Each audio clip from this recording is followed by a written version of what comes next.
done losing.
I don't wanna risk it all again, but I don't wanna be on my own. It always goes much better in my head, but the feelings end up wasted. So I'm sorry for breaking down when you said you got me. I'm used to being let down, but I'm hoping if I'm falling too fast, then you'll catch me. You'll catch me. So I'm sorry that you might have to see I'm not flawless. I promise that I'm facing my problems. If I'm falling too fast, will you catch me? Will you catch me before I crash?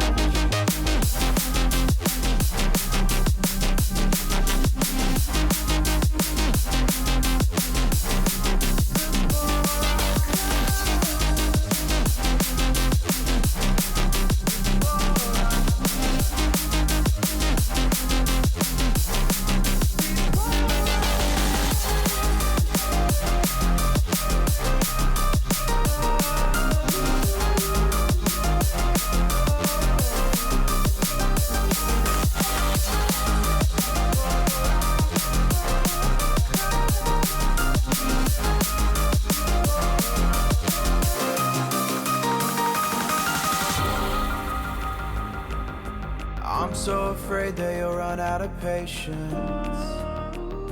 Trust me, I know how it feels to be hopelessly waiting. Sometimes I don't know if I can even change, but I'm still trying. So I'm sorry that you might have to see I'm not flawless. I promise that I'm facing my problems. If I'm falling too fast, will you catch me? Will you catch me before I crash?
In paradise, I kinda like it. I'm paralyzed, where can I see your face? Feel the same way, why don't you say my name? Yeah, yeah, yeah, yeah. In paradise, I kinda like it. I'm paralyzed, where can I see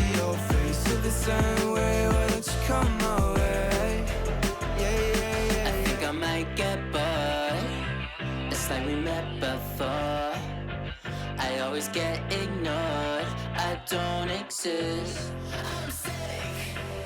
It's alright, I'm fine, I'm just passing the time. I need you in my life. When I'm with you, I can't move, it feels like I'm losing my mind. Paradise, yeah, I kinda like it. Paradise, yeah, I kinda like it. I'm paralyzed, yeah, why can't I see your face? Feel the same way, why don't you say my name? Yeah, yeah, yeah, yeah. Paradise, yeah, I kinda like it. I'm paralyzed, yeah, why can't I see your face? Feel the same way, why don't you come my way? Yeah, yeah, yeah, yeah. I don't know how to feel when you wake me up at night. And it's only you and I. Yeah, it's only you and I. I'm lost and I'm found, yeah. I feel like October. I just need some peace of mind. I don't need to be sober for us to be lovers. I don't wanna love anybody like that. I just wanna feel your body like that. And tell you things I gon' feel like, yeah. In paradise, yeah, I kinda like it. I'm paralyzed, yeah, why can't I see your face? Feel the same way, why don't you say my name? Yeah, yeah, yeah, yeah. In paradise, yeah, I kinda like it. I'm paralyzed, yeah, why can't I see your face? Feel the same way, why don't you come my way?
Grand finals time, baby, and Team Brick is ready to face off now against Frycooks of all things in a pretty big matchup, a grand final of all things. My name's Infernosis here with Alios, and we're super excited to get this one underway. Definitely are super excited. This is also, fun fact, my second Blitz grand final in a row, so it's a nice little fun fact. And also the second role that I've done on a Blitz grand final, because I did play-by-play for the other one, and now Infernosis is doing that, and I'm on color, so I get to be smart today, and maybe yell a little bit less. That being said, though, I'm interested to see how this one goes, because Team Brick kind of took people by surprise when they made it here. We didn't really expect that to happen, and then Frycooks, which is ex-Lycus, is also in the grand final, so I think it should be a pretty interesting matchup, all things considered. I think Frycooks are like an obvious favorite heading into it, right, overall. But if a team can make it to a grand finals in an unprecedented state, who's to say they can't win the grand finals in an unprecedented state, right? It's all about a story.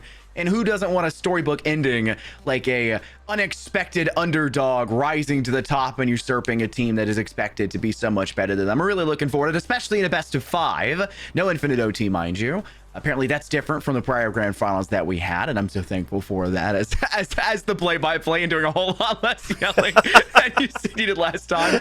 But it means that there's a lot more chances for maps to go wrong for one team. Maybe they're a little bit less versed on that, a little bit less prepped, but they've got this one niche map they're really good at, but it usually gets banned, right? This leads those up for them, which can most definitely try to elevate them to a certain level. But a team like, like Frycooks, they're going to be pretty well prepped on most maps. It's just going to be about, finding those gaps. And you're hoping that a team that is as large as that has a lot of VODs you can look through, and you can do your prep work, and you can kind of study them and kind of check what they do. Maybe you got some scrims against them. No matter the case, this is going to be a very good best of 5 in front of us. I think it certainly should be. We should look at the teams we have, though, playing today, just to kind of familiarize ourselves with them. So first of all, Team Brick. This is one that, admittedly, I haven't been able to look at too much VOD on, but I did kind of troll through their games previously. The one thing I noticed was they tend to really like default, kind of fundamental heavy maps, right? We've seen them win things like Skyscraper, Clubhouse, Bank pretty convincingly, and to me that suggests that they really like to kind of play things by the book. They like to be coordinated, and I would imagine there's going to be a decent bit of structure to the way they play as well, which I think is an interesting contrast to Frycooks, which, as previously stated, are their opponents, which is the lycus roster for anyone who's wondering, where when I cast them on Thursday, they were very, very fast. They liked to create chaos and then use that chaos to just get in, take gunfights, take space. Almost like setting off an explosive and then running through the wall, kind of like you do with like a thermite. And I think that will be a very interesting clash of play styles. Yeah, I think if you are a team that knows that you can default to the shenanery of a TDM style, very aggressive approach, then I don't think there's any fault in the current state of R6 to do so. Gone is the old heyday of it being pure utility consumption simulator is the #1 way to victory. It still is very heavy on utility, and it still does feel a lot of it that a methodical approach is a little bit more thorough and more likely to find success. But maybe at teams of this level and this level of play, you can absolutely 100% get away with the hyper aggressive, the super fast, the staging for just 15 to 20 seconds, and then just a complete barrage forward, like a thermite breach and a hot drop, like we used to do back in the day, or, you know, using sledge with a hammer to drop a nade quick when you didn't want to cook them, like the old style of R6 back in the heyday. There's a lot that is still very good for that, and it's going to be very interesting to see Frycooks try to employ that. As for Team Brick, they've got a lot of players I've been seeing around for quite a long time. Swifted was one, seen them for a very long time. Said the exact same thing over for Shocks, seen them a bit, and I believe I want to say I recognize Nexus as well. And then Frycooks, everyone knows who these players are. It's not too much of a big heyday, but there's a lot of experience overall across both these teams, and they've got to really hope that the time they've had in R6 and the period that they've been able to develop and kind of brew things up will help them elevate to another level to come over with a victory here for BLITZ RIOT Grand Finals. Certainly interested as well. We should get to the map bans as well, though. Just kind of, we've talked about the rosters. What's the location? And as mentioned previously, Brick like very solid, fundamental heavy maps. And so the first map of this best of 5 is going to be Clubhouse, which I think both teams should benefit from quite a lot. Just given that Clubhouse. If you've watched competitive at any level, you have seen this map played a multitude of times. I'd say especially in competitions like BLITZ RIOT that have a very wide skill gap in the group stages. You've seen Clubhouse. Cafe as well, I'd say, is pretty up there for being default. And then Not Even Labs, I would argue, is kind of like Clubhouse Part 2, but that's just me. And then obviously Consulate and Skyscraper, I think, fill a bit of the same niche as being very, very, you benefit a lot from being very coordinated. They're both very, very favorable for defense. And so I am interested, if we get there, to see how those go. Yeah, I think there's a pretty good shot of it, as well as you talk about the methodical nature and the, the default maps and the standard kind of brewing that Team Brick likes to do. Starting off with a solid first map on Clubhouse would be a great way to get around to it. And then you're also guaranteed Nighthaven and the BO3. I think this is, or having to play 3 in the BO5 is what I meant to say. I think it's a very good shot for them to continue on and see some of these later maps and really test the limits and maybe about where this Frycooks roster is going to do. But for Clubhouse, the story has to unfold first, and we'll talk a little bit more about our ban phase here. The ban phase for Clubhouse has changed a lot over the years, but the big ones are looking at Kaith or Electro Claws. You don't really want to deal with Habanas, X-Kairos Pelts on the attack. A lot of teams have opted to just leave that up, and they'll just let the hatch down in basement be broken, and they want to deal with a little bit more of attacking utility that's maybe a little bit more annoying. Dokkaebi calls are a fairly big one. You don't want to have the easy access of information down in basement. If you don't really want to worry about the hatch and kitchen, you still want to have a little bit of a roam game. And then with the shield meta that's so heavy right now in Siege, it feels like a shield player has to be somewhere in these first two attacking bands. And shockingly enough, it's not the Blackbeard, it's not the Monty, it's going to be the BLITZ of all things. One of those spearhead utility players that leads the foray for a lot of rosters as a almost straggler that takes the roam game and approach for an attacking team for clear for intel off the board. And then there's that Kaid I mentioned. As for your secondary defensive option, you've got Malusis, you've got Azamis, you've got Wamai, which was pretty popular for a little bit as well, but kind of fell off the board for a large part because they went super valuable in rafters up towards security, especially with the fact that that site is so avidly hated now from mainstay teams. It will be the Azami as expected. No architectural changes here for Clubhouse. A default map, no building your own walls Fortnite style. I do want to revisit that dope Bane talked about a little bit, just because I actually don't think the calls have the obviously potential to be the most dangerous thing, but I actually think the most dangerous thing she does is kick people off cams. True. So if you are dead and you're watching cams, if there's a Dokkaebi call that goes out, you can't watch cams for 12 full seconds. And obviously that is coupled with information from people's phones buzzing, unless they can walk into a mute jammer. But just that denial of information from dead players oftentimes can be the difference I have found, although obviously we're not going to have to worry about that here. Then we're going to see basements come out first, which I would say is pretty typical. We also have a little bit of a roam built up here with that Vigil and that Legion, which is going to give them some flexibility to maneuver upstairs, but also kind of fortify their position a little bit with that Legion. And Vigil has impacts as well if he just kind of needs to make a quick getaway. X-Kyre's pellets are out, like heavily mentioned, in towards kitchen. This is your primary point of emphasis, but you also want something to clear out the floorboards in Central Hall just outside kitchen, and that's typically when you bring the Roomba, the boogie drone, out here for Swifted to do so. No reinforcements defensively out here towards dirt. They did not decide to opt to waste any time in their prep phase, that 30 seconds to secure that, and they will gladly allow anyone from Team Brick to really employ that option if they want to. That single doorway creates a pretty fatal funnel, and as long as you just don't create perfect line of sight to it defensively, it's pretty solid to try to contend against it. As you do see Space trying to watch in here towards CCTV window, making sure nobody's up on highway, and it is in fact Frycooks that go crazy as Mutumba gets the first blood in this round, takes down Shocks, and the X-Kairos pellets that I said were going to be so important typically in towards kitchen, as well as the hatch game overall, because you only either had the can openers in the back pocket here Scare. They don't have any more available to them, that they are going to have to reevaluate how their offense needs to approach and maybe take a little bit more of a direct one, because likely story is they can only get one hatch, and they may not even get that because you have impacts there from Space if they get over there in time from down below to break that and can completely deny both of those pocket can openers from Scare. I'm falling back to sight here, which is atypical after the last game is, although I do think they respect Frycooks a little bit more than they respected, I believe it was F5 previously. And they're utilizing that coupled with the man advantage they've acquired to play still a little bit aggressive, maybe too aggressive in the case of Geek, as he does give over his life and equalize that man count. But Mutumba is playing around that smoke to try to delay a little bit. Legion as well, I believe, will still be accruing goo mines at this point in the round. And then Space has that Boss G, which is a hell of a thing to try to swing if you are in the position of Team Brick and have less options to actually get into the site. There it is. Space knocks down a single player upstairs. Swifted needs to be collected. Not an impossible task for Team Brick. The limited HP they'll have now after this pickup will make job even harder in the future. Swifted's now officially up, but here comes the flake from Shady trying to go in for more. Sees a player. Scary goes down from a toxic babe of all things. The team wanted to engage, and they're now paying the price in droves as Ace knocks down Space. Once more, a peg removed from the Team Brick offense. Swifted, 20 HP, has no problem eviscerating Shady, though, and they lose the only teammate they had left of Ace, as Mutumbo uses the SMG-11 with a little bit of spacing and range to close out this first round and come away with a defensive round win of all things on basement, where they'll have to make their next choice here, likely up to the second floor for Master Bedroom and Gym.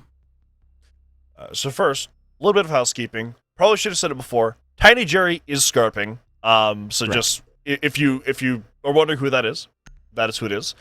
But the more exciting things, Team Brick were kind of able to be slowed down quite a bit there. I mean, they did lose that opening pick, which was a Hibana, which does drastically limit your options, but they did have other hard breach in that striker that they brought.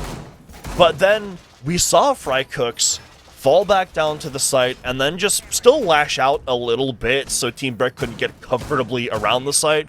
We saw Matamba on the main stairs with that smoke, even expending some of his smoke canisters. We saw Space peeking the kitchen hatch with the Boss G.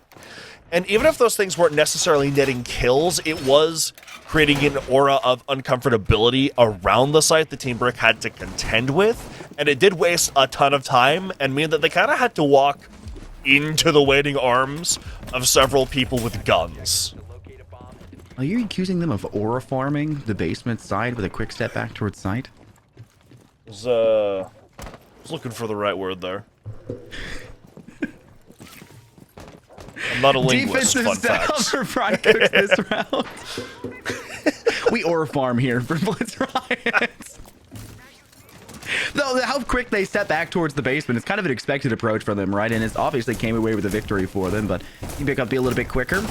Reach goes down on wall. This is not done in good enough time if you're Matumba, and you will pay the price for doing so poorly. And it will be a first blood very early on here for Team Brick, and that's Scare netting them the win. Now, you did get a ton of damage off, and arguably, if you're Matumba here, I dare say you got the value you wanted. The only major loss now is the fact that Space goes down off of an R4C shot from Nexus, and you have not found or finished a single kill to this point until you deal with both players that was still full HP immediately afterwards. Scarp takes down one on the initial swing out once again towards break, bottom of red stairs. They see into it, they read into it, they create the opportunity. Now with the Blackbeard up, you want to escape as fast as possible out of cash room. And both Shocks and Scare are only 20 HP, if even that. And they're struggling to find the safe space to get forward because Swifted needs assistance alongside them. They need a tank up front for intel, and they needed to have a turret on top, your secondary player. And they just can't value putting a player out there so easily right now with them being so low, and any gun on the defense could do it, even a shotgun secondary at this point with how low they are. I mean, every gun's kind of a sniper rifle right now if you're Shocks or Aerial. And they also are, again, kind of not stalling out, I don't think is the right word, but they're being very, very hesitant, which they kind of have to be because of their HP, but it is just giving Frycooks more time to anticipate the attack and just be prepared when they eventually have to just waltz in through a doorway like they are now. Gumine makes matters even worse. Talked about matriculating those over time. They've become more deadly as the round goes on with the limited HP you have. Swifted's already worked through highway and now in towards gym window. Just looking to get some damage off to try to secure away the quick use of the mirror window inside vault. Contested shots between them, and they'll come away the victor with the shield up front. But the offense is still faltering. Team Brick left with only Swifted, still trying to work their way through into Master Bathroom. Swings heavy to Vault, and it's a pre-fire with a T5 SMG. And Trady has no problem just holding that angle and laying down Hellfire forward. I don't even really think they realized they were coming, but the connection is there. And Frycooks will now have to go to their tertiary bomb side of choice, which what could we expect besides Cash Room and CCTV? Because they dominated in round 2, it feels like, even with the initial losses of life and the poor play from Matumbo early with the bandit battery tricking. They had no problem with the recovery, and they really just toyed with Team Brick overall through the rest of it because they split themselves up too thin with very limited manpower, and the power of the men they had already being so slim with their low HP pools remaining. Yeah, I mean, I'm kind of piggybacking off what you said a little bit. It was a very similar game plan to what we saw in the previous round. A lot of aggression early on that was tempered. And we do see a player fall as the opening pick on the side of Frycooks, but he does so much damage. And then the rest of the players on that side as well as on the site are very good at recuperating that lost man count and evening things up, and then getting their guy back to site, I think, is the important thing. Because both rounds, we've seen the Team Brick have to make their way into the site with very limited options. And that means that when everyone is on site, they can just watch doorways, they can hold such effective crossfires, because there isn't the capability to be super dynamic from the side of Team Brick when they have to execute like that. I think the big play was Swifted being incapable of taking down the returning player from Cash and the extension away from it. And yep. if you can't find that frag despite having the gun up and being ready for it, you essentially limit your options moving forward. And it's just this cascading house of cards, the dominoes that continue to topple. They'll change up their shield play overall here for this round. They use the Monty. They want to try to work in here towards garage door, try to get up into rafters. They'll slowly get away these goo mines and try to find value, but apparently Nexus refuses to check if a door frame has any EDDs upon it and will pay the price for trying to step in a little bit too quickly here. So not only have you lost your entry out of your Ash, but you have yet to make full safety yet inside of garage through rafter. Swifted is trying to claim as much ground as fast as humanly possible and doesn't have the best way to do so now with that second goo mine now being layered in and taking tons of shot, not just from the break room door connecting down below and first, but also up in rafters itself. And the crossfire that you've created in the breach through garage, it doesn't feel like it's creating enough of an angle. You gotta swing somebody in through break, and that's why Scare takes that angle and does get the job done here against Geek. Shox gets one as well, which does kill off that Raptors player and get them the man count, which is, I would argue, vital when you have a Monty, since you are effectively down a primary weapon. Although, because of the way that Raptors is set up, it'll be very difficult to use that to get concrete space on the inside of the site, since you can't easily create a rotation to get into the site. The hard breaching is thusly probably going to be the way that they have to get into the site to actually start the execute, which is a lot more dangerous than jumping in through a hole in rafters. I assume Scarping was going for a late flank here and attempting to find value, but doesn't seem to matter. Matumba and Space, the only two now remaining, and Matumba can reclaim a little bit of control by dealing with Shocks very simply. Still have players now close into sight. They toss a Nitro to try to zone them and warden off the area, but there is no doing so. Further away, Swifted was than expected and is now looking to swing in through this cash door, blocking this off for the time being, just being a constant, ever-present threat as the damage is getting done easily. Matumba eviscerated by a shots in Space. Well, there's no picking yourself up after that one. It's too heavy a shield, too heavy a price to pay, and the pistol just does the dirty work required of you. A much cleaner round from Team Brick, but almost to be expected when Frycooks are dealing with such a nearly impossible, feels like the current state of R6 objective that CCTV and Cash has turned into. But I'd argue the bigger thing there was that they tried to do that thing they've been doing previously of being aggressive towards the outer edges, the kind of peeling back. But that's much more difficult to do when CCTV is directly the site open. when it's... Yeah, exactly. Normally, that is the outer edges that you are contesting, like we saw with that gym round. But this time, that is the site, so you can't just peek a guy then fall back. They also took a lot of fights that were very isolated. We see the castle at the bottom of Red Stairs. We see the Legion completely by himself on rafters.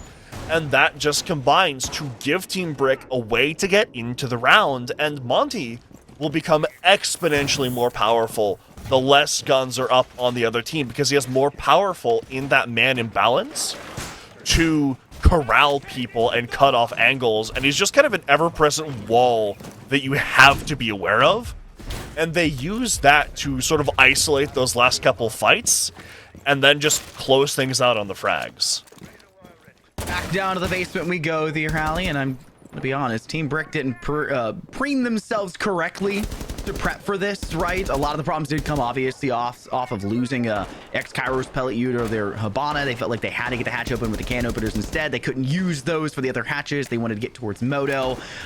The breach obviously inside of stock was already left open by Frycooks, but there was a lot of little things it felt like that they could have had in their preparation staging for the offense that were lacking, and it kind of felt they had to be a little bit more one-dimensional than they wanted to, and they didn't have as many safe spaces as conceivably should have for an attacking team that gets a Habana through a ban phase. But you can see Shox is doing the dirty work as expected now, setting up the X-Kairos pellets to get rid of this hatch. Frycooks really just have to either let this happen or burn a ton of utility to try to deny it, and they don't have anything in this round to go for it. So it is an eventuality and an inevitability that the main mindset they need to have here is if they can find a frag off of a player roaming about here on the first floor, or maybe something up on the second, get it and get back to site like we saw previously. Get in as fast as possible to turtle up on your own site where you thrashed them the first time we saw in round 1. Just make sure you avoid the lines of sight that are being so easily created by the boogie drone, as we can see here as Matumba is refusing to stage back up actually on site towards Churston,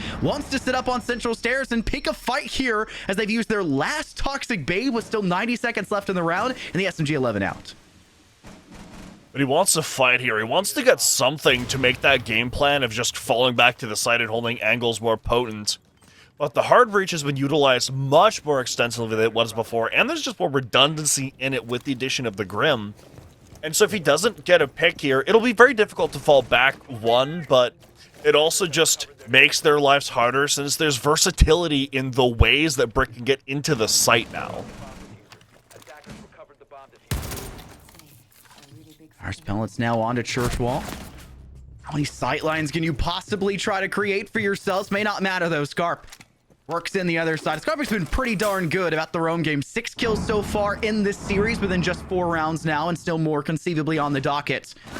They're quickly going to be expunged if they have anything to say about it, but it's actually Geek who takes the next loss of life, though Matumba's not too far behind it to try to get the refrag. Shotgun around the bend here for Dirt. Timing was poor, but a chance for more. It's not going to matter. The Bailiff outdoes the Mossberg here, and it's a pocket shotty for Space, and it's a 1v1 with 15 seconds remaining. The UMP has to do so much and more, as you'll see a quick choice here to plant this not on default, but actually inside the door frame just around the bend. The live ping is there, timing off towards Blue, and Nexus has no idea where Space is heading in from, and Frycooks will once again rip through the basement site, and now have to head back up to the second floor once again that they also cooked up so well on in round 2. I think there were a lot of, again, a lot of very individualistic plays from both sides there, just kind of highlighting that clutch a little bit. We see them get to that point, largely off of Matumba just being very overzealous in that 2 versus 2. And then after that point, the last 2 attackers are completely isolated from one another. So Space wins that fight over my main stairs, and because the diffuser is being stuck, or because it has to be stuck rather, that means that Space has a ton more time to rotate around, find an advantageous spot. And then the last player, the Grim that planted the diffuser, kind of has to get off of it and get somewhere, and he looked like he wasn't exactly sure where Space was, which allows Space to take far more initiative in that fight, which just gives him the easier fight, right? Peeker's advantage is a thing that is very prevalent in Rainbow Six Siege, and Space is able to take full advantage of that. Easy drone bug. What's the current drone bug that's going around right now? I have no idea. You've had like 20 in the time at which I've been playing Siege. So it's truly every patch that fixes something somehow breaks the drones again, it feels like. The patch notes are always kind of like a monkey's paw, almost. Like, it's like you're fix fixing things, but guess what we broke. Exactly. It really stinks, though, for it to be the drones that break in the process. There's the single post, viable and important piece of utility in an attacker team's pocket. Y'all have 2 of them, and to lose access to that or have a bug orienting around that has to be very debilitating, especially when offense is, in the overall, myopic scope of Rainbow Six Siege has not ever been truly favored by the most counts. It's been typically a defender-sided game. Obviously, they can set up their own defenses and find those values. It's very rare to find a site or a map that goes the other way. That's why Chalet was so breathtaking and refreshing when it released. It still is fairly very small, slim margins. But this site, CCTV and Cache, is also pretty attacker favorited, and why a lot of teams use it as their tertiary. And this is why when you play up inside Master Bedroom and Gym, you stage super far away from it, right? You extend out. It's not a roam game that's really there. It's just a slight extension and a hopeful stall to keep an attacking team like Team Brick as occupied as possible. And that obviously failed in round 2, but it's at least bought them a whole lot more time and no losses of life so far through round 5's initial stages. So I really like the addition of that Melusi, and I especially like the way that she used her impacts. As again, they're trying to corral and limit the options of Team Brick. Scary makes the best of it, however, and goes and gets that opening pick. There's now a player completely isolated inside of Cache here. Could have a fight coming up on these red stairs any second now, and he has to win this. Because if they fall down too far, then that man advantage is a hell of a mountain to climb out of. Ooh, and it is a complete blue feed. 5 up still for Team Brick, and those Shocks is DB&L. That should be an easy pickup for him. It's only space remaining, and the extension from Frycooks has turned into possibly the worst decision they could have ever made. One on highway, damage towards Swifted, not a problem. Double line up, and that's more. But the damage that Swifted got dealt did not keep them away from the window swing a second time. And they knew where you were lying down in wait, and you'll be staying there for the remainder of that round. Round 6, the last of your defensive side, Frycooks, and you'll likely choose to once again move back over to bedroom and gym with that loss just the round prior, and you'll probably put a less pointed emphasis off towards the complete static hold inside Cash. What we saw that was so good, Ali, in round 2 was that they actually got away from Cash Room at a point in time. They evened up the man count. They got 2 afterwards. They found the value to after their 2 losses of life and a ton of damage on top from the frags, or from the hits, I should say, coming out from Mutombo and their initial failures with the bandit battery tricking. But they got back to sight. 4 people lost their life away from sight for Frycooks. The round is over when 2 do, it feels like, for them, but 4 is too heavy a hill to climb, and the round result goes very easily in favor for Team Brick past that point.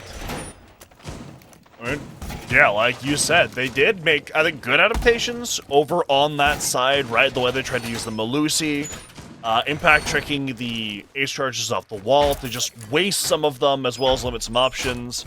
Using the Banshees to try to limit some flank opportunities, but they committed so hard to that side that 4 people die, and then Space has to run up the main stairs and just fight whoever the hell will peek him, which ended up not being the option that was advantageous in that situation.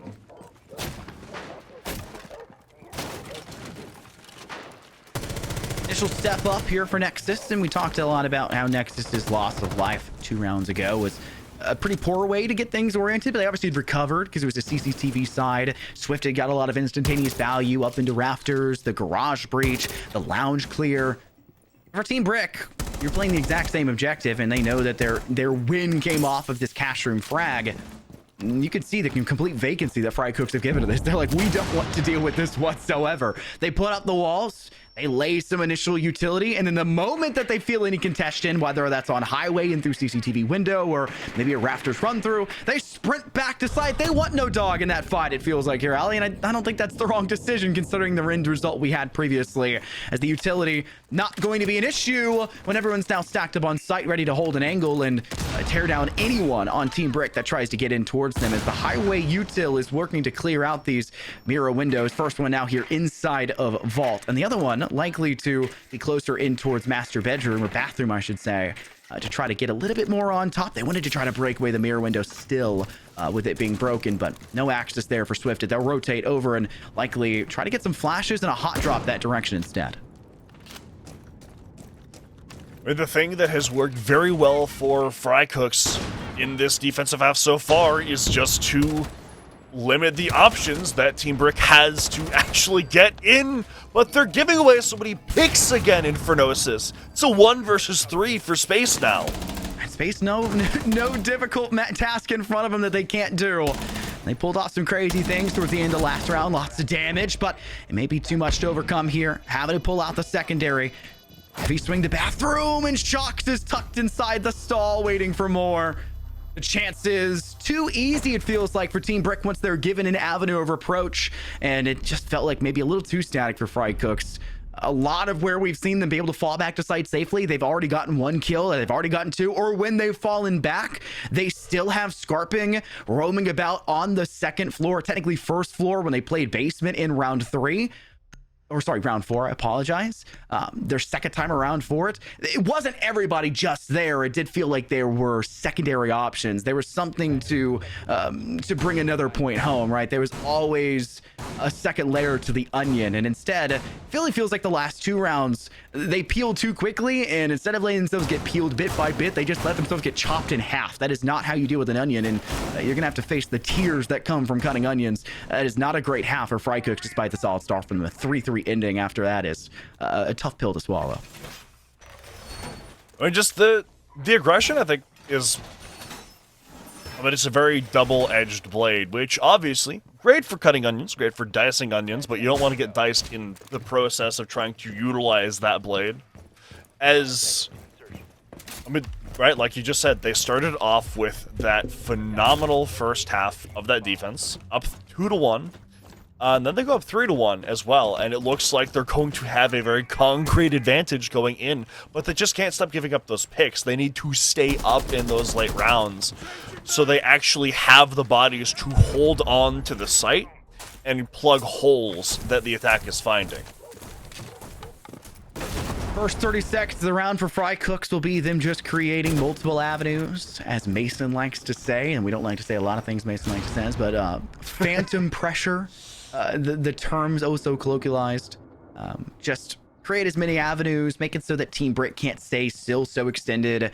Their possible ability to sit static will fall apart, especially if they do what Frycooks like to do, where they like to roam all the way down and sit down in sites. It's hard to stage up 5 players in an objective when there's not very much room to work with. But Nexus is doing Nexus things here on the Scopos. Manages to find not only a major run out in through garage door, but also a secondary frag of a player swinging the lounge door. And this is now 2 players for Frycooks offense that have been completely eviscerated just 60 seconds into the round, and they've only got 3 now left to contend against a full HP 5 that still remains for Team Brick on a site that doesn't matter if you're static. Hot drop in through the hatch of kitchen. Swifted's still sitting inside of sight, not having a problem for it. What can Strady do? Absolutely nothing, it feels like, because the defense just says, oh no, waggles their finger and says, this was a failed attempt. What the heck were you possibly thinking here? But it's something that we've seen, or that I've seen a lot from Frycooks. When the going gets tough, they like to just go all in and just go for broke, see what happens. We're supposed to lose this round anyway, so we might as well take a few bodies with us. But I do want to highlight the early round as well, because I think they wanted to go fast anyways, because, I mean, it's Frycooks we're talking about here. But the Grim facilitates that, because he can, if not displace people, reveal their locations to you, so you have more info to swing off of when you're barely into the site. But without that information, and without the Nomad to kind of corral people once they get in there, we see that Frycooks get overwhelmed back by Team Brick. And they're already in a man deficit when that happens. And that just kind of... It's not like a Gordon Ramsay recipe, but like a bad recipe that you find on Pinterest. Ooh. Like every TikTok influencer, like food influencer, recipe influencer, posting an April Fool's recipe. It's like you didn't look at the date it was uploaded, and now you're just following a terrible recipe that's doomed to start. Dippin' Dots made it a cottage cheese or something, right? Like it's, I don't know. There's a lot of things that you could look at and key into. Like this won't work against this style. This can't work against this. Sometimes you got to work with what you have. Maybe that's what we're seeing from Frycooks in a round like that. They're out of normal ingredients in the kitchen, so they're having to check to make sure nothing's expired in the back of the fridge. No matter the case, a new round is a new start, and they're trying to get once again the start to this round, breaking off breach holes, exothermic charge over towards CCTV wall, now here inside of construction wall, connecting to outside.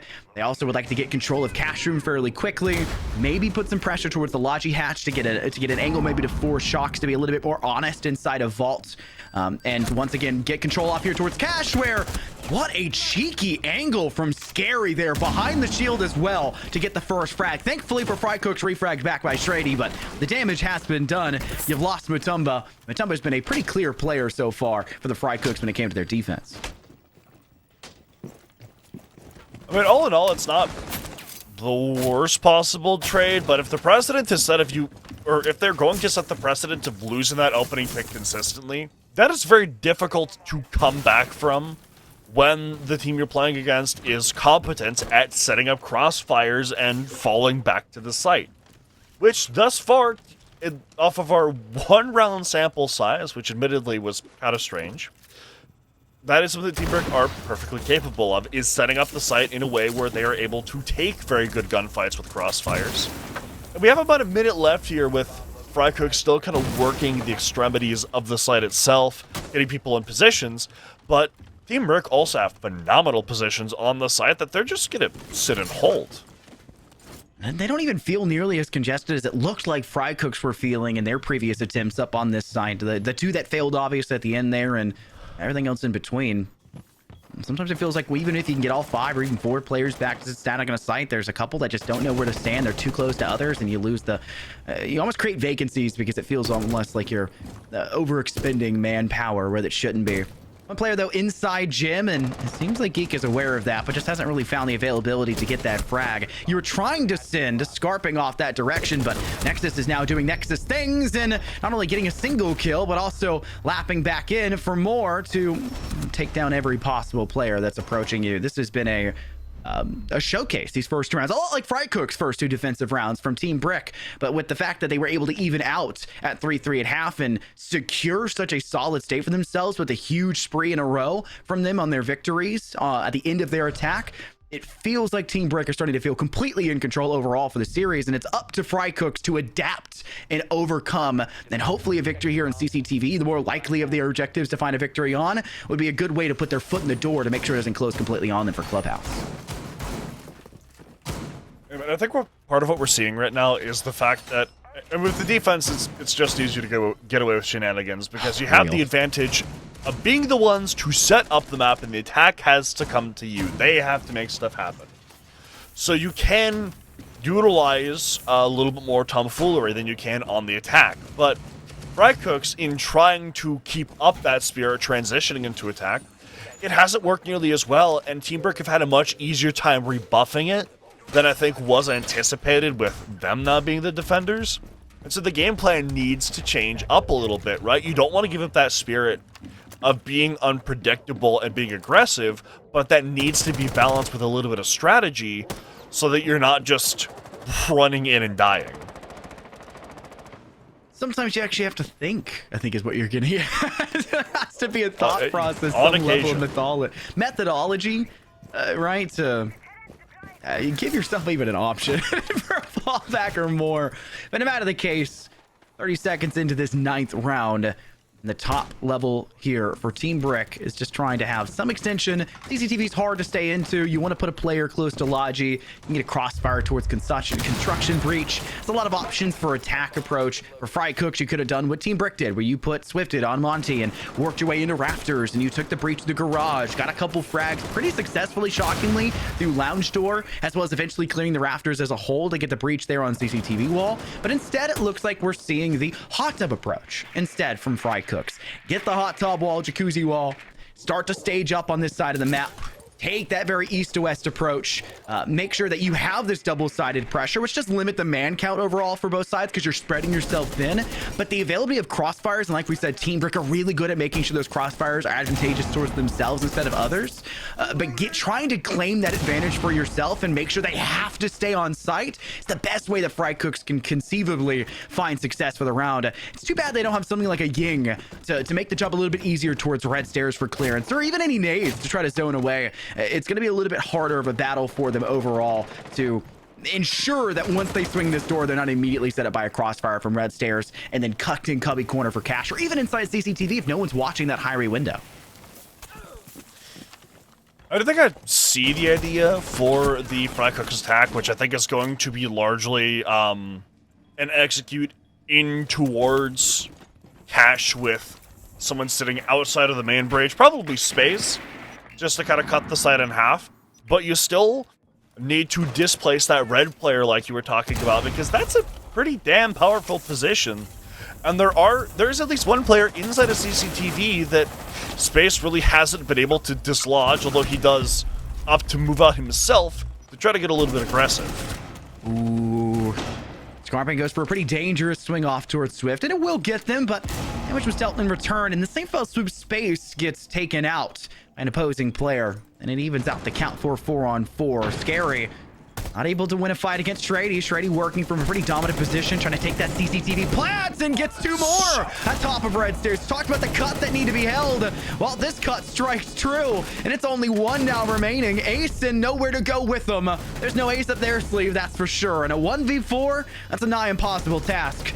And the end ring result is as anticipated from that point onwards. And that double prong, the the cutoff between two sites, the quick access you can have. Once you start to look too heavy towards construction, you start to tunnel vision that direction, alley, it just creates so many free walk-ins through the major breach, the direct breach directly into a site that they didn't even need to clear. A hallway, a jacuzzi breach, a bathroom, a master bedroom, a gym site, right?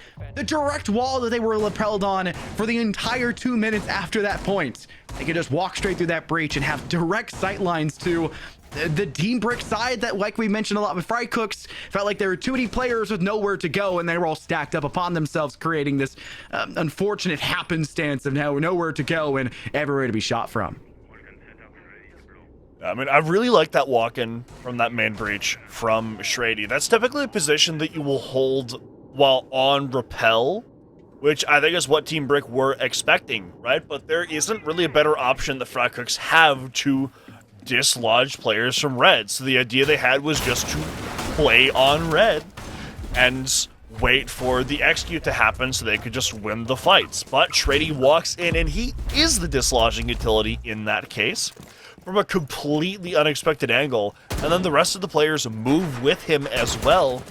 So there is a whole wave cascading, multiple waves cascading into the site that just causes everything to collapse. Talk about collapsing for Nexus. For Team Brick in those 2 rounds they won at the start of our second half, they looked amazing. They were kind of the end-all be-all and the nail in the coffin for Frycooks, but last round they weren't really able to find too much overall impact like the rest of the team. You can really attribute that to just how good Frycooks were in their methodology. Finally doing a little bit more than just sprinting in and dropping a hot drop hatch or anything else in between. Matumba's working out with the IQ, just trying to get a little bit of information where this utility is and clear this out as fast as humanly possible, as we do have a lion scan going off, and you also have a Damos. Tons of options, even though the Dokkaebi is not there, but tons of options to either snuff out any possible players that are still roaming around on the first floor in the extension that you're expecting to see for a basement hold, as well as just making sure players that are stacked on a site in these tucked away corners can't surprise you. Like, it really felt like Frycooks were surprised by for those first 2, if not first 3 losses of life they had, especially the first death for the drop hatch below that came in the first round of our second half of round 7.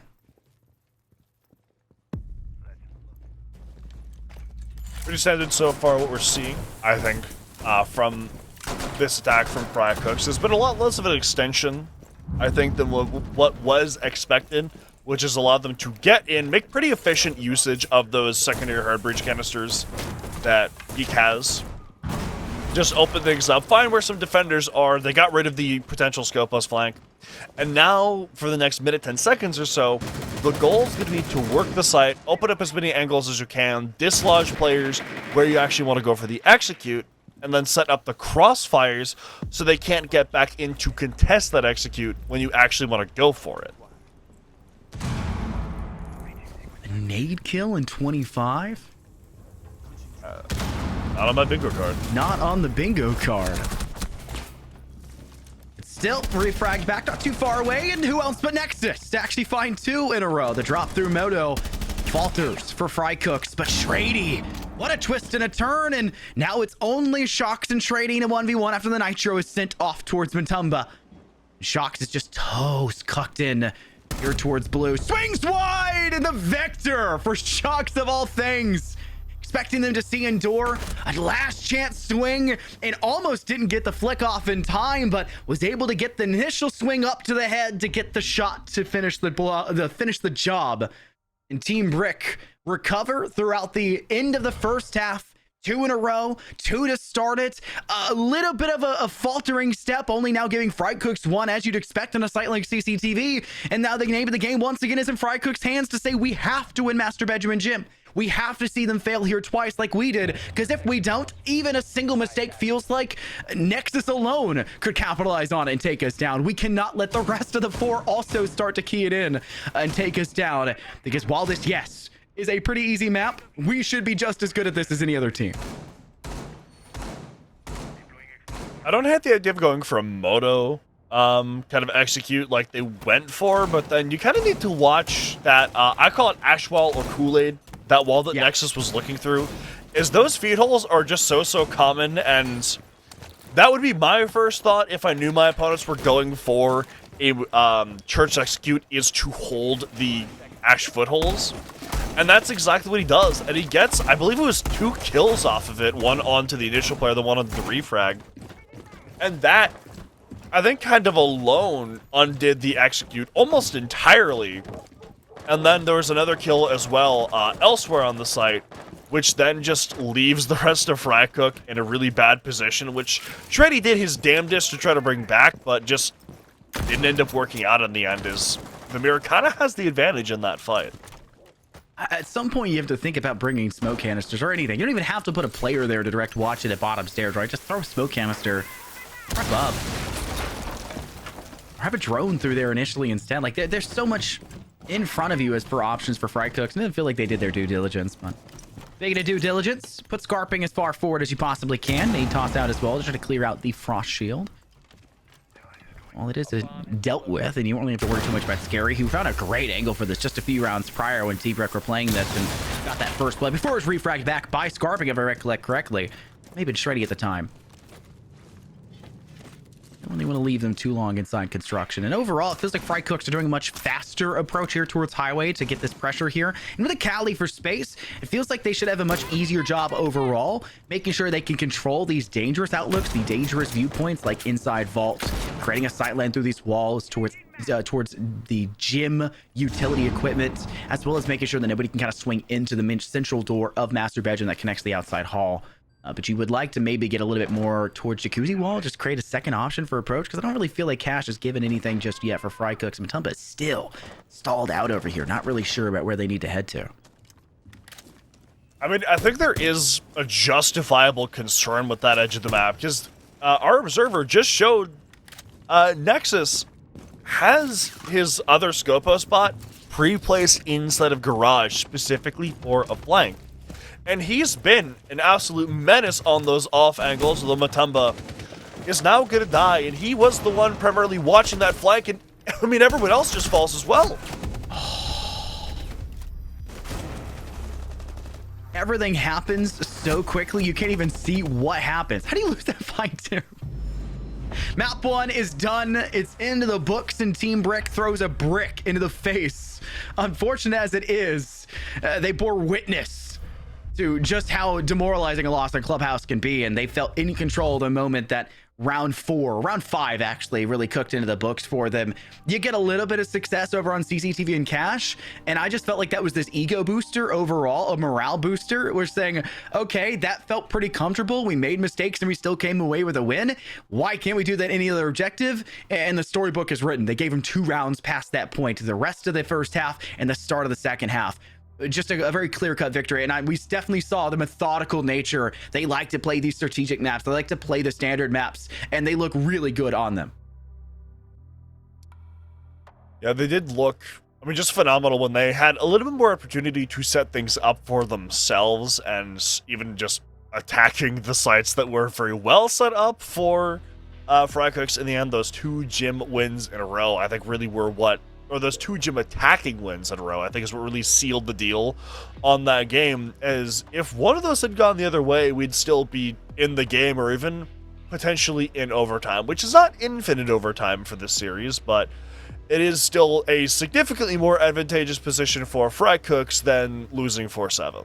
And now with a ending that is a result of just 1 round or maybe just 2 round losses on a site that you didn't expect, that's going to be in the back of your mind, I feel like, for the remainder of this series, because you're not just playing nothing but default maps. You're also playing maps that also have 2 great sites and then 1 site that's really poor, right? That's just the name of the game for R6. There's no 3 sites that are all perfect for any same map.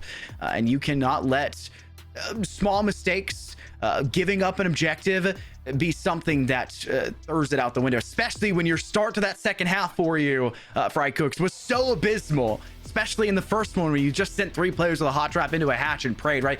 These things can't happen. I feel like they should come away at the end of this map 1 result, Ali, and look at it saying we held a lot more respect for what Team Brick are capable of doing, but at the same time, we know we should be capable of doing, and that wasn't the way we wanted to play that map. I do certainly agree there. That being said, though, you have to get the next map ready, so we'll send things over to a quick break to get that sorted. So get up, grab some water, grab some popcorn, but be right back, because we're going to be back soon.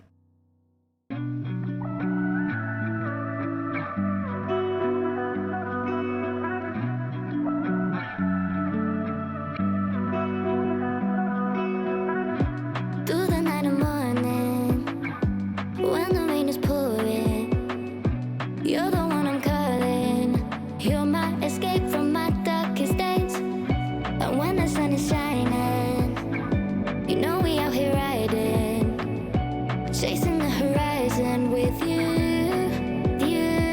I don't need to look no further. You are the one, I'm certain. Only one that I'll be holding. When you're loving me, it goes like look no further, look no further. Look no further. It goes like look no further, look no further. Look no further. It goes like I never thought I'd find it. A love that feels so perfect. I can't even word it. Yeah, you make me lift up from the ground. I believe that we are more. All the world is looking for. Show them all we got it. Never look back, never let go. I don't need to look no further. You are the one, I'm certain. Only one that I'll be holding. When you're loving me, it goes like look no further, look no further. Look no further. It goes like look no further, look no further. Look no further. It goes like I believe that we are more. All the world is looking for. Show them all we got it. Never look back, never let go. I don't need to look no further. You are the one, I'm certain. Only one that I'll be holding. When you're loving me, it goes like look no further, look no further. Look no further. It goes like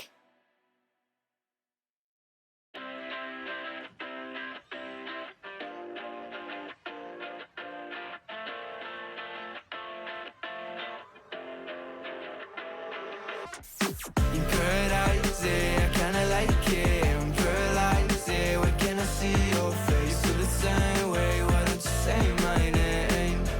Yeah, yeah, yeah, yeah. You paradise it, I kinda like it. I'm paralyzed it, when can I see your face? Feel the same way, why don't you come my way? Yeah, yeah, yeah. I think I might get bored. It's like we met before. I always get ignored. I don't exist. I'm sick. It's alright, I'm fine. I'm just passing the time.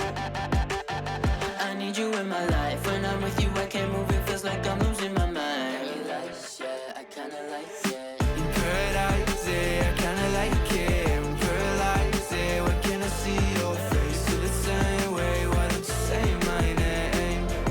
Yeah, yeah, yeah, yeah. You paradise it, I kinda like it. I'm paralyzed it, when can I see your face? Feel the same way, why don't you come my way?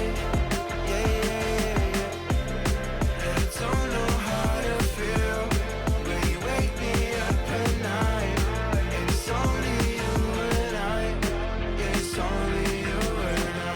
I'm lost and I'm found, yeah. I feel like October. I just need some peace of mind.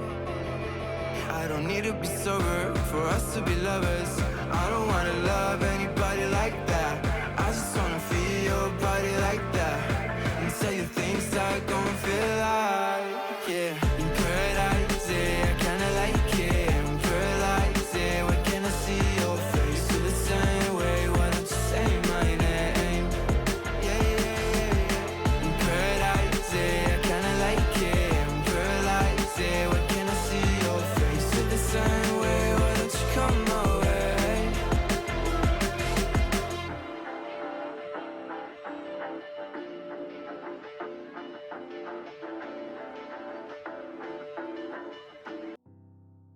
Team Brick tear through 7-4 on Clubhouse against Frycooks, and well, they were cooking up something special. We cannot say the same thing for the ones who have it in their name.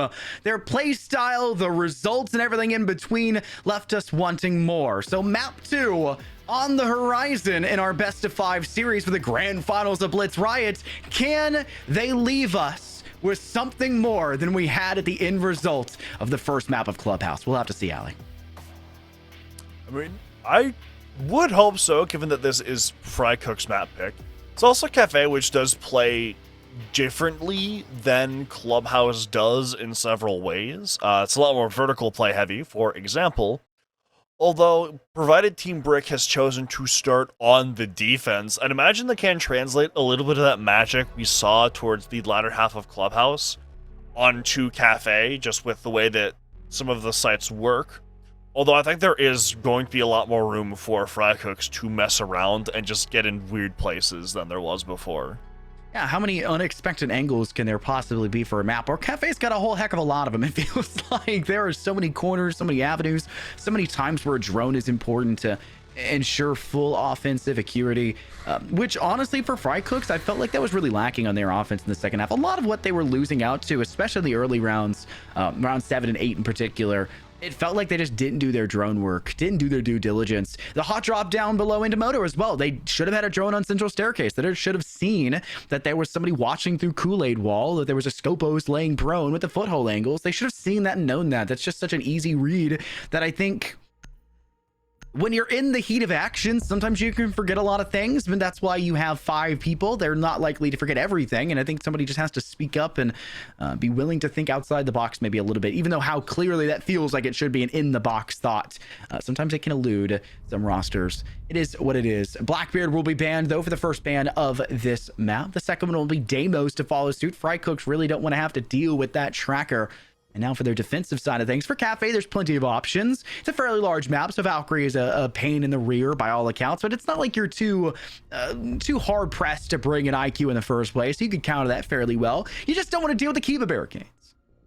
Zombie is really darn difficult on any map, and it can be especially so when Cafe is already hard enough to worm your way around these tight corridors and close walls. When you're adding an extra layer on top for a defending player to hide behind, as our last ban will be a Mira, as the mirror windows were quite a threat, it feels like, to Frycooks in the second half for Team Brick's defense.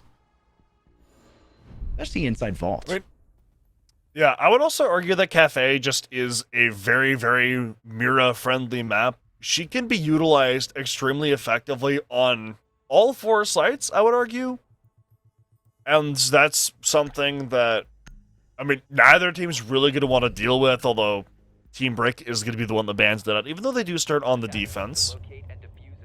Although they're going to have things like that Deimos up, which is going to be played by Nexus, who's handed over his Scopos to Scary this round.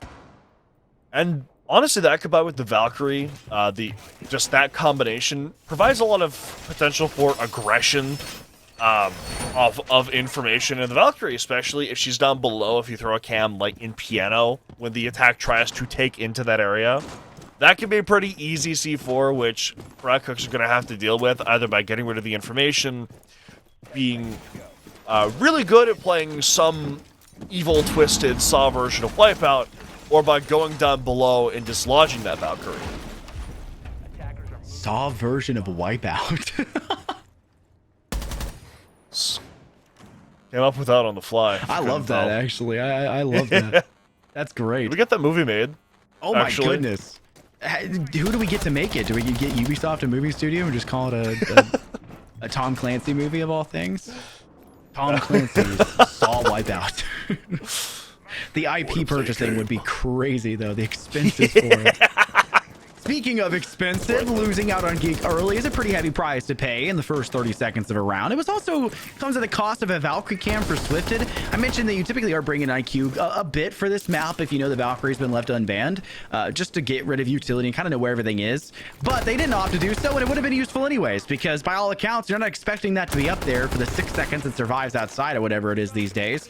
And they use it as a way to get pertinent information to go for the swing for a run out up on that new Valk. As a very heavy drop from Matumba into Skylight, hoping to peek back a C2, gets the frag as well, and There you go as well to get another on top. It's 2 for the side of Frycooks, but now they're in space to go for a plant. No matter how many trades they take this point on afterwards, they've got somebody inside C2 with diffuser down. They don't have anyone here top of wide stairs to really deny and control this, but they can put down a Claymore on this position, which makes it really difficult to swing this safely, as you'll have to be very close to that C2 soft wall. And Swifted has to take a very direct line of approach inwards. Oh, sorry, at that time that was scary. Had to take a direct line of sight approach to the player inside Freezer, and you just don't really know where exactly you can head in from. Swifted waiting. Dokubi cams being removed. Value there, and it's an easy setup once again with the SMG-12 to eviscerate with 9mm rounds to the body. What could you possibly do with how fast of an approach Frycooks goes for? This one much more successful than the round 7 hot drop they tried to do inside a kitchen hatch on our previous map. Now that is exactly what Frycooks like to do. They like to figure out where the weaknesses in the site are, where bodies are located, where holes are located, and then just go in, usually off of a distraction somewhere else, and just clean house. Take that space quickly, get that diffuser down so the roles are swapped, and then just hold for the defense to come and retake their own site, which is exactly what we see there. They recognize that Matumba can drop the diffuser, take control of Cocktail, and then get that down along with support from his teammates elsewhere. And then that Dokubi gives them information on when and where the defense are looking to retake, so they can be prepared for those fights, and even in trying to defend the site that's now theirs, still take initiative in those fights, so Team Brick have an even harder time getting back in. Another first blood for Team Brick. And this one, Nexus can just reinforce it again with the Council Parent, and it just gets worse. It's amazing. This is unprecedented amounts of like early aggression from Team Brick, and obviously didn't work in round 1, right? I mean, the ending result still fell to Frycooks, but the element of surprise is a big factor for that. You don't have a hot drop that's super accessible overall for this objective. Yeah, there's Freezer Hatch, but that's only getting you into Freezer. They can just look from the opposing side and have a direct line of sight through either window or through door, right? There's still more you have to go through, but they can get a very quick approach into Freezer just by walking straight through this garage door, and now just using a single use of a Rotero drone to get into that spacing. As look at the crossfire and pincer coming out from Ace and Shock. Shock's watching the window, Ace stepping in just inside that prep door, and Nexus off screen taking down another. This is Team Brick still with all 5 standing, and all 5 standing at the end of it, because it's flawless in round 2, baby.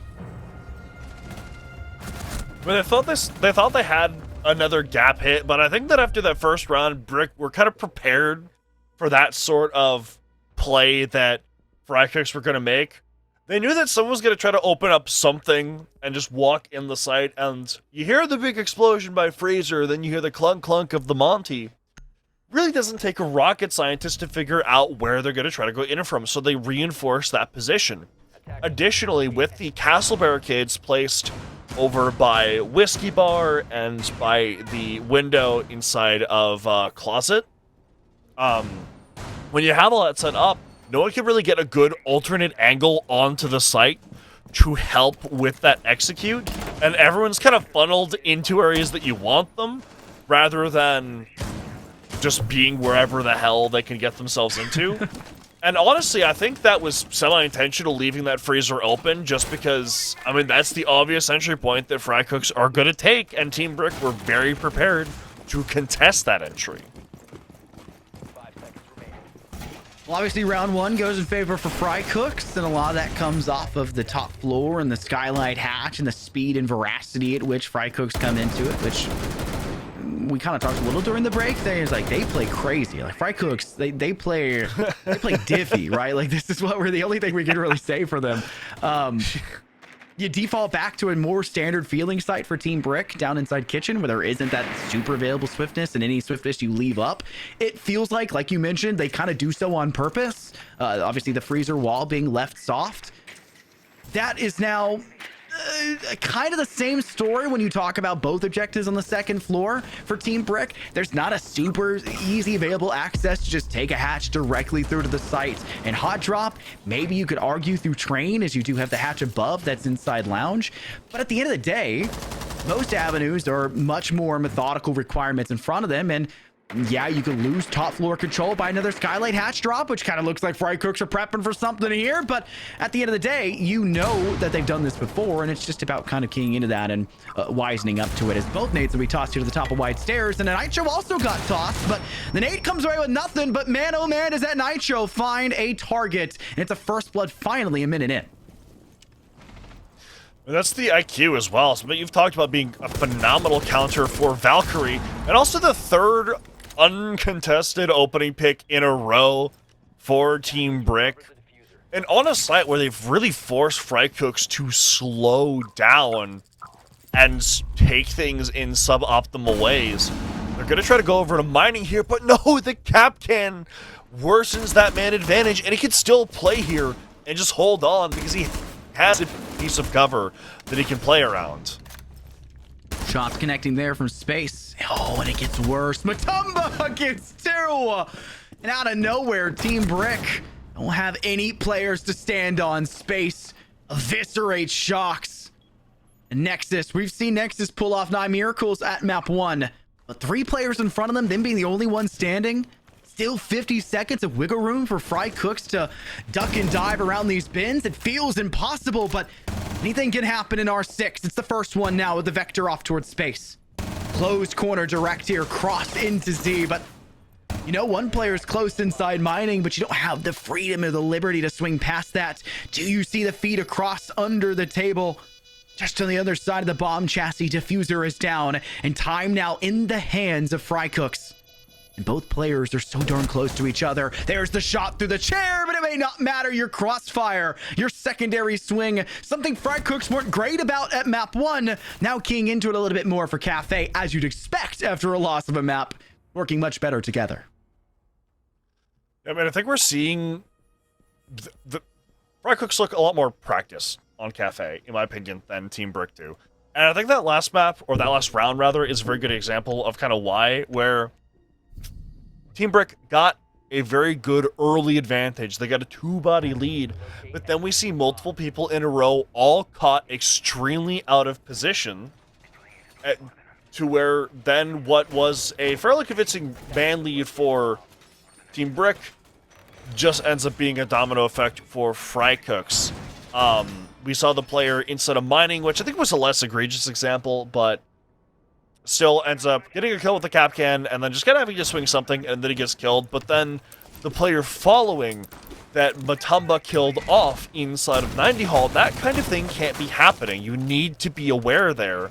And then we saw Mute drop off of Heaven as well, who, I mean, he falls into a suboptimal spot. He can't quite hit the ground in time, and then he just gets killed off by a player that's rotating through Pillar. Will there be a spawn peak for Team Brick once again? I'm waiting for it. There it is. Right on cue. Oh my goodness. And the fact that Frycooks, they've been able to claw back 2 round wins despite this and how often it's been for Team Brick just shows how good offense has been feeling in the overall scheme of R6 for Cafe. People called me crazy when I started to see collegiate find attacking round wins more often than defensive round wins for Cafe. And I was like, this kind of feels like it's becoming a trope. It just feels like offense has found the correct way to really devolve defensive positioning, because it's just a lot harder to stay unpredictable, which is the value you can get on a defensive side of things. But what a shot, though, from Scary to the rappel coming in from White Stairs. That's not an angle many people are ready to swing actively, but Scary obviously has the confidence to do so, I'll say here, and lack of a term that I would say is appropriate for me to say. But Team Brick go through and now have a 2-play advantage on top of the spawn kill they had earlier. And the 3 left for Frycooks. They're left trying to scrounge up any semblance as Nexus gets another one from the rappel in the same window Scary just got one from. This is beating your head against a brick wall. Now they've just got to come in with full force, and this is where you're hoping that Scarping can fake up ground here with Geek. And well, they do find 2 kills.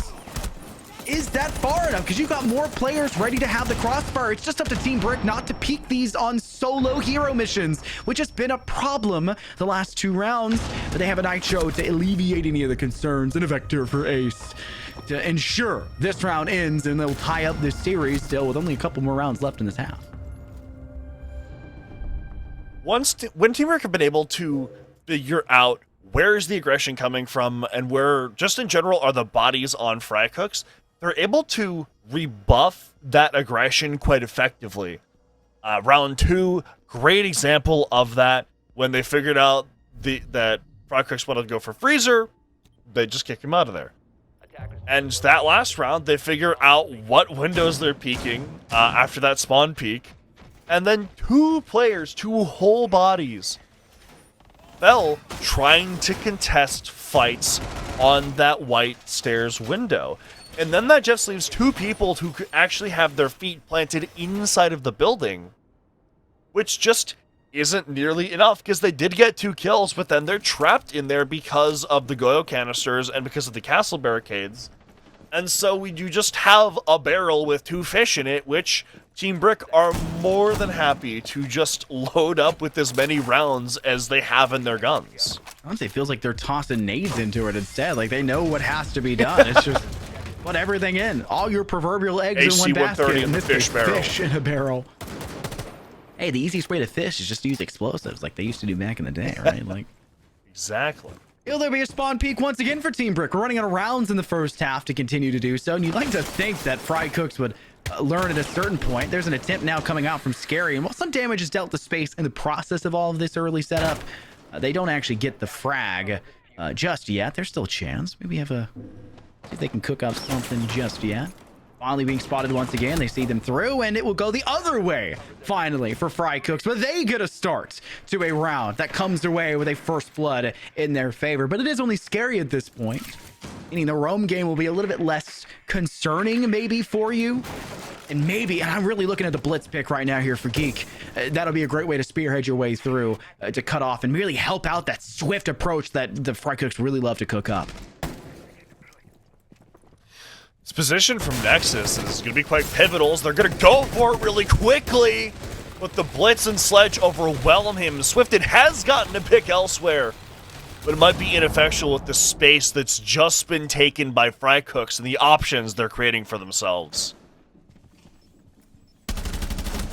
Ooh. Swifted takes a bit too long to do with Shrady, it feels like there, and thanks to it, Geek can pull out the pistol and drop them quickly. I'm retaining still that player advantage. Frycooks much better overall. Bet the refrag game, like I mentioned. With only 80 seconds remaining, they're plenty fine and stalling out for as long as necessary to use those limited drones they still have.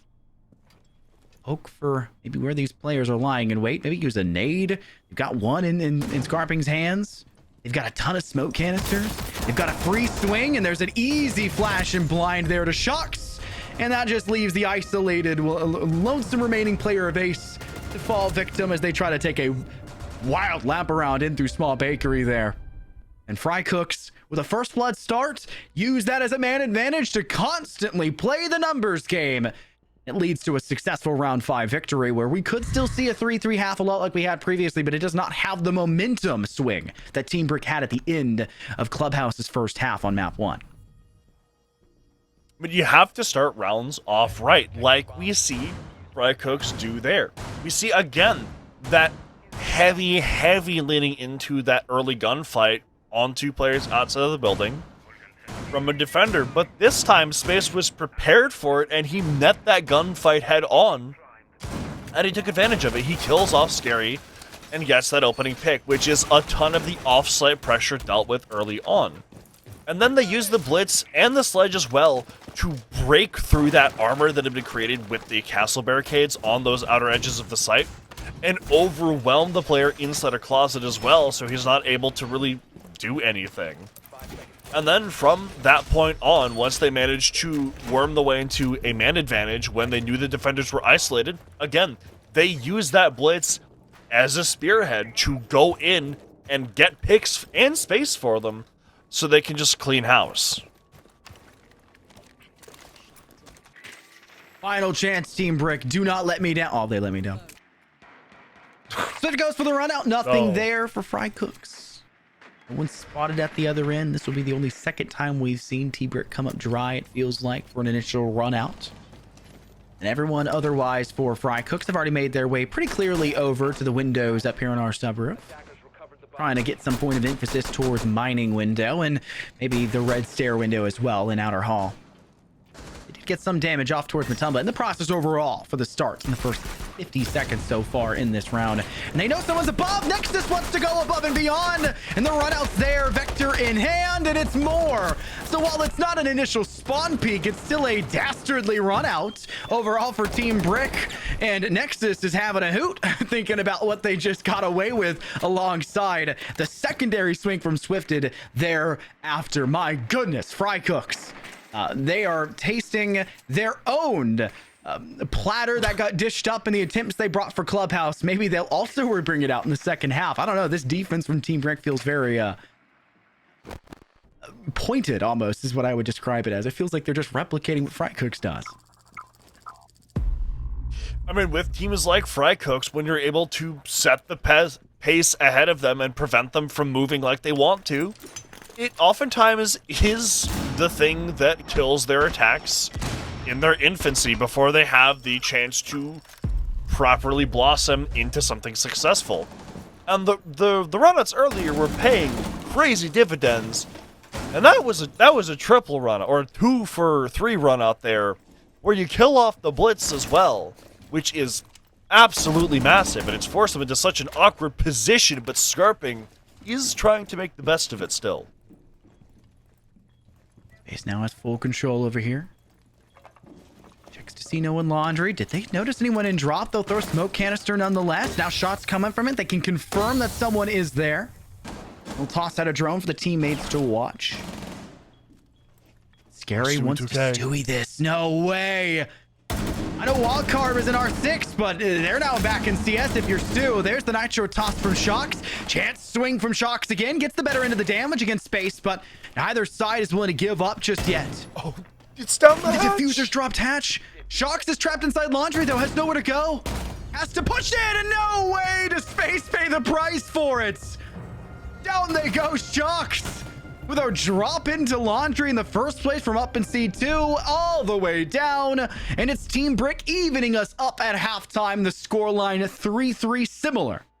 The end of our first half on Clubhouse, though the difference, the lack of momentum, it feels like, from Team Brick. But the overall oddity, it feels like, of their defense, will they replicate it in some capacity for offense? Will Frycooks give them a better taste of their own medicine? Now, when we say that Frycooks play really weird, I think that round is like kind of the perfect example, because there is, I mean, the obvious intent to go fast. That's what the Blitz is for, although it doesn't work out because there's the triple run out. But then, like, the play between Scarping and Space to get into a position where they actually can go for a post, like go for a plant that very nearly gets on the ground, like once it's already hit the fan. Like, there's a lot of solid fundamental play on Frycooks, so let's not always utilize the most effectively. But that round just kind of shows, like, how weird they can be once the rounds actually start to play out.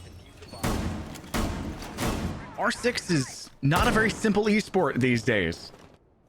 But it doesn't mean you can't simplify it, right? I mean, there's plenty of ways to. Let's not fall back to Utility Consumption Simulator and just go, okay, I'm going to play 2 minutes of the slowest game imaginable, and the entire time I'm just pressing my util buttons over and over and over again.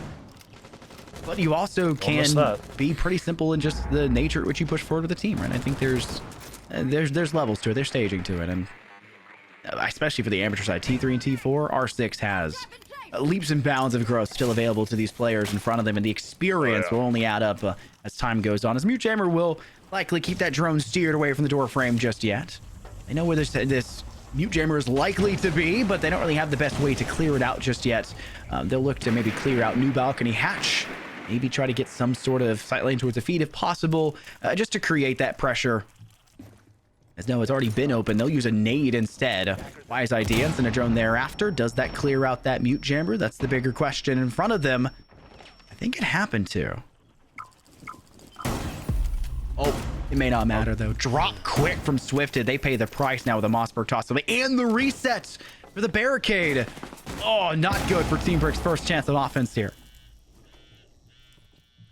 Great play from Shrady here, and he is kind of trapped in a corner a little bit, but there's not an obvious way to get him out from the side of Brick, and Space as well tagging on just makes that even worse, because Shrady can sit here, and they know that he can just sit there. Holding angles isn't really going to have that much of a negative effect on him, because, I mean, you already know that he's here. You don't need that drone. You need to get him out, but it looks like Team Brick are kind of content to sit, wait for him to make a move, which does very nearly pay off until, well, there's the triple crossfire, but Space is on the case for the refrag. Scary has very few chances in front of them to try to step in towards site. Our floor is kind of a giant pain in the rear for a lot of attacking teams for build-up, especially since you have to play typically so one-dimensionally. I actually kind of liked how Frycooks were initially ploying out for a lot of their top floor clearances. It didn't feel like they were super static, but talked about the methodical approach, the stratagem of Team Brick overall, the way they like to play these more standard maps. Kind of expected this style of offense out of them. The line scan will go through, hoping to keep the player and freezer there, and Scary rips down the head of Matumba, and Geek doesn't notice them just yet, knows they're in there and is lying in wait with that MP7. As Scary takes a dangerous swing and will make them pay that price thereafter. Chance though for the one-on-one, and it's a spaced run all the way away. They did not want to have to fight that just yet, and even with the reload barely being finished in time, they're able to get that shot up over the edge, up the lip of that wide stairs railing, and take down the final player for Team Brick. Though a close call as any, despite how good Frycooks were at the stall at top there of red stairs, and just the overall difficulty of that cigar approach. Yeah, I mean, we have seen that a couple times now from both teams where they have a very poor early attack before it is kind of brought back in the mid to late round before the defense closes it out in a very close 1v1. And I think that is kind of a testament to starting your rounds off right. If we look at the way Frycooks played, they got several picks in a row before Team Brick were really able to get anything going for themselves and they kill into Shrady. And even that was immediately refragged by Space with the C4. And then Frycooks are able to fall back a little bit, and granted, they do lose several one-on-one gunfights all in a row to Scary to make that a lot closer than it was, but by that point, he doesn't really have much time, and he's a whisper away from death, and that just kind of makes the MPX a no-recoil boss G that is fully automatic, essentially. Didn't the boss G recently get a pretty big nerf and it still feels like it's absolutely disgusting? It's a range it was nerf. a damage, yeah, like a range. Yeah, damage fall off It number. falls off much quicker. Still feels gross. Yeah, but if you're inside of the effective range, it is still gross. The effective range is just significantly shorter. Probably the right idea overall for it. Maybe why we saw Vigil quite a few times in this series already in map 1 and map 2, not using that boss G, and sometimes using it. Just kind of depends on the overall versatility, which you love to see an operator here that actually has multiple options for their primary weapon that feel actually viable. Speaking of viability, Frycooks come in and they seemingly take a lot of the viable options for attack of Team Brick out the window. You lose your Buck, no Skeleton Key, and the Dokkaebi. We talked about the plethora of things that their utility does for them. The Dokkaebi calls, both ripping away cams for a period of time, like you mentioned, or giving away pertinent information for players with an audio cue, forcing them to stay near either mute jammers or be constantly aware the fact a call could be coming in. That is not an issue. And so the already successful roam game that Frycooks had can continue on that roam, because all they got to deal with is a couple track stingers along the way at a gridlock of Ace. Continue to prowl about, constantly leaving an ever-present threat in the back of the mind for Team Brick. It's not just phantom pressure at this point, Ali. It is complete pressure, as they know they're outmanned and outgunned.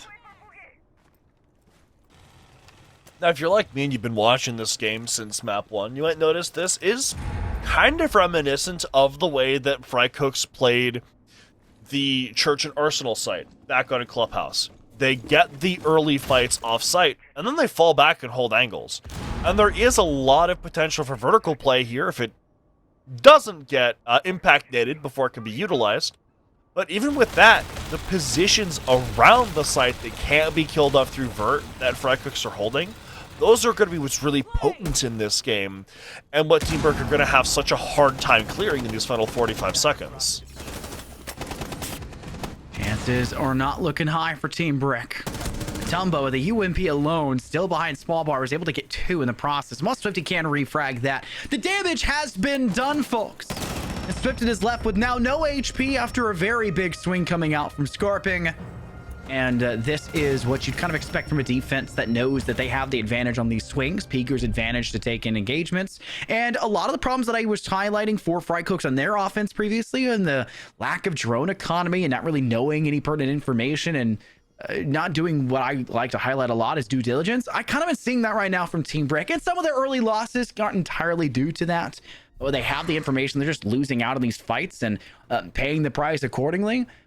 It's coming down to single man plays. It's coming down to a player dropping in and wanting to highlight and a single fight atop a cigar. It's coming down to a player wanting to take a as fast of a way in to do their role in utility, their job for it as quick as possible, so they can help the team out elsewhere, and that gets your buck killed, that can knock your Dokkaebi off the board. That can be a very easy way to lose a fight up in cigar like we saw 2 rounds ago.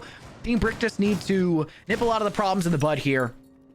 Talk things through, maybe get a timeout, honestly, at some point to just further talk things through, because you have so many of them. Why not take advantage of them and have a little bit of extra help along the way?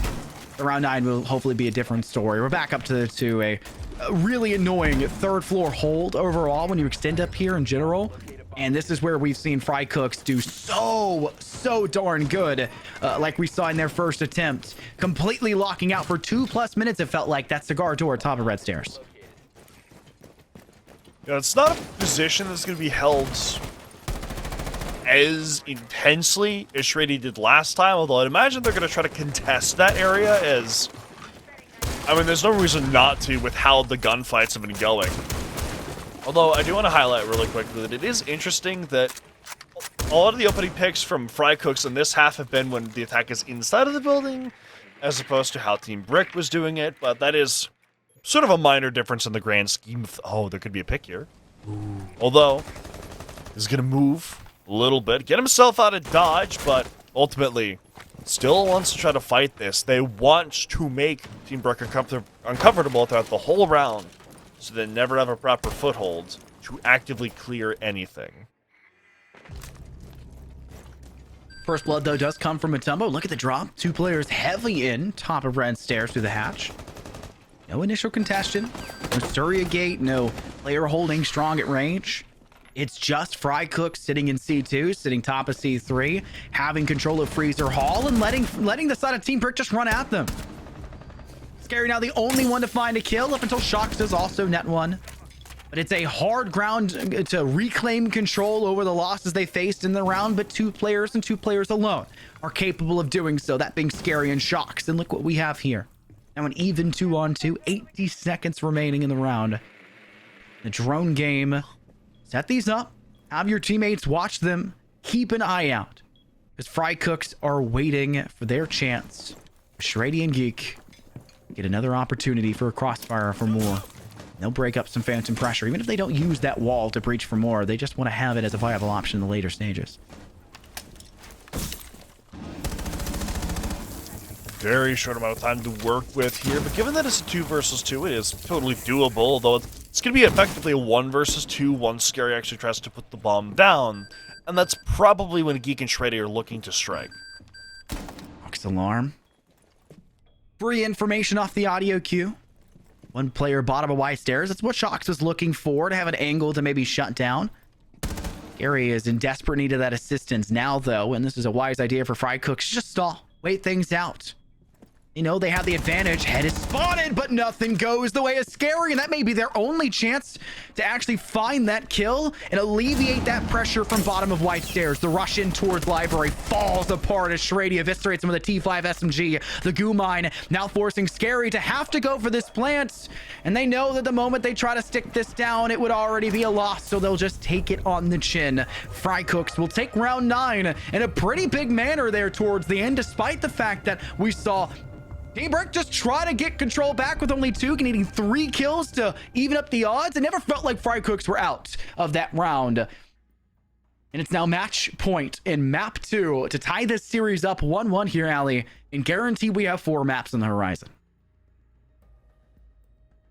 I mean, Frycooks have a really solid chance to do it. Now that they're on the defense and they have that room to set things up and be more explosive and set that pace more properly, that's given their playstyle a new buff, a new lease on life. And Team Brick haven't really been able to find a good counter to it. They have been able to pick up a lot of individual kills here and there when people from Frycooks get overzealous. But Frycooks are always very capable of just kind of bringing things back a little bit in that late round when they need to. Because paradoxically, they are also phenomenal at being very, very careful in those types of situations, which their reckless aggression can often get them into. Is that a 5 drone shot? That one? Okay, no, it was 3. Was worried for a second. Swing with wet and abandonment. It's kind of the name of the game, it feels like, for a lot of this. And our big moral we had at the end of map 1 is Frycooks play differently, right? Like, you know, they play weird. It can be good, especially on certain maps. Obviously shows that pretty good here for Cafe, but I don't think they're playing the exact same style. I think they're playing a much more concise game. They know their win condition and they're sticking to it true and true, especially when it comes to their defensive side. 3-3 half is good for Team Brick, but there's just been no saving grace for them on offense because Frycooks know their win condition. Get the numbers advantage. All you need is 1. If it turns into 2, go for it. Good. They don't have to give up freebies. And a lot of Team Brick's defense felt like freebies. The constant spawn peaks, that's good and all, but now you know where that player is. You have the general idea. You also can immediately find, as I just joked about them not going for freebies outside for runouts, you can immediately find impact afterwards by sending the team in that direction.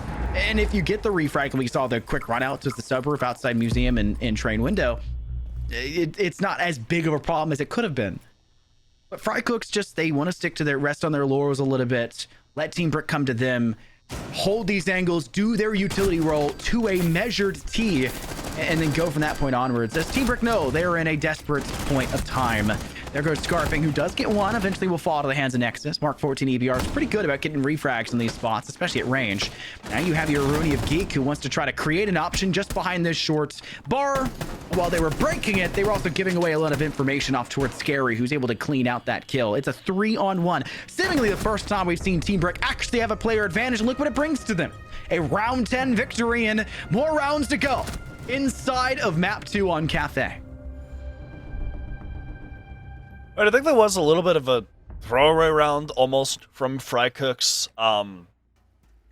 Is that the run out from space was very, very excellent, and then Shrady's death was a little bit unfortunate. So that is a 4 versus 3 that your opponents have, but then we see people get very, very aggressive in kind of awkward positions afterwards in order, because they're trying to get picks back to bring things a little bit more into their favor.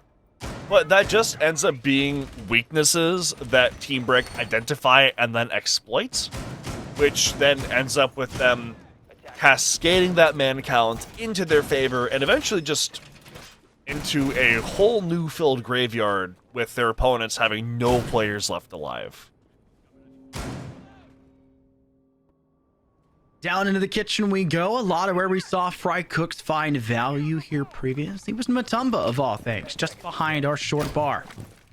Well, there was also the ever-present threat when Frycooks was an offense of the Blitz in hand and the quick sprint that comes through from the sprint and engagement with the Blitz flash.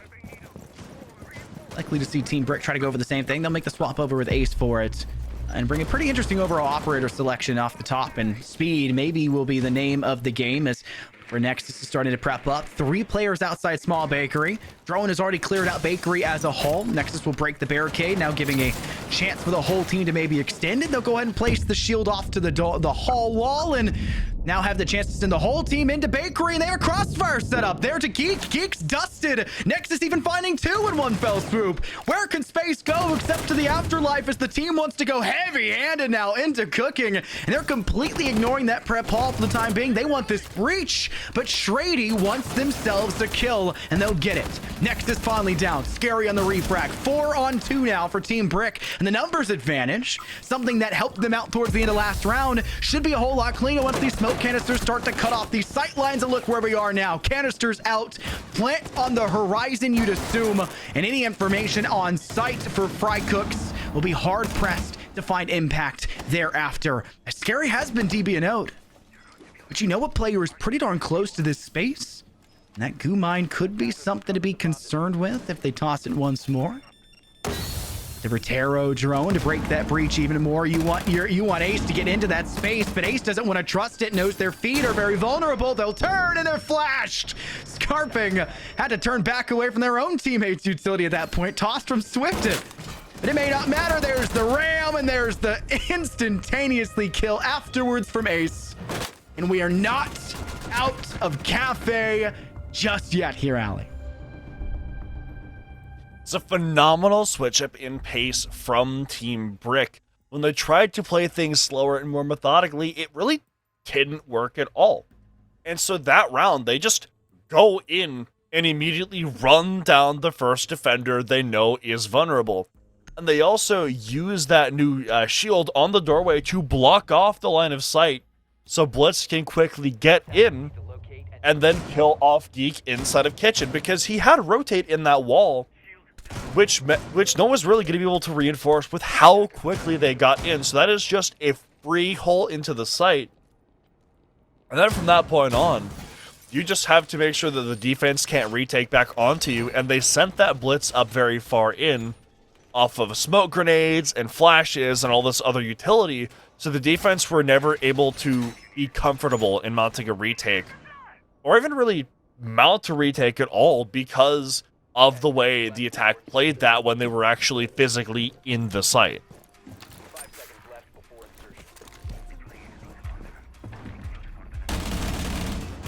Pretty much the exact same setup once again coming out from Team Brick. I absolutely love finally seeing proper usage. The wall for the door barriers. I don't even know what they're called these days. Like every caster I've heard has called them a completely different name, it feels like. But Yeah. eventually everyone will solidify to the right term at a certain point. But That's the hope. what do you call it? I don't know. You don't know. I'm figuring that out. We're This is like the second time that I've casted her. I've been so looking forward to seeing it finally. It worked wonderfully, and the scariest part about it was the fact that they didn't even want to remove it. Right? They refused to shoot it out. It would give too much information. Apparently, our director calls it a DOM panel. Thank you, Chad. Pretty good. I don't hate that. But it's a lot like you would assume. I come from a Valor background pretty heavily for casting, right? It's a lot like what you assume for a Sage barrier, for the barrier orb. It doesn't just cut off a single sight line, it also creates value for a funnel. And that fatal funnel can be eviscerated pretty quickly, a lot like a Sage barrier orb. And we see that there. They instantly impact it, not allowing it to go through. That gives you 2 frags, not only knocks down Nexus on that operator, but also the Blitz for Ace, which was your primary point of emphasis in your spearhead for intel and success on flashes in the prior round.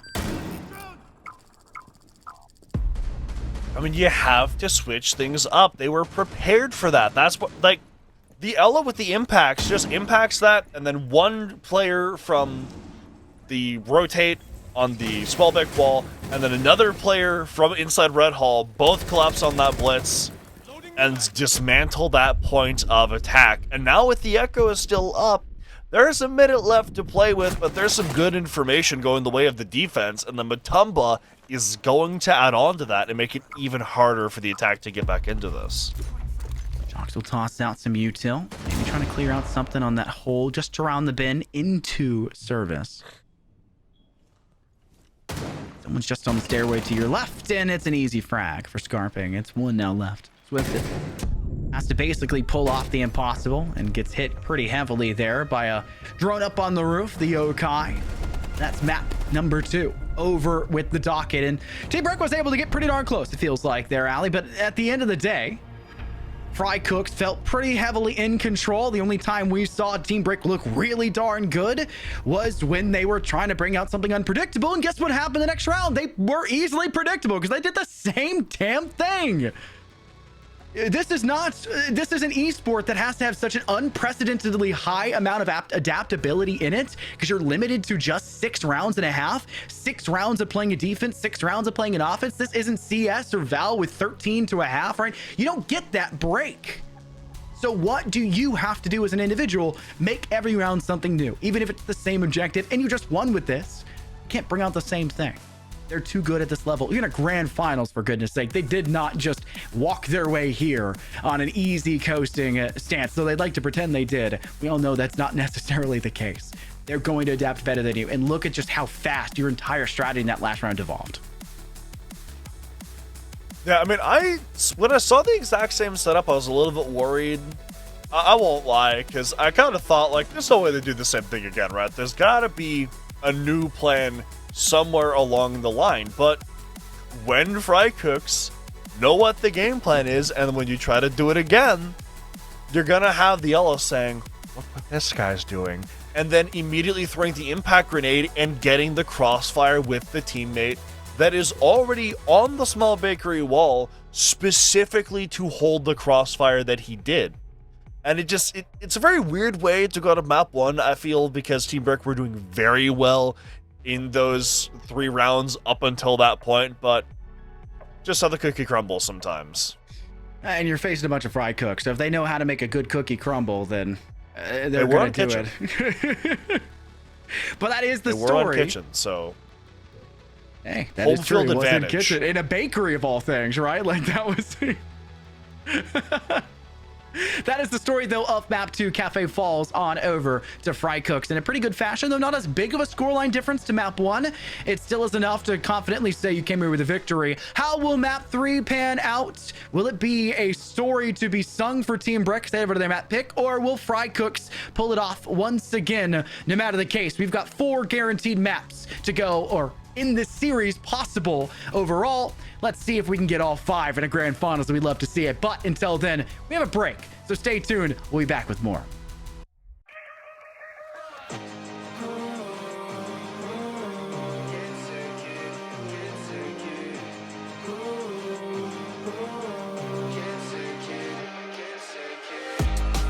I'll be staying outside, yeah, so I don't think about life, yeah. Can you send me a like, 'cause I can't take it, I can't take it. You got me feeling alright, yeah. Every day by your side, yeah. Can you send me a like, 'cause I can't take it, I can't take it. I don't wanna think about it every day. You know that you kinda wanna feel the same way. So much time, you just had to pretend. I've been so lost, I just wanna run away. Run away, run away right now. I gotta go, I'm wasting my attention. You've been on my mind, I could touch the sky. So lost, I'll be running up and down, trying to think about you all the time. I don't really need to apologize. I know, but you like it. I'll be staying outside, yeah, so I don't think about life, yeah. Can you tell me a lie, 'cause I can't take it, I can't take it. You got me feeling alright, yeah. Every day by your side, yeah. Can you tell me a lie, 'cause I can't take it, I can't take it.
something in my eyes.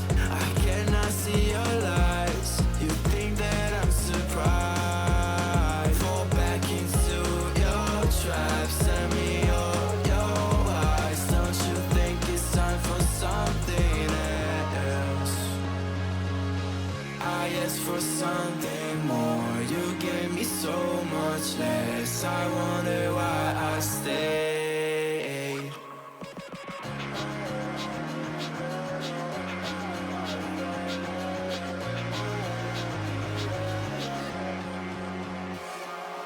I am wasting all my time. I'm messing up my mind. I only need someone, and I've been waiting for a sign. I'm ready for your touch. I'll never be that guy. I don't even know how I fall in love. I don't even know. I don't even know. I might fall in love. I don't even know.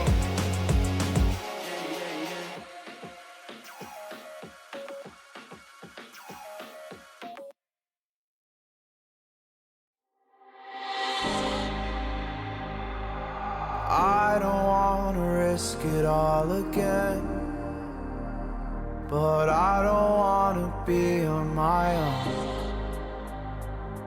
It always goes much better in my head, but the feelings end up wasted. So I'm sorry for breaking down when you said you got me. I'm used to being let down, but I'm hoping if I'm falling too fast, then you'll catch me. You'll catch me. So I'm sorry that you might have to see I'm not flawless. I promise that I'm facing my problems. If I'm falling too fast, will you catch me? Will you catch me before I crash?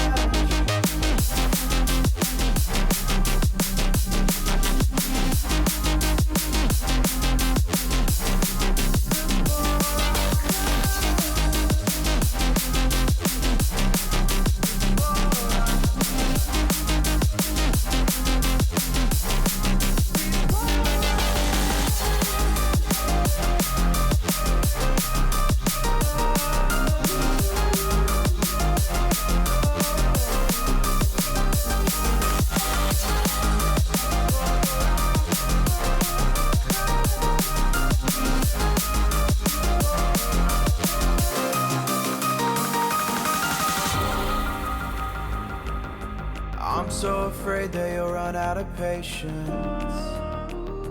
Trust me, I know how it feels to be hopelessly waiting. Sometimes I don't know if I can even change, but I'm still trying. So I'm Team Brick was not able to get the job done on map 2. Cafe Dostoevsky eludes them. We're on to a new map, and we're on to a completely new style, it feels like, in comparison to Cafe. You similared it to Clubhouse, honestly, when we were highlighting it in our map band phase, and they looked really good on Clubhouse. So maybe Team Brick can piece things together, or a wrench will get thrown into things, or maybe a brick will get thrown into things, and Frycooks come away instead. I mean, we're going on to Nighthaven Labs, which is a map that I, among others, have compared to Clubhouse. I mean, look at Rafters on Nighthaven. It's a pretty apt comparison, I would say, though not necessarily one-to-one, as it is a different map. That's why it's not called West Clubhouse or something. It also has, I think, really funny lore implications, because that has, like, the Animus room from Assassin's Creed, so, like, is that canon, and does that mean that Watch Dogs is canon? There's a whole list that you can go down if you really want to do that, or if you want to make, like, a 7-hour-long video essay, I guess. Ooh. Although, more importantly, for our purposes, this is probably going to be the return of Frycooks starting on that defense, which when they did last time, they got an early lead, which they pretty much immediately relinquished once the second half of that defense hit, and then when it came to their attacking half, they weren't able to get a foothold in that half whatsoever, aside from winning the tertiary site that Team Brick were really probably planning on losing anyways. You've already seen Deimos get banned once here, Allie. Does he get banned here once again? Not too shocked, especially for a map like this. You'd also anticipate something like Blackbeard being banned out. Blackbeard is really strong on this map. Blackbeard is strong on every map right now, but Oh, yeah. especially so when it comes to Night Haven Labs. But we had seen Blitz get banned before, so seeing it happen again, it's not the most shocking thing in the world. But we also saw the Asami now being banned twice. Is that in the docket for Labs? Just a Valkyrie, Amira, we've talked about. There's a lot around the table to look into. But if I'm on the side of Frycooks, I'm honestly looking at the Scopos to ban, just considering how annoying Nexus was with that multiple times now, multiple maps. That would be a target ban I'd maybe look towards. The Mute Jammer ban is interesting out of all things. That means that Dokkaebi that was left through the ban phase will be a whole lot more valuable, because they won't be able to just quickly walk into a Mute Jammer like we had highlighted previously as a quick way to basically counteract a lot of the nuisances, except for the post-death players who are trying to relegate it to cam duty, but the nuisances of a Dokkaebi call. And then Azami, as you'd expect, the Kiba barricades, but it's the second floor for our first objective to hold on to, and this is where you'd anticipate a Blackbeard really heavily into rafters to try to get control, as well as getting a pretty big breach on the other side using a thermite to get supply and create another avenue to have a double prong essentially with two sight lines to both objectives and try to pincer it in half. IT Actually really like that Mute Jammer ban, or that Mute ban. I kind of want to talk about that for a sec, because I think that one thing that can really help when you're playing against a team like Frycooks is just knowing where people are, knowing where they're aggressing from. And Mute is an operator that is oftentimes used to deny that information, because if you place a Mute Jammer on a doorway, really the only way to get the drone past that point is to throw it through, which is oftentimes quite a precarious thing to do in the middle of the round. And that's also a C4 off the board, and a lot of site destruction as well that teams rely on quite heavily, that they just don't have access to anymore. It is actually a very interesting ban that is very unorthodox, but I can definitely see why they would want to do it. Lifted is currently practicing their lineups from range here to get a perfect toss for a Selma. Would have tossed that safely and make sure that there's complete control over that side. IT is yet to be completely breached, but the map torch has made things at least a little bit annoying.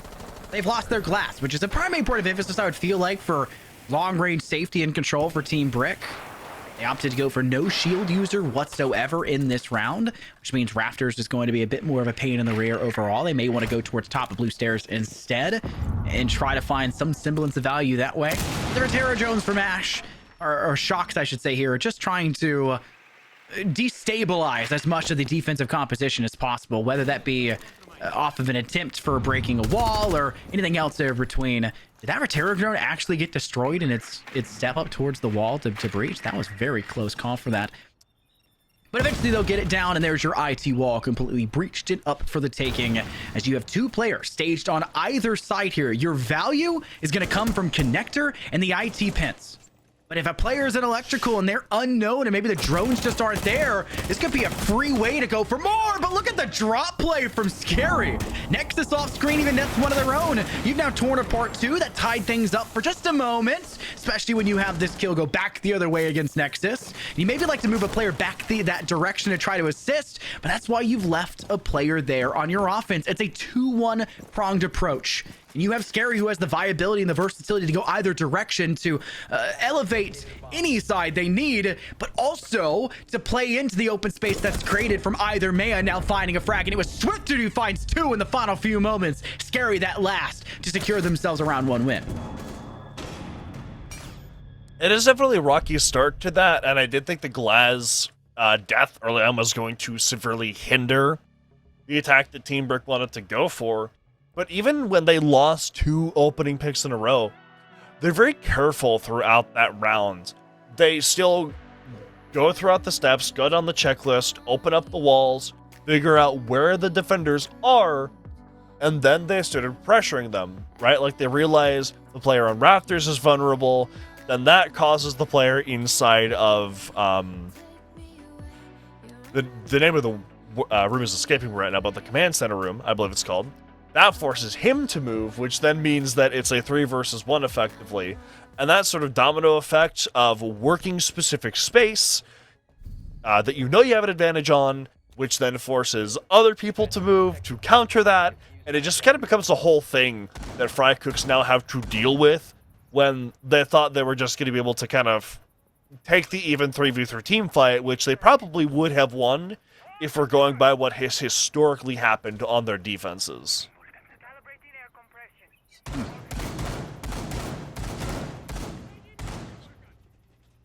Basement side up in the dockets now for Frycooks. You with the loss up on the second floor. They're not doing what we saw them do on map 1, which is their problem. And they came into rounds 5 and 4 on Clubhouse, where they played 2 times in a row an attempt on a site that failed them, Master Regimen Gym. Losing both and eventually be like, okay, this is not a great look. We're going to have to back down to basement and hope for the best. Actually, I think they just lost and it was into the half. My memory isn't as perfect as it used to be. Out of the case, they're not sitting back and just saying complacency is the name of the game and just defaulting to the same exact thing. I used to say play the same objective twice in a row boosts the level of complacency I just don't think belongs in R6. I think that is a little less true in the current state of the game, but sometimes, and for some teams, it still holds its same wide value, and I think the case could be made here for Frycooks, as Ace is going to quickly try to get as many of these map torch holes down alongside the great use of the barrier here from Shocks. But they once again lose a player pretty early off the rip, and it was a very valuable one from round 1. It's Scary, who was 2 kills heavy at the end. The final 3 needed, got 2 of them to secure that round for Team Brick, and losing that Thatcher was going to make the job here for Ace a little bit more important overall, but it's mostly the utility that they were concerned with for the most part for that Thatcher. And it's going to be noticeably absent for the remaining 2 minutes as they do the busy work, the dirty work of trying to make a safety net to pincer in and spearhead through to the defense of Frycooks. As well, there goes Scarving just to deal with Swifted and make problems worse for Team Brick's offense. All right, there really hasn't been enough of an effort to dislodge these roamers from Frycooks that are actively in the important positions, and they're trying to now, but they're doing so when they're already 2 bodies down, and when these defenders know they don't really have to move. They're in the advantage here. They know the attack can't properly clear them. So they're just sitting pretty here and waiting, because the more time is burnt here, even if they do lose a couple bodies, they're still going to come out on top here. As Scarping gets another one and leaves Shocks in a 1 versus 4. Just an impossible stance to stand into. Stock off towards storage, clearing away as much of the utility as they have viably in front of them, but they know that Strady's still close by. They know the exact corner they're in as well. I mean, there's nowhere really to go from there. But peeking into that fight against an SMG, it's just a pretty darn difficult task. And there's more players beyond that rushing in to assist them. It's a pretty easy loss of life. And Team Brick will forfeit away their chances for this round. In round 3, now on the horizon, our scoreline 1-1, and Team Brick needs to do a much better job of, like you mentioned, clearing out their own game, finding value for these picks, doing maybe a little bit more droning to ensure that if they do stage a player into space, they can find an impact frag at least there for a trade if there's 2. We said that was the problem for Frycooks on map 1. They just weren't playing the trade game. They absolutely turned that around on Cafe, even with the nuisances that were the spawn peaks from Team Brick. 4 out of the 6 rounds successfully on their defense. They still were winning the trade game in the later stages. Meanwhile, Team Brick are still having the same problem, it feels like, that they had on map 2, where they're just lacking information that would elevate them to that next level, because they're still pretty good about the overall trades. It's just, we're trying to win a gunfight when you don't know anything, and defense has the peeker's advantage of willing to take swings and letting you come to them. It's never a good ask. It very easily could go wrong, and it seemingly has for round 2 for the most part. I mean, you gotta cross your T's, you have to dot your I's when that is the play style that you have kind of built for yourself, which I would argue the Team Brick kind of has. You can't leave the steps undone, and by the time they actually tried to do the steps, I mean, You've already lost 2 people, and you don't have any utility to actually complete those steps. All of that last round, and we're in a new one now with, hopefully, from the looks of the lineup, something a little bit more dynamic from Team Brick, and more utility to actually properly dislocate and expose positions that Frycooks are looking to hold on to. IT wall, something that was pretty easily cleared previously for Team Brick with Terror Drone and Mad Blowtorch combination. This time will be dealt with by an exothermic charge, and the Thatcher EMPs down a lot of the bandit batteries, and we see once again Matumba, who failed to bandit battery trick on map 1, seemingly given the trust to do it again on map 3, and look what happens. They die again, though this time they don't get the damage that they had gained on Clubhouse up on CCTV. They get nothing. They die to the exothermic breach, and they get laughed at by Swifted thereafter. And it is a pretty close cut secured round. And from that point onwards, felt like everything fell apart past that point. And I guess confidence for Team Brick. They sprinted in from multiple sides, this time not from just inside of connector and off into electrical, but also the top of blue, round that bend into hallway, and a direct line of sight to everywhere they need across both sites. I think that was a much better job there from Team Brick of actually shoring things up and making sure they are prepared for what Frycooks are actually going to do. I think alongside that, there was some kind of questionable play from Frycooks that allowed that to happen. I mean, obviously, the one you want to point to is Matumba getting killed with the thermite charge. Although there were other things like the gunfight on water stairs and the cave being kind of awkward. And when Team Brick are given those opportunities, they are very, very capable and successful with converting those into picks and then converting those picks into round wins. Frycooks here need to be better about just not giving them that easy in when they're on these defenses, because when they have the bodies up late round to take the team fights, they are exceptional with them.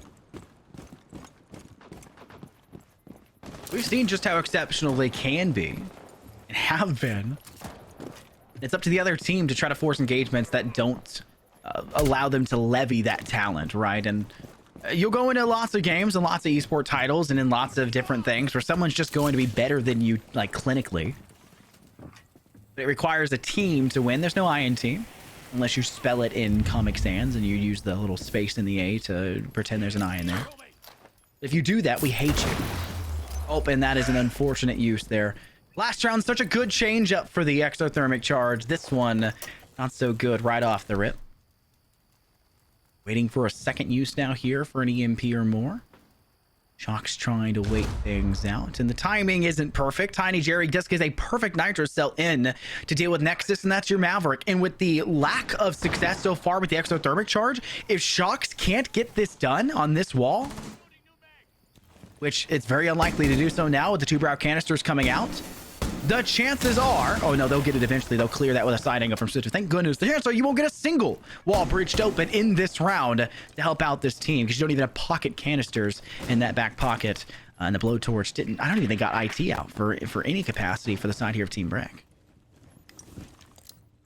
I think there was something open on IT, although whether or not it's actually going to be useful in the coming round is, I think, really the question mark there for me. Because they have some solid control here, but the man count isn't going their way whatsoever. And that's only going to get worse as the seconds start to tick down, as every task is going to start to take exponentially longer with each body that falls.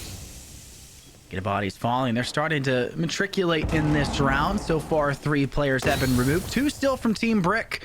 But Ace is trying to use these smoke canisters topped by their roster. Give them those free lines of sight. There is no Warden beside of Frycooks. Scary still pays the ultimate price. Loss of life from Matumba, getting 1 more. Geek may not have the chance to be picked up, so technically this could still be a 3-on-2. Almost use them as a bait or a drone for the time being. Heavy sprint by Ace. Wants to move over to where Diffuser is, where Chassis is for the bomb site. Space lying in wait. Has maybe a great chance to flank on this. They do not know that Space is here. But with this heavy swing, the timing for it's going to be poor. Space is now unfortunately given up. Tiny Jerry, aka Scarping's life. Too slow to step into this one. Door frame being watched. Ace will go down, but it's still a plant for Swift. Swift has a chance to maybe find a frag, but pincer on both ends. It's too dangerous to work with. Damage done. DB and Odin finished off. It is a round win for Frycooks with plenty of time to defuse, and it's a back and forth draw so far throughout these rounds, Allie. We're seeing a repeat, a lot of repeats of the game plan that Frycooks has liked, all the way since round 1, actually. That very aggressive early round, followed by an immediate collapse back onto the site to try to play the fights late round. We see there they kill off the, I believe it was a Maverick over by the IT wall, and then I think they got another around connector as well, if I'm not mistaken. Or it might have been by IT as well, I'm not sure. And then they reinforce off that pillar wall, delay some more time there, and then they just hold for the fights. And they're not always great at winning every single fight, but when they're able to get momentum early rounds so they can afford to lose a couple bodies and play some refrags, that's really when the game plan from Frycooks starts to shine, when it's at its highest effectiveness.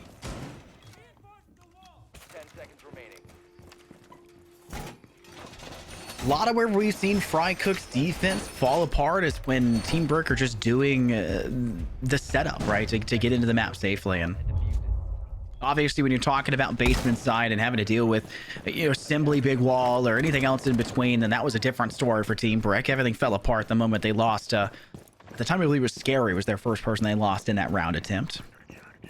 Things afterwards didn't find a whole lot of value for him. But the Osta Shield alongside of Mav was a very good combination, and at the time, Ace was on the map. Scary was off elsewhere.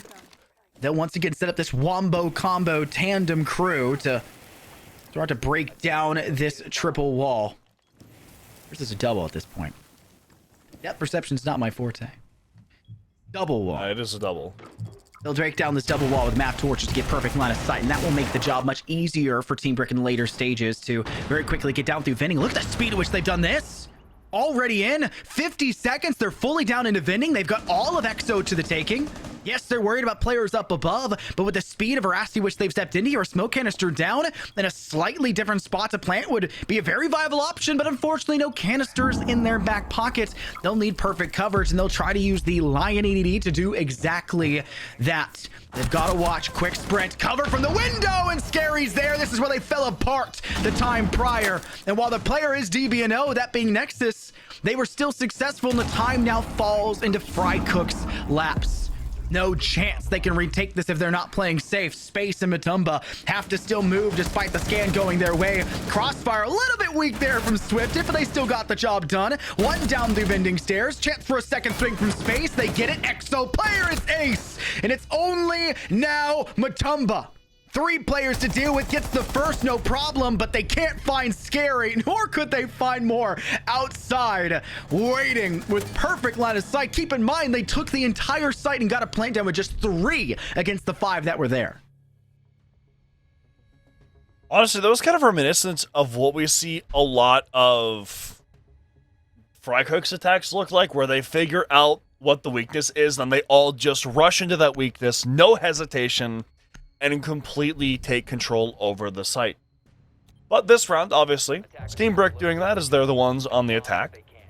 And last round I criticized them, or not last round, but last time they did that attack, I did criticize them for not taking some of the steps necessary to circumvent that roam. But this time, they go for a different attack that negates a lot of the effect that roam had, but then they also still are aware that people are going to try to play from above, and they stick Scary on it when they think he's going to be on that wall with the Osa.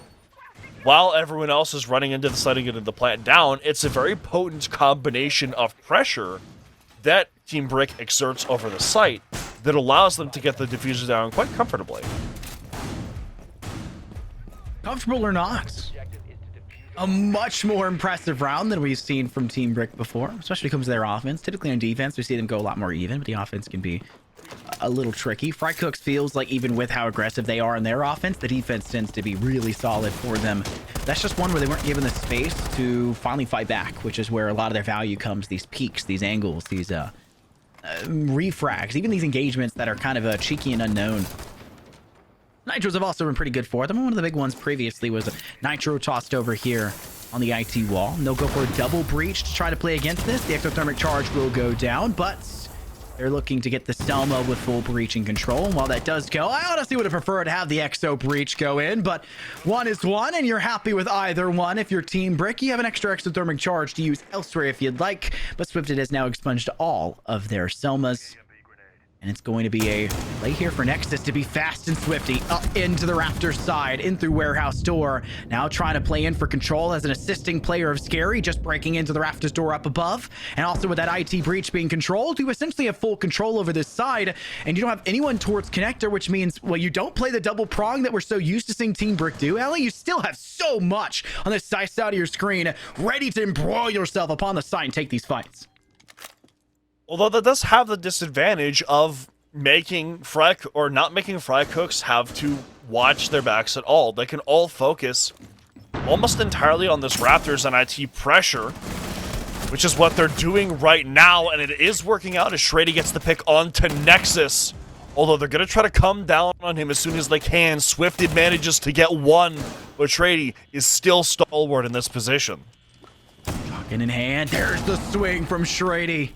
Down goes Scary, and a lot of the team started to move because they wanted to play in and actually have that tertiary angle, Alien. It's costing to pay the price. Team moves away, and look at how fast Frycooks acts upon that intel, knowing that they had to wisen up, knowing they had to make that shift in positions. And everyone falls apart.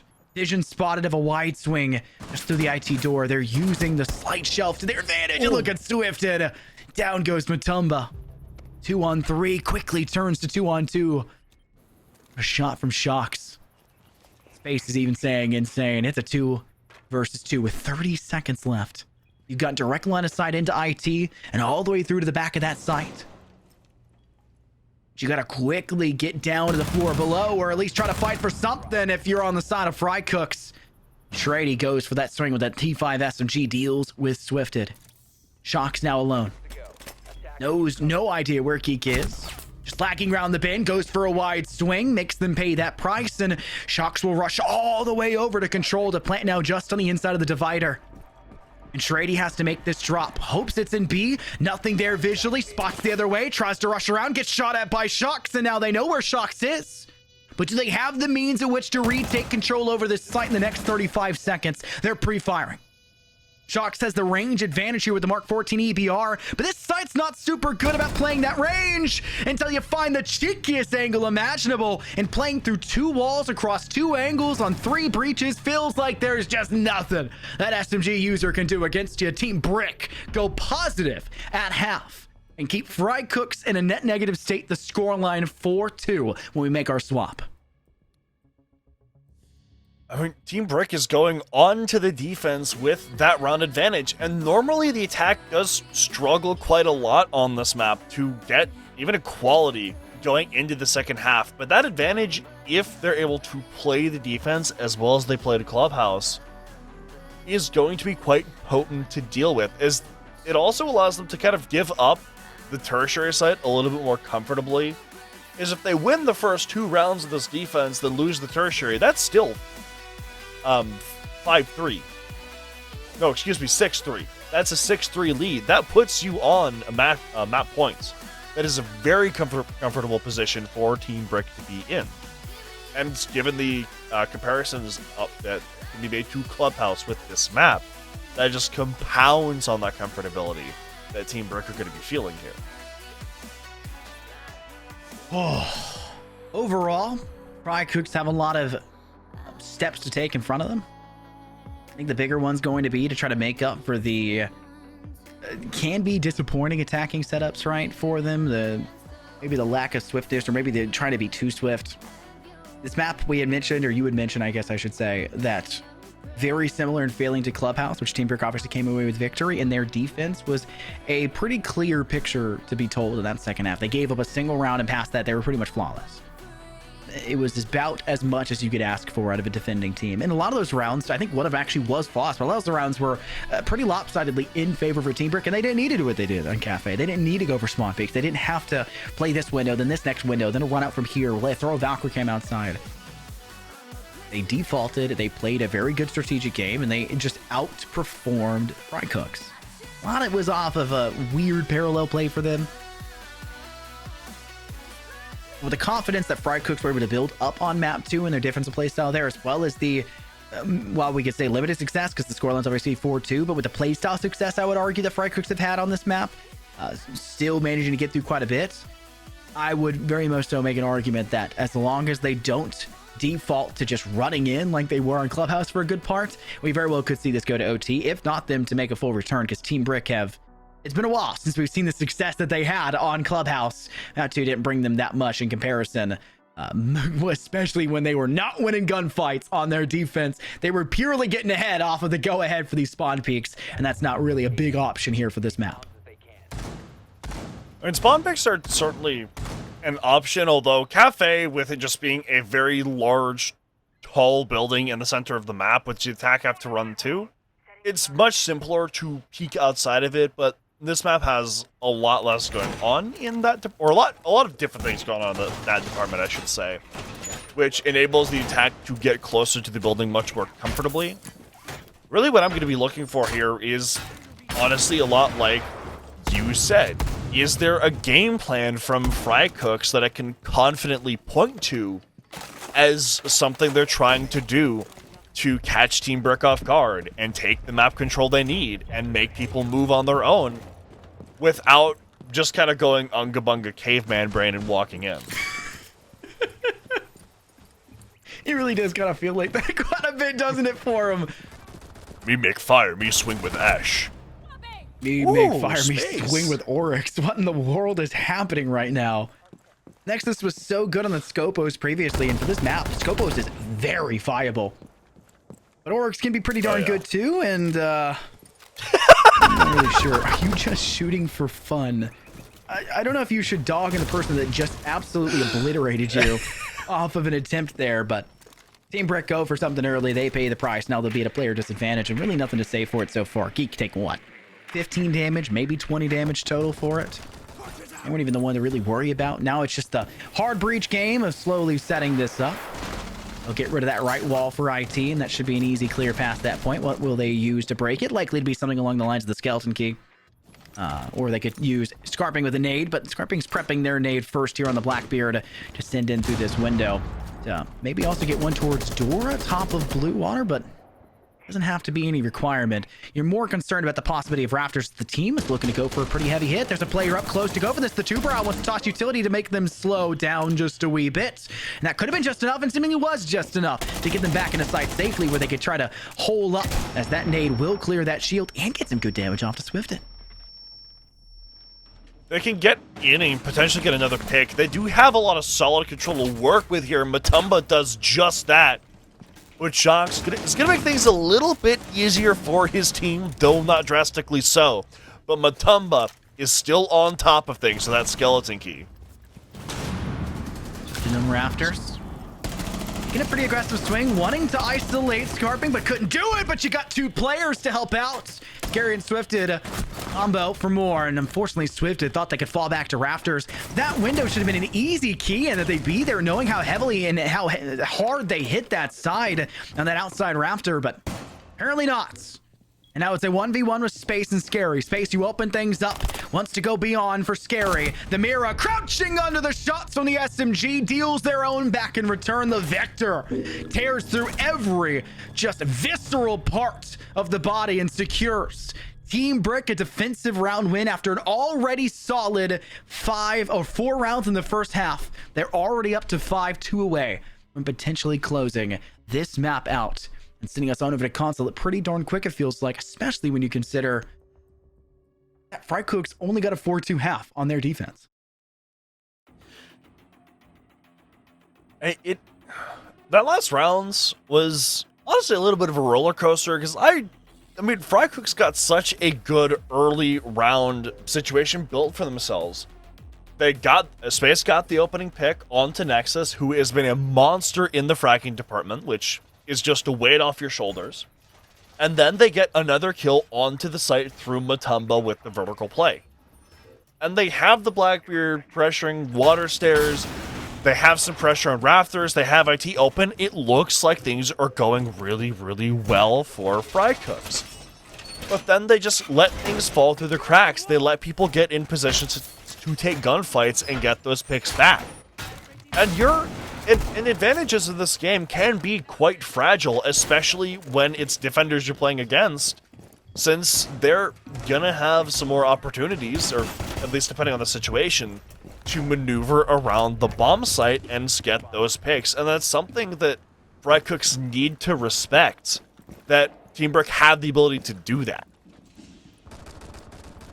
I think you just earn more and more respect from either side throughout this series. Obviously, Frycooks were kind of upset after map one. Maybe, I think, honestly, a little surprised by how well Team Brick played against them.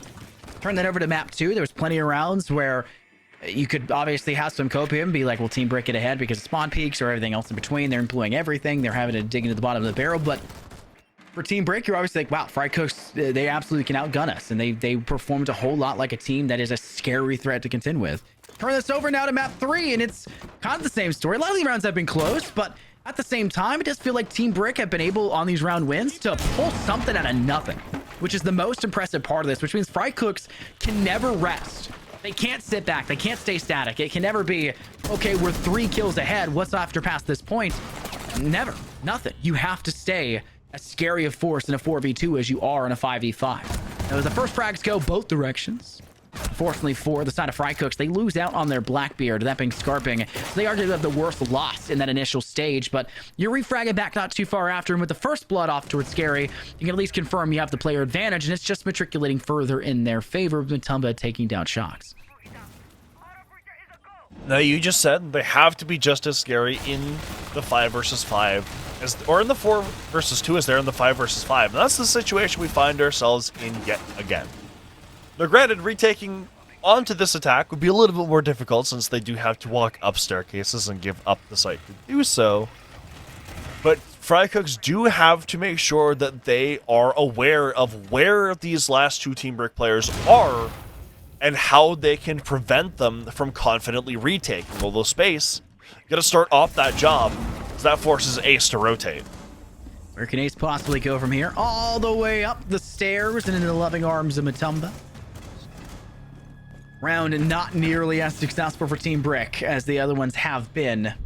A good story to tell for that is just how in tandem it felt like Frycooks were working for their offense. So many players up in the rafters and down the rafter staircase. Yeah, you sacrifice Scarping, but you had a player watching that storage window for the crossfire for their lap back to escape from that fight, which means you have a cutoff angle being held actively, something that maybe Frycooks were lacking a couple times on map 1. I think I only saw like really twice on map 2 where there was a problem, but nipping that in the bud is going to be the thing that creates more consistency overall for this team. And with how inconsistent the scoreline has felt and how dire things have been seeming with the way that these 4v2 recoveries have been so adamant for Team Brick to claw their way back into the clutches of either success or very, very near success, you'd like to get as many free victories as you can, and that was a great way to do so. As once again, Team Brick will set up for their defensive hold. A lot of emphasis here towards IT, as you'd anticipate. Once again, a second floor extension, like any team would do. But the last time we saw this for Frycooks, remember on their defense, when they brought this out, they failed to keep them away from the site. And they also gave up a whole lot of that rafter side and IT side as quick as possible in comparison to the ones they had previously, where Team Brick, once again, why are you giving up? You're ahead. Stop giving up free kills. You failed. They know you by now. They played 3 maps against you. That's the 2 overall. That's a great pick for Geek to get. I kind of see the visions. If he killed off Geek, like, that's the thermite, that's the primary hard breach just done and dusted, but the Frycooks are not a team you should give a ton of momentum to. Granted, they haven't always been the best at converting that momentum, but you still shouldn't give them the opportunity with how they've been playing throughout this series as a whole. And on this map as well. It's going to give them a ton of opportunity to play around and just get people in worse positions and play trades. EMPs to deal with any of the hard breach now that's in lane. Their pocket EMPs actually fall things from space at that point. But IT wall will be open. Both actually are successful, though the second Selma is only getting a single wall open in the process. Matumbo, though, rips apart, shocks and tears this Team Brick a new one. They're only left with 3 players now.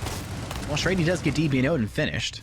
Job's not done, and the overall defensive structuring for Team Brick isn't where they'd really like it to be. Storage window is still an unknown. How many players will peek this? You don't want to hide anywhere if you're scary, but it's prickly having a lot of pressure from up above as the boogie drone clears away every floorboard imaginable, and you don't have anywhere safe to sit inside storage no longer.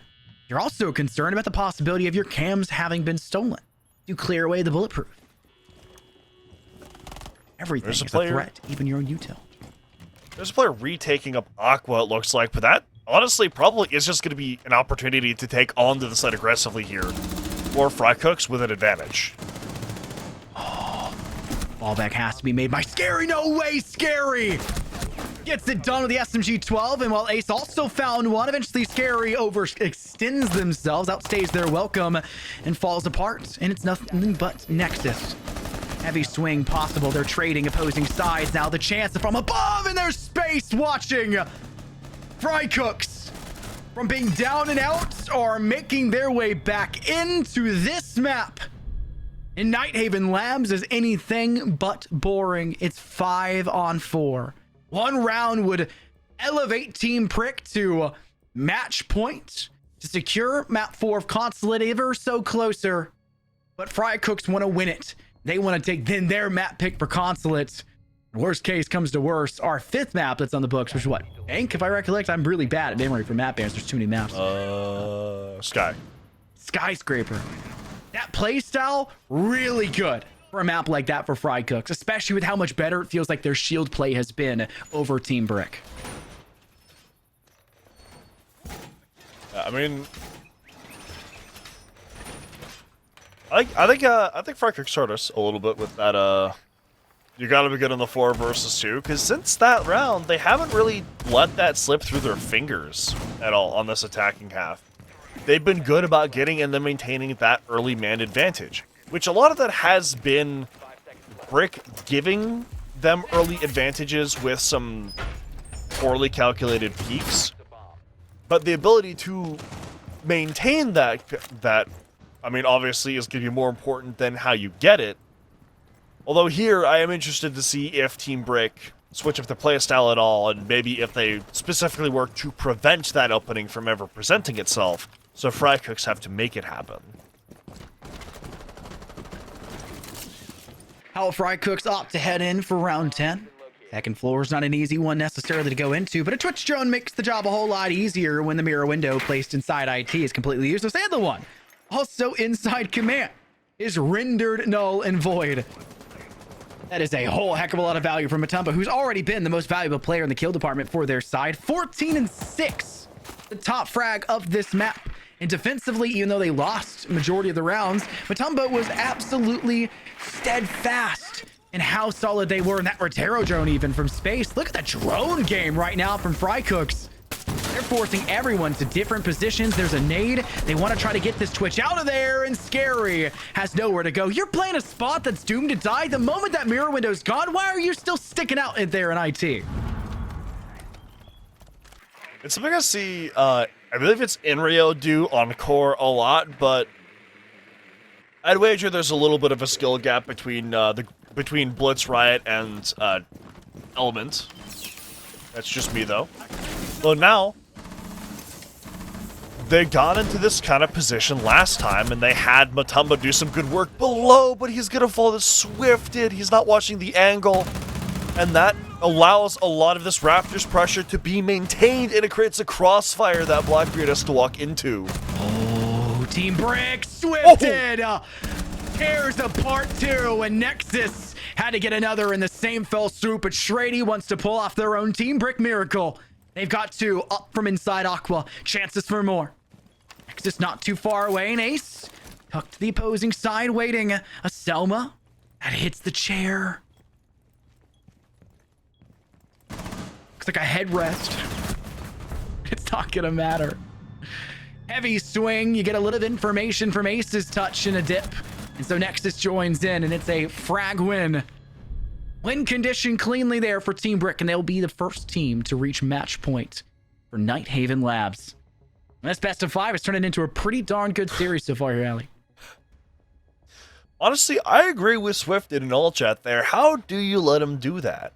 That it's multiple times that we've seen this. I would argue on all 3 maps so far, where Frycooks have been good at getting an early advantage, but then it just kind of slips through their fingers when push comes to shove.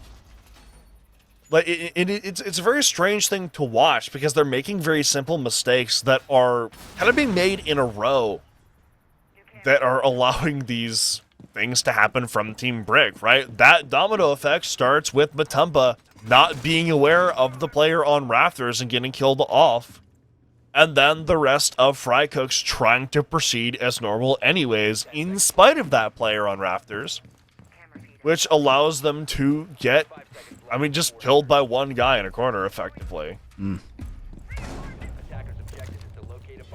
Roam game obviously a little bit more present for Team Brick this round. You bring out the cardiac sensor.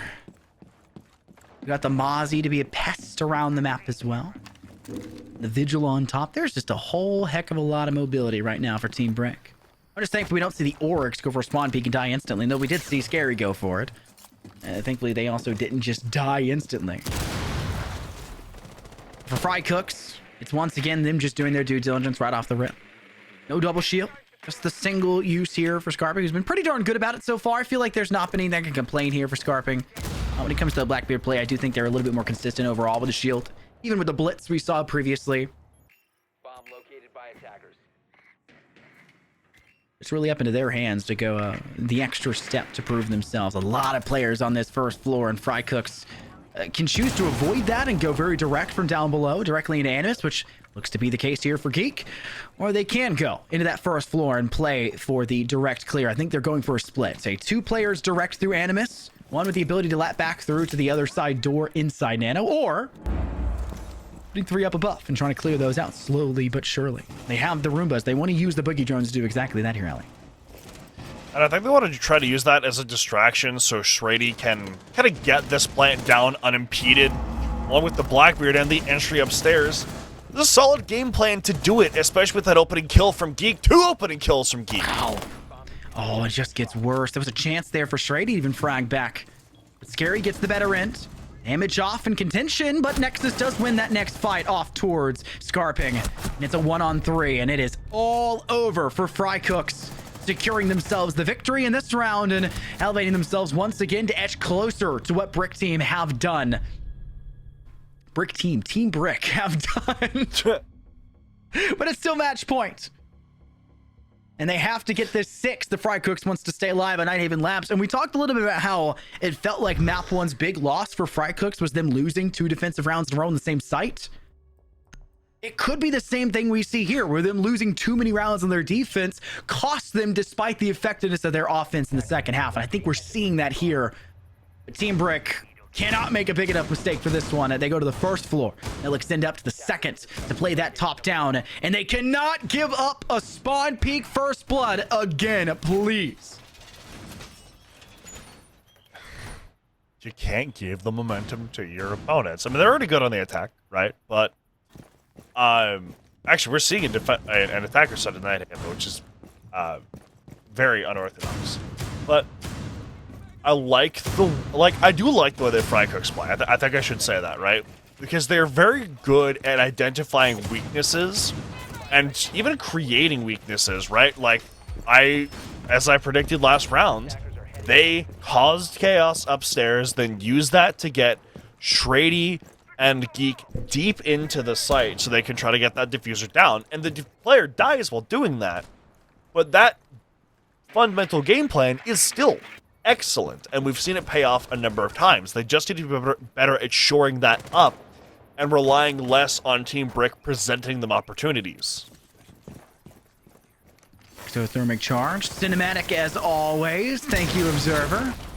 Breach will go through, give you full sight lines into warehouse. The team will rotate back up to the rooftops and they'll do their step-by-step work. So you can hear off in the distance an attempt for a run out with some Mark 14 EBR shots to try to contend back. That was space.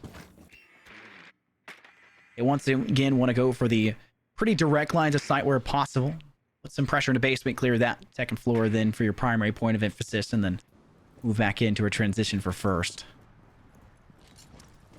If you're Frycooks, the most important thing here is to maintain the player advantage. Don't give up anything for free.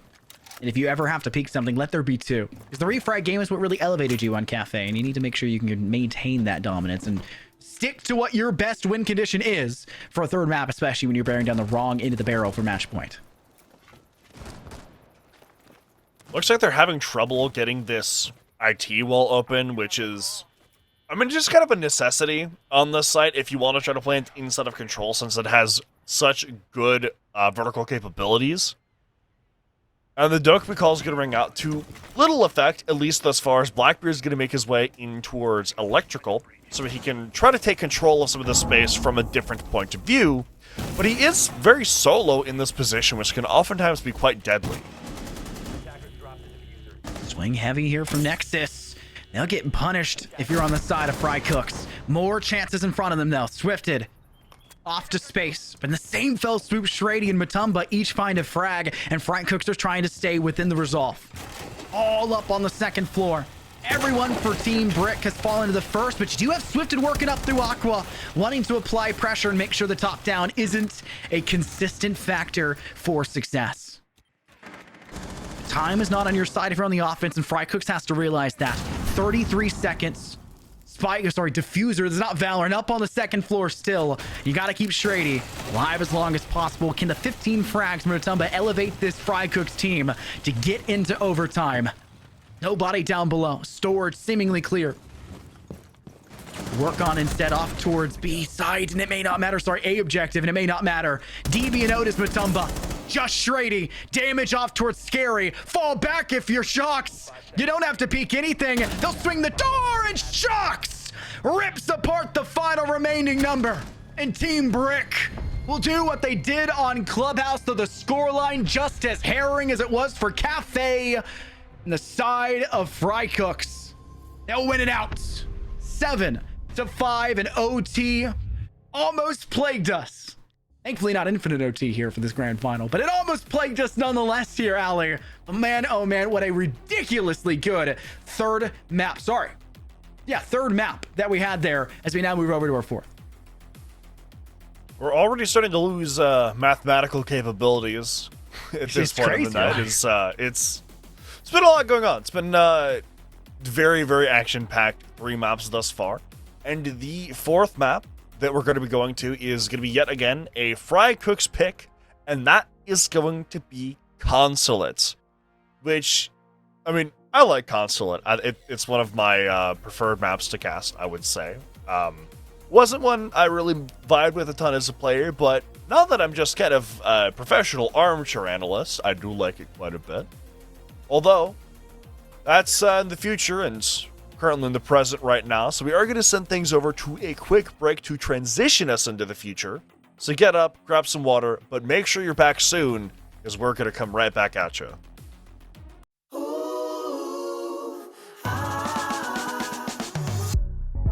Talking to me with your eyes, I get a hint of the perfume that I like.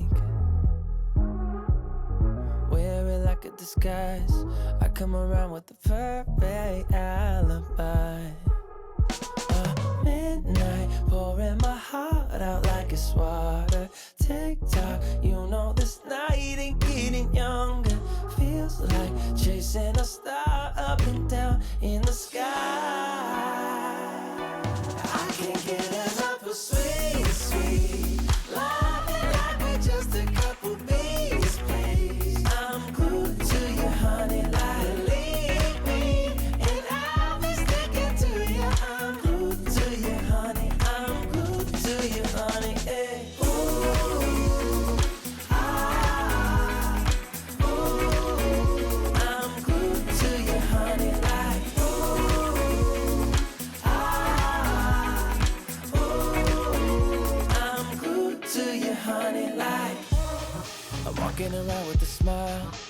got me feeling like curfew after 9. Yeah. You're tearing it up with the style. You got me living a brand new kind of life. At midnight, pouring my heart out like it's water. TikTok, you know this night ain't getting younger. Feels like chasing a star up and down in the sky. I can't get enough of sweet, sweet love, like we're just a couple bees, please. I'm glued to you, honey, like leave me, and I'll be sticking to you. I'm glued to you, honey. I'm glued to you, honey. Hey. Ooh, ah, ooh, I'm glued to you, honey, like ooh, ah, ooh, I'm glued to you, honey, like. Oh, don't forget I love that honey taste. Yeah. Oh, I'm feeling like a double dipping day. Oh, it's a double dipping day. I can't get enough of sweet, sweet loving, like we're just a couple bees, please. I'm glued to you, honey, like leave me, and I'll be sticking to you. I'm glued to you, honey. I'm glued to you, honey. Hey. Ooh, ah, ooh, I'm glued to you, honey, like ooh, ah, ooh, I'm glued to you, honey, like.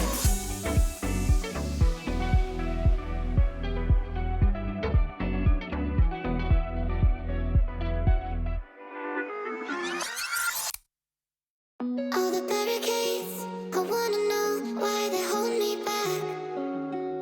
Need a miracle to break me through, but I won't get that. If I was a real wonder, then I could save me from turning around. Lift me off the ground, and one day I'm free. Yeah, I wanna be a real wonder. Heaven lift me up from under.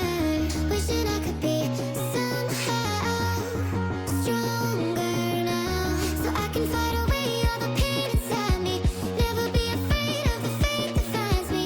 Wishing I could be stronger, so I can be a real wonder.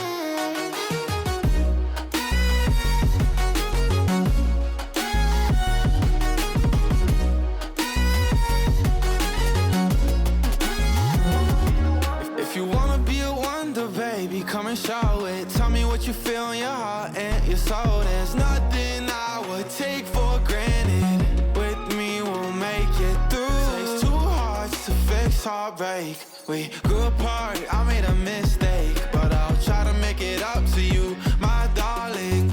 Ooh. Yeah, I wanna be a real wonder. Heaven lifts me up from under. Wishing I could be somehow stronger now, So I can fight away all the pain inside me. Never be afraid of the fate that finds me. Wish that I could be stronger, so I can be a real wonder.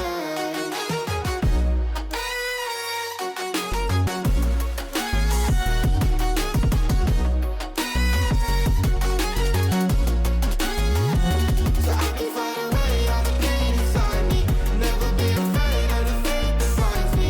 Wish that I could be stronger, so I can be a real wonder.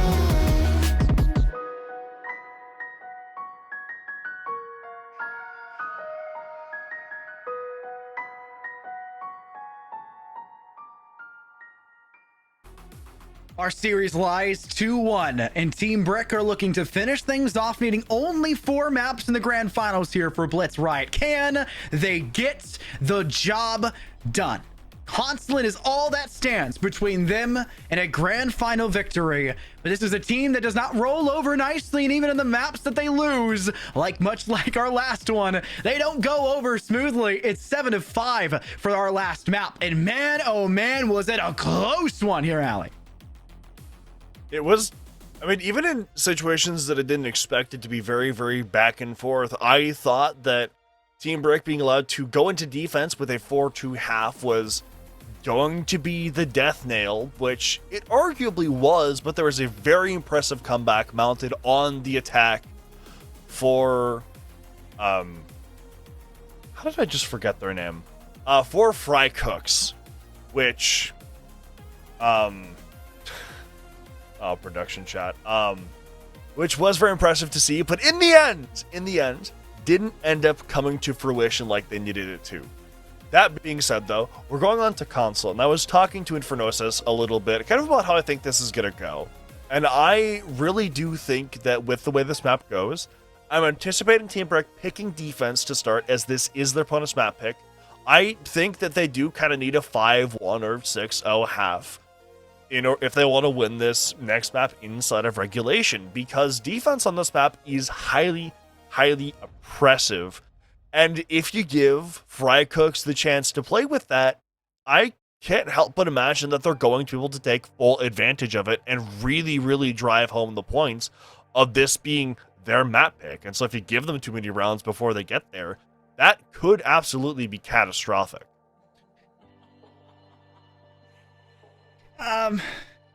With the way that the series has gone and it being like, you're like, That oh, is it's also defender-sided siege. You know, you're looking at this and you're like, well, why has attack been so damn good the entire time, right? I did say that Nighthaven was going to be attacker-sided, so, or defender-sided, so who knows? I just think we're at this state right now where you can't expect anything in this grand final.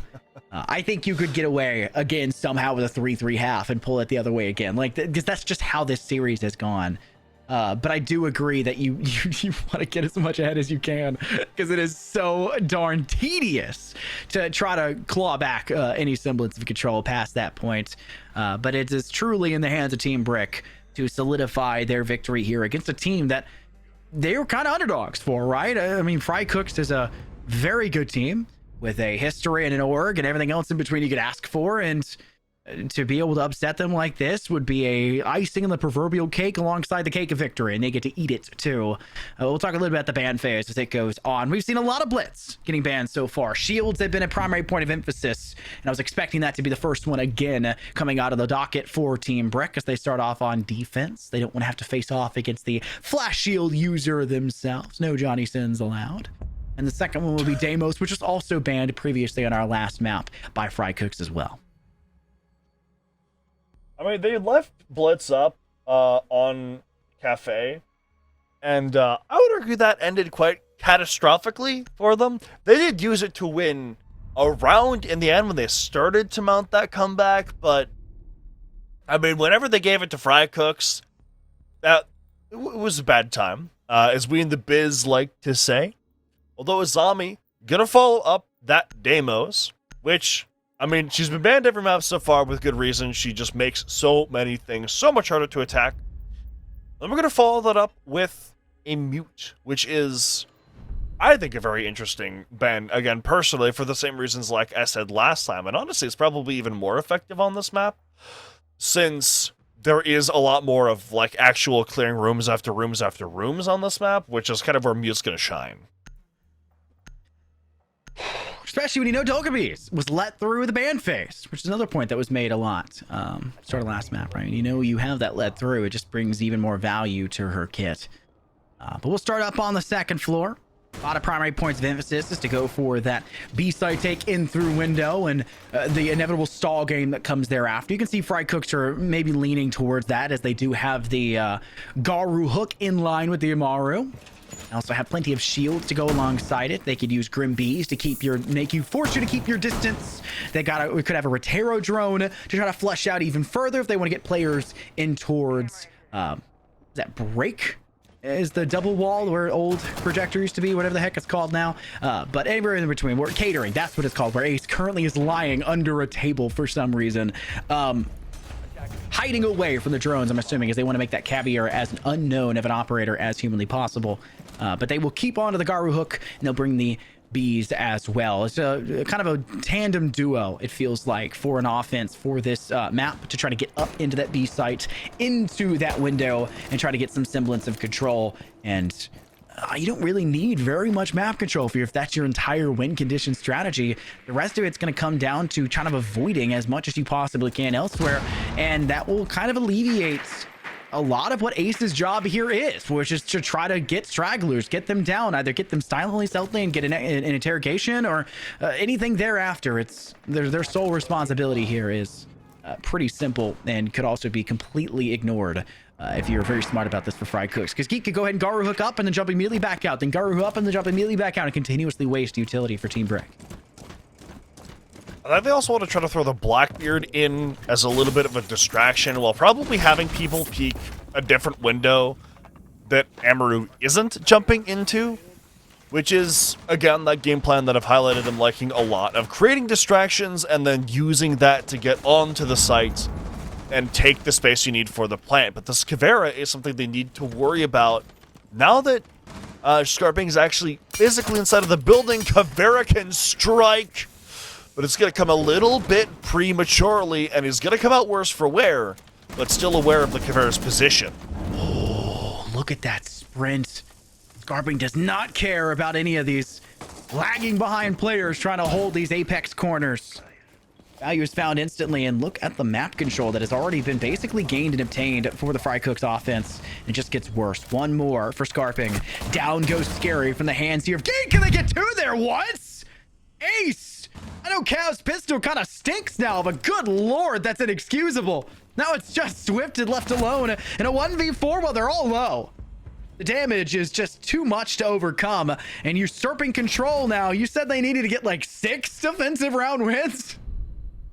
Yeah, well, the coping here is they got to get 5 now. So I don't think that game plan went as initially intended for Frycooks, but I like the way it went nonetheless. They were able to get Blackbeard in top yellow to refrag an opening pick that happened, and then just be this big, boisterous presence that commands the attention of everyone on Team Brick. And then Geek Freak got a Gara hook into the back of the site. He jumped into that Checkers Hall and then walked and shot them in the back when they were already trying to fight the Blackbeard. And then by this point, because they've each gotten 2 kills in that round, now you just have, I believe it was Swifted left on that Mozzie in the 1 versus 4. He's realistically not going to win that with that combination of operators, especially with the Blackbeard once that plant's down. That alone is the winning combination in that scenario. So, I mean, all in all, just beautiful play from Frycooks, although that does need to be replicated over further rounds. The big thing for them as well is it shows that they're doing a lot more than they have throughout the series, right? Where if their initial game plan falls through, they immediately adapt and can change it up just enough to get a clinical edge over their opponent. That was a problem that was very glaringly in their face for map 1. Was a little bit there for map 2. Obviously, they won it anyway, so it wasn't a major deal. But it was a consistent issue overall for their side. But a lot of the round success did come off of the combination of success from Geek with the great swings, as well as the space that was claimed by Scarping. And speak of Scarping, how much did I said this after they died? Because no casters current.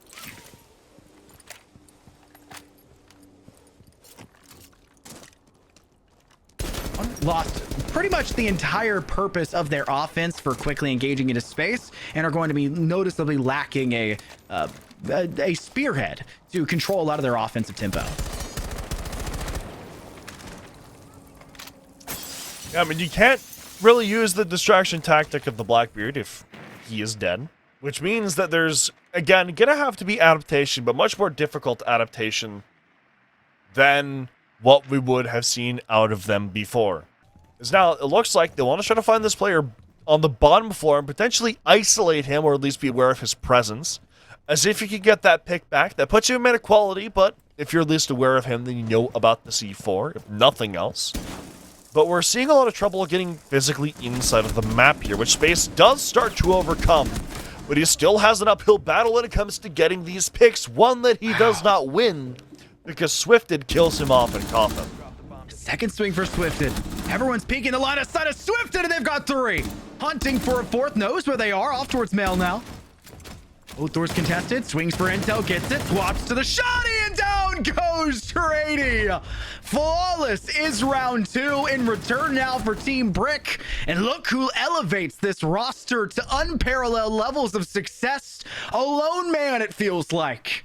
Absolutely eviscerating everyone on the side of Frycooks, bar a single player that Frycooks desperately would have loved to have to sprint that player's direction and usurp that point of control from them.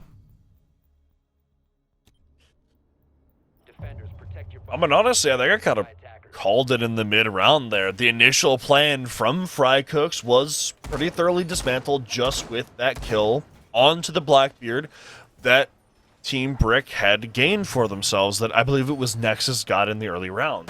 And then from that point on, they need to find another place to get into the building and another point of attack so they can actually get onto the site.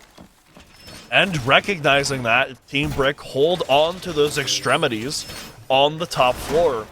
And then when Frycooks try to get in and claw a pick back, Swifted just jumps into action and immediately starts poking the nest and taking advantage of the players that were just caught in lackluster positions because of the circumstances. Now you have to be very cautious if you're Frycooks. Losing a player for spawn peak is not a new thing to you in the series against Team Brick, but it being your Blackbeard was obviously one that was frowned upon. They all get them up to the top floor, very cafe reminiscent. Work your way up to the rooftops, get in through the hatches and the skylights and move top to bottom. But you can also have a lot of speed if you're on the side of Frycooks, and they try to get in there. Yes, one frag does go in the favor for Frycooks, but they had also tossed an impact in the same fill swoop and got damage off, and that actually got the refrag back, and you also lost Trady if you're Frycooks in the same exact instance in a different spot. You got a player disadvantage, need an offensive approach. You struggled without the Blackbeard to spearhead you. Now it's gone once again. And while you do have players in the map looking to contend, Diffuser's off in no man's land, and you have to reclaim that, and you don't know if Team Brick are holding it.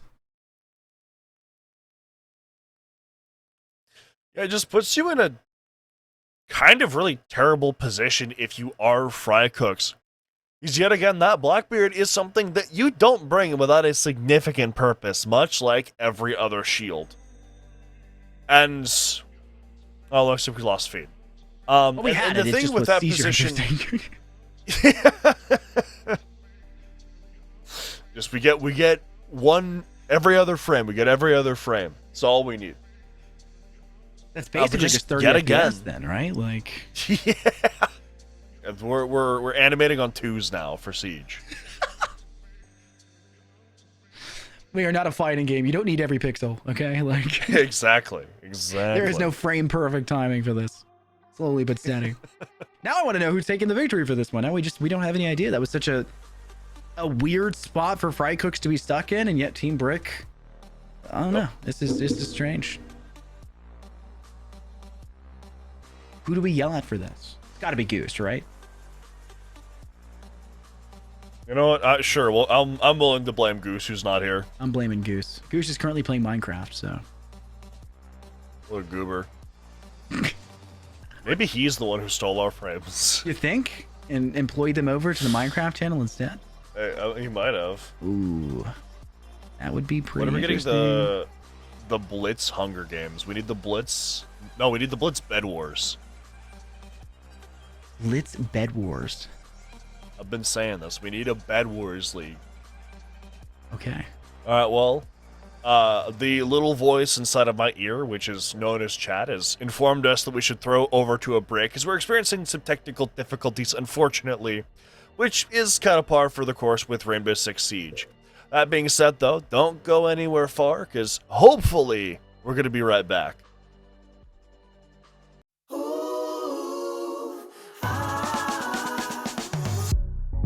Talking to me with your eyes, I get a hint of the perfume that I like. Wear it like a disguise, I come around with the perfect alibi.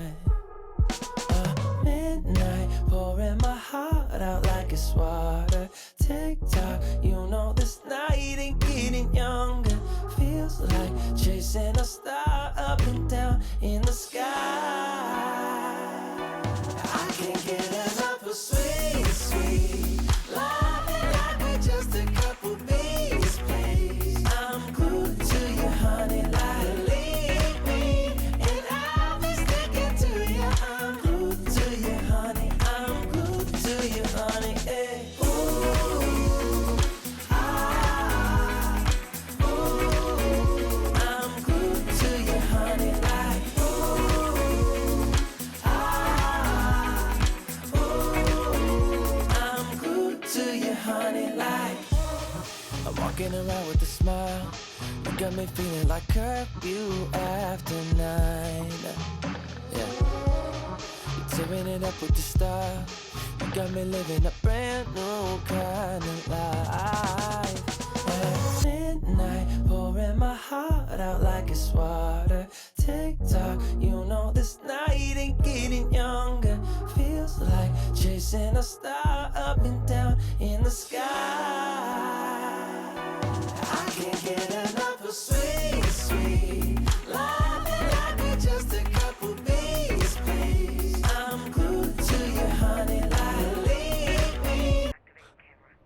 And we've returned, and the overlay was not lying to you.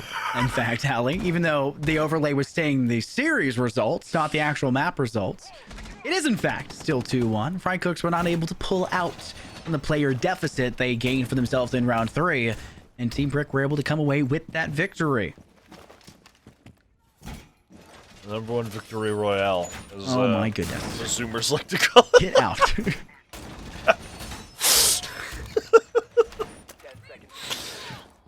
I mean, like I was kind of saying there, like, these past couple of rounds, Team Brick put hooks in very obtuse positions, and then just kind of riding that out towards the conclusion of the round. And unfortunately, we didn't see the last round because Namical connected to an SRT he shouldn't have. But Hashtag fire goose. hashtag fire goose.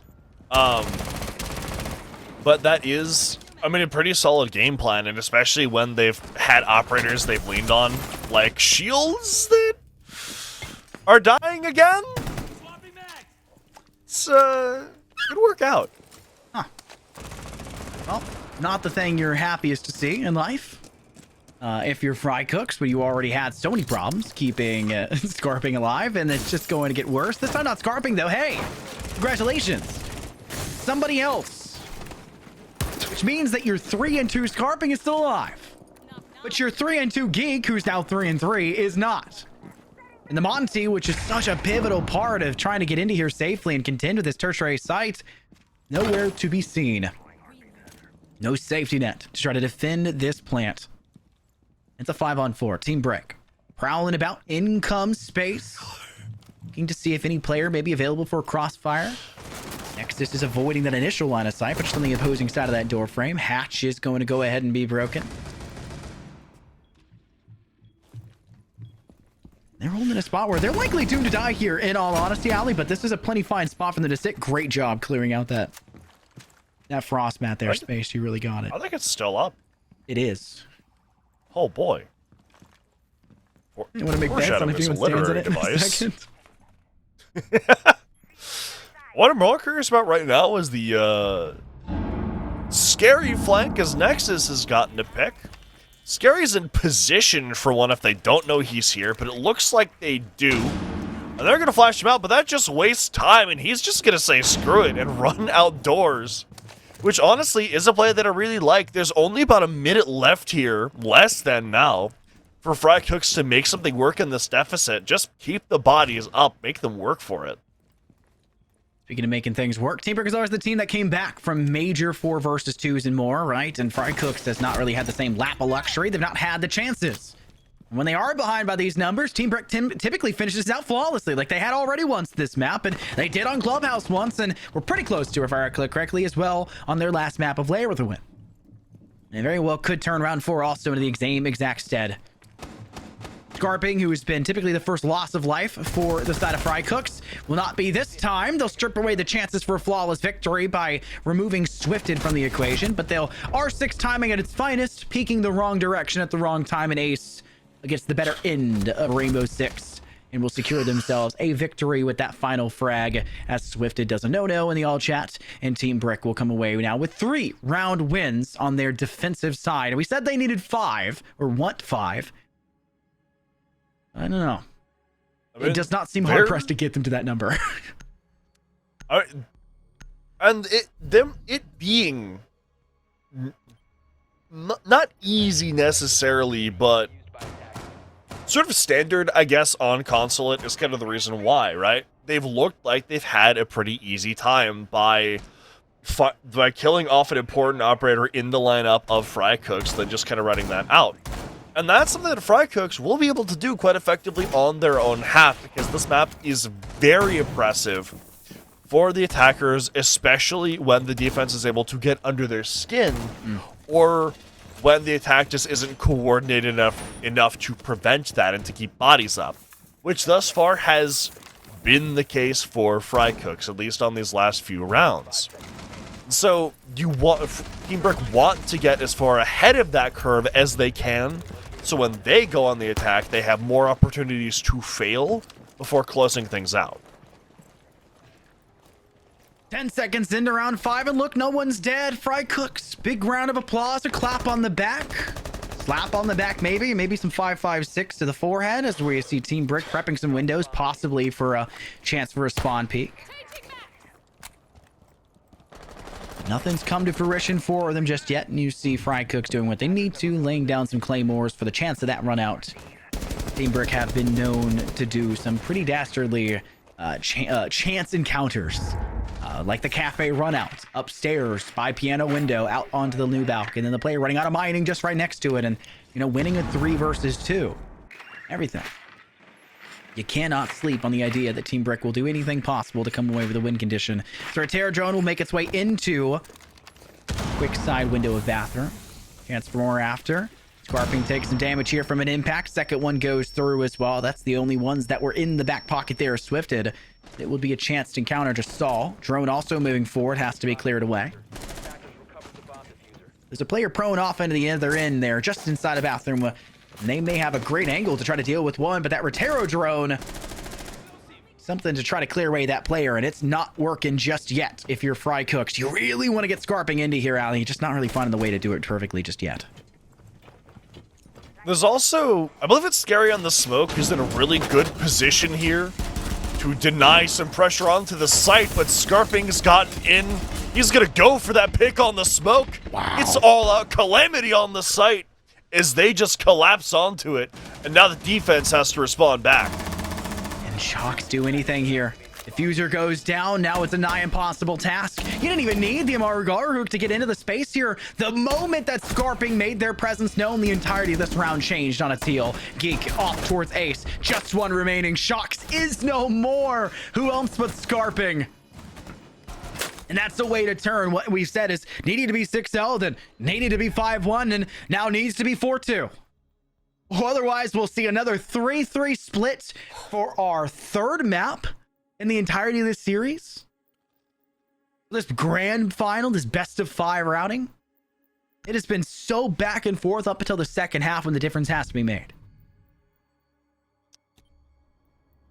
Certainly has, which it is interesting that we've seen that repeated quite a bit, although sometimes that happens. You kind of semi have to go into siege matches with no expectations nowadays. Although for Team Brick, the expectation is going to be that you win this round. And that last round, I want to highlight a little bit, obviously, because that's my job. And it's been really good proof of what I've been talking about throughout this map so far. When Frycooks are able to keep their bodies up and have the pieces they want when they go for the execute, they are phenomenal at getting in and cleaning house. And Team Brick has had to find ways to disrupt that so they can't have their shield up or so they can't have Scarping up. So there has to be a whole new game plan that you come up with on the fly with almost half your pieces missing. It's just not something that's feasible consistently on a map like Consulate. Big round for Frycooks to stamp their name and cement it completely in this first half. The O's to close off everything in a 3-3 fashion. Keep in mind, a lot of the round wins from Team Brick have been flawless or pretty darn close to it. And yet, somehow still, when Frycook comes to play, they're grilling up something spicy, and Team Brick are just not ready to have the salt and pepper in their meals. Nothing but plain old chicken and rice. They're on cutting season right now, it feels like, and Frycooks are levying all of their want and desire for something besides a bunch of carbs and meat. They're showing them a tantalizing meal and then absolutely eviscerating them when the chance comes, like last round. Here comes the bookie drone, clearing out the floorboards in X position, giving them direct line of sight down below. Nexus is in a firefight, comes out on top though still against Shrady. A1A seemingly being just enough to get that Nomad off the board, and that opens up the viability now for a potential flank and roam about for Team Brick. Dealing with that Nomad makes it a whole lot easier waiting for those air jabs. They're not being concerned about the air jabs nearly as much in case they still had him still in that back pocket. You also decided to go up onto the top floor, which means they kind of have to be wary of his presence now. Because he, as far as they know, he could be anywhere from the actual site itself to the aforementioned top floor. And that is a very scary possibility to deal with, and something his team can afford to do because of the way that Consulate flows as a map. So now problem solving has to happen on the actual site itself, which Space is going to start off, but he is on such low HP now. Ooh. C4 from Shocks makes it even more difficult, and this is when the Vigil is going to look to make his move. Matumbo's making quick space and just trying to zone away where Nexus is. Seemingly is clued into the fact that Nexus is there, and Space knows too. Hatched from above, easy line of sight, and it's a 3-on-3 Team Brick. Still have a Yokai player in their back pocket, the Echo of Ace, who's not had a spectacular half, so to say, but utility player is a utility player, and they're looking to do exactly that. But you have to be so darn careful here. Waiting around the bin, Shocks. Nobody chancing anything yet for Frycooks. Dropping down to go in through the garage breach is Matumba, looking for a crossfire, prone player nearby. He'll flash out to the bottom of yellow stairs, and Space was ready for any sort of idea, but the Nitro toss the other way makes things raw, and there's Ace for the chance again. Moves now the Yokai over, just has to get the stun. It's at half, get there in time, up and above, off they goes, and Team Brick chance their way through the 6th round of the first half for a 4-2 split. So now we're in a position. They should have had a lot of technical problems this map. Consulate's We've had a lot of technical problems this map. There's been a lot happening this map. Yeah, I mean, the box of Caster Despair and Misery pop up for a little bit there. Black void from whence no one comes back. From which Vision has disappeared from. And then Nomical messed up our feed afterwards. Now a player's microphone doesn't work. So we've been going through it, which means that if we ramp up the technical difficulties on map 5 if we need it. Oh boy. Well, Like it's up to Team Brick to prove we don't need it. Yeah. I feel like that escalation would just be like a Cat 5 hurricane just materializing outside of my house. Maybe. Cat comes over and figures out how to turn off my other computer instead of just... As they're known to do. Yeah, she sure loves it. I had mine unplug my PC in a qual game once. Really? Because there's a power brick under my desk that like everything I have is connected to. And he stepped on it and turned it off. We still won that round, by the way. Like, I think it was on stream too, actually. If anyone wants to go back and find that VOD, it's hilarious. We won that game like 7-1-2, I think. Nice. Nice. I can't win a Siege game to save my life, so... Apparently you can do it with no power, so... I was so good at IGLing, I did it through sheer force of will. She just pulls out the phone and just prays. How to swap through feeds with your finger. I IGL over Xbox Live. Jinxie? Not that I'm aware of, although I've never been in the same room as Jinxie, so I guess it could True. be. Always viable. Always viable. But speaking of Jinx, we've had a lot of shockingly enough, we've had a lot of pulses. Not really here have. on this map, but we've seen it teased and pressured quite a bit. We saw it, what, once in the first half, I think, coming up from Team Brick down in basement. Maybe twice for recollect. Yes. We did see it on I know we layer had- quite a bit. Yeah, I know we saw it on the split side at the very least. Yeah, I know we saw it there once. I'm trying to remember if we got it twice. Out of the case, Frycooks don't opt to bring that here. They'll even get hit there by an air jout. That's Scarping attempt to go for a cheeky run out, paying the price for it, rammed against a door frame, and quickly sprints away, very scared for their life. You can kind of feel that pressure going that way. Team Brick's offense is not coming away with the success they would like right off the rip. One player off the board. Scary's not had a very great game, and despite how good they were previously, not looking so hot just yet, as the panels will go down for Nexus to make the life a whole lot easier on their approach in towards this site and close away at least one sight line for the time being. I do like that they're bringing the Raura. I think that's how it's pronounced. Aura? I think so. I don't know. I could be wrong. I probably am wrong. But I do like the way that it has been utilized by Team Brick, as they've used it as a space-taking tool to kind of give themselves some cover and some room to breathe, which might not matter a ton if they're not able to work that space farther. Although it is definitely still something worth highlighting, I think. Although they need to get past checkers, they won't have any hope of getting back onto the site, and the defense are not easing up that pressure at all. Oh, completely blinded by the Dreadnought mine. Unfortunately, it doesn't matter. Somehow still Nexus can get out in through the bend, round the corner, and find the kill thereafter, though you do have something come up for Scarping.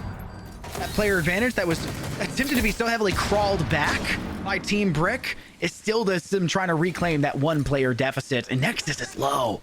Flash tossed far.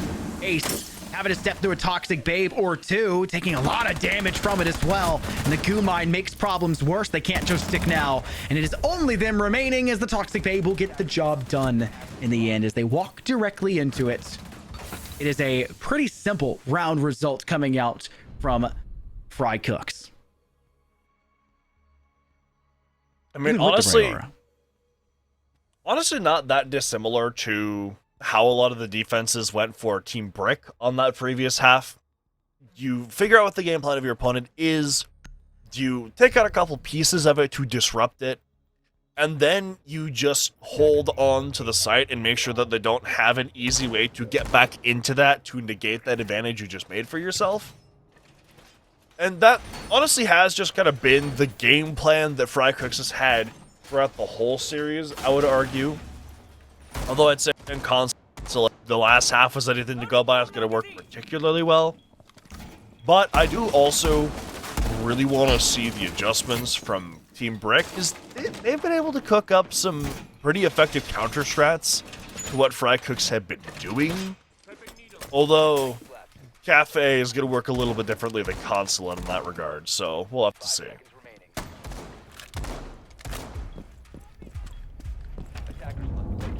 Basement's a site that we obviously saw come away to a victory for Team Brick just in the final few harrowing moments for them at the end of the first half.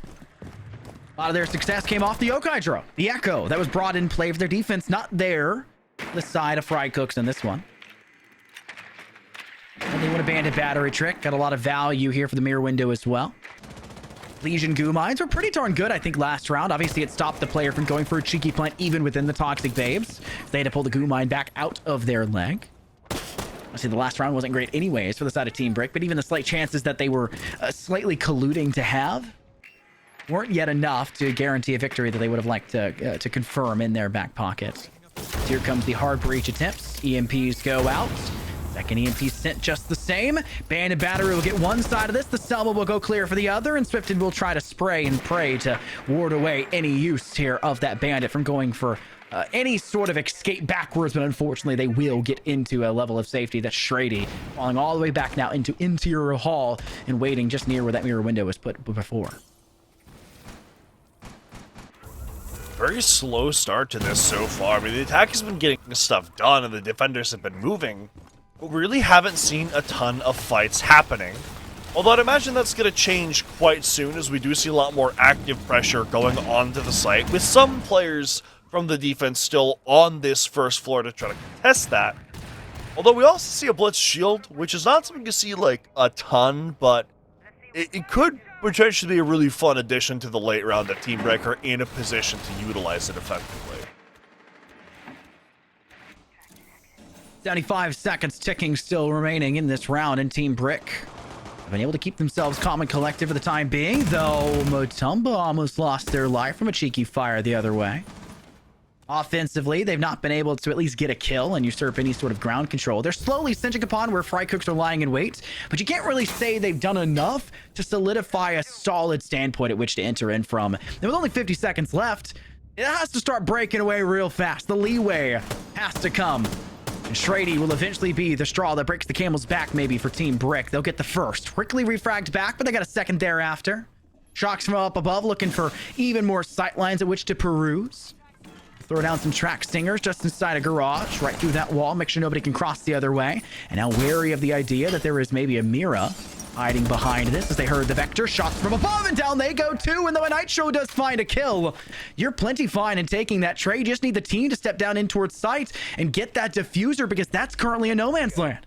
Lagging just behind, finally up, rushing in to go for plant, dealt with by Geek. Geek needs to be sprinted upon. Scary slow, it doesn't feel safe to touch this. They got a sprint to go for plants. They're back now in to find behind Yellow Pillar. And this stick here from Scary, they won't even have the time to finish the job. It's a repeat, it feels like, for what Frycooks had to deal with against Brick Team. Team Brick. And we'll get it right one day. One of these days, I swear. One a day. So throughout this whole series, Geek has been pretty consistently one of the best late round players from the side of Frycooks. You can always Novical's on the right of SRT this time. Let's go. Wow.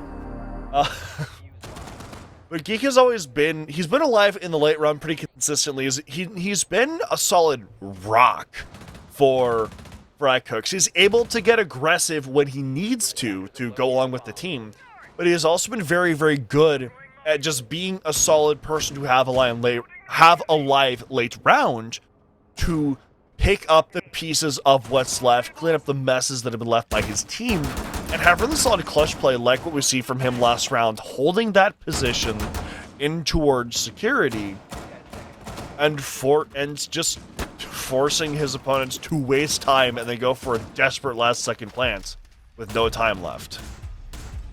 Attackers are heading out to defuse bomb.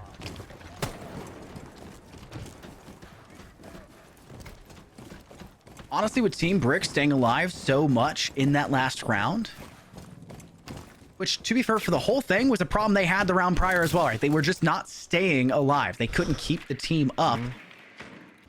And last one was the total opposite story. They were able to, but they just didn't have the objective win condition set up in play. One player working down through yellow stairs, trying to work on that boiler in the maintenance side, just tries to sprint over to pillar as fast as humanly possible. Nobody had the cutoff on Geek. Geek's allowed to stand there, reigning supreme for that long. You thought you were safe because Shocks had cleared the mirror that was initially there. What you thought was initially there, only to know that there was another one just so close by. I mean, there's levels. It's an onion. There's layers. And Team Brick, I don't know. They just didn't see the cleanest picture upon it. They instead of treating it like an onion where the entire thing is basically edible, they treated it like an avocado where they got around to the mushy parts and hit the seed and said, well, job to good. You can't do anything with this. You got to plant that seed. You got to ready it up for future growth, because there is no future if you don't get that into the ground first and foremost. As speaking of being in the ground, it's 2 players buried beside a Team Brick. And make that 3, why don't we? Once again, trying to get into the building. Does not quite pan out the way the Team Brick would like it to, and it's just going to be a flawless round with Geek in space, getting those last 2 kills to solidify putting the coffin in the ground. 3 rounds in a row for them on this defense, as they're demonstrating exactly why we harped on that round count that Team Brick needed so much early on. Not only are they now behind, but they also have really not found anything that's worked for them. It's only gotten worse before it started to get better. They never truly had a shot in round 8 because they didn't stage it. They didn't have a shot in round 10 because they didn't find a single kill. They walked into the loving arms of Frycooks, and Frycooks want to send us on over to our final map of Skyscraper. They want a best of 5 to be a best of 5. Not 4 maps. Neither side wanted to end it in 3. We're really zooming in here to space. And the HUD disappearing? Really? You disable the HUD and everything? Now that's the eyes of somebody who's seen some stuff. Perhaps too much. Perhaps too much. They're hiding the bandit of all things here. It's not unheard of, although I think for this site it is a little bit of an odd thing to hide, but I think the idea is just to put that on walls that you kind of take up, where you'd like take opening them up, oh my god, for granted. There you go. And then there's no Thatcher, there's no EMPs or anything else to help get that off, so it doesn't work out as well. I mean, hiding the bandit could have very well had Team Brick opt to not bring any EMPs.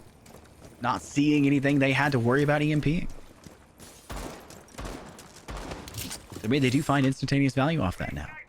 Of course, that is reliant on Space actually getting that utility down or working alongside it. They still have 2 batteries in their back pocket. Possibly waiting near a wall. Castle that's spotted. That's Matumba. Swifted wants to get some level of assistance. Maybe a flash tossed over by a teammate above him. They also have the Grim Bees here from Shocks to maybe work with. And have to have Shocks nearby. And I think the pings are kind of trying to portray they want them to move on over. We'll be next as who finds that first blood, and we finally see them start to stage in towards sight. Aggression meeting aggression. A brick wall maybe in front, but it was really just the castle walls you're having to deal with first and foremost as you play down the panels. Cutting off these sight lines, and the moment you're ready to, you can break down your own panel. Move that back up. That animation is so smooth in my eyes. And peek on your That's own pretty tones nice. past that. It's really clean. Now, about a minute 20 left. There's been solid ground taken by Team Brick. But I'm going to highlight this specific place again. Checkers is where this... I mean, it's do or die for Team Brick. They have to make it work here. If they can't cross that no man's land and get a comfortable hold within the site, then they're just not going to win the round realistically. And even with that opening pick, that is still easier said than done, as Scarping is in a phenomenal position to cause some chaos. Oh, Team Brick. Perfect frags. And the refrag, finally we see a lot of what got them the wins on map 1 and 3. Not just chancing upon a kill, but actually setting it up so multiple are parlayed against the singles. But Scary was not there to help out Shocks. Tested back by the use of the Toxic Babe, and Shrady still has utility they're using to disparage any approach from Team Brick. But Scary's out on the balcony. Line of sight keyed up, and down they go. It's a 5-5 total tally of our scoreline, and round 11 will be the first round somebody breaks through the gaps to reach match point. If it's Team Brick, it's match in series point in the grand finals here of Blitz Riot Season 1. If it's Frycooks, they're on the docket to punch their way through to Skyscraper and get their shot of winning the grand final after that full map goes through. This is the best replay I've ever seen in my life. I see those eyes and I think of like the operator club where he's like, I had to sell drugs. That's where he saw things. Actually, we know they saw things. They saw a lot of losses for their teammates in that last round. So they must be traumatized before. They saw the future. Saw a bullet come into his head. Yeah, unlucky. I'm no doctor, but that can be good for you. My doctor did not prescribe me any 762 this week, so I'm going to ask you to lay off of it. 10 seconds to insertion. Lay off the 5.56 space.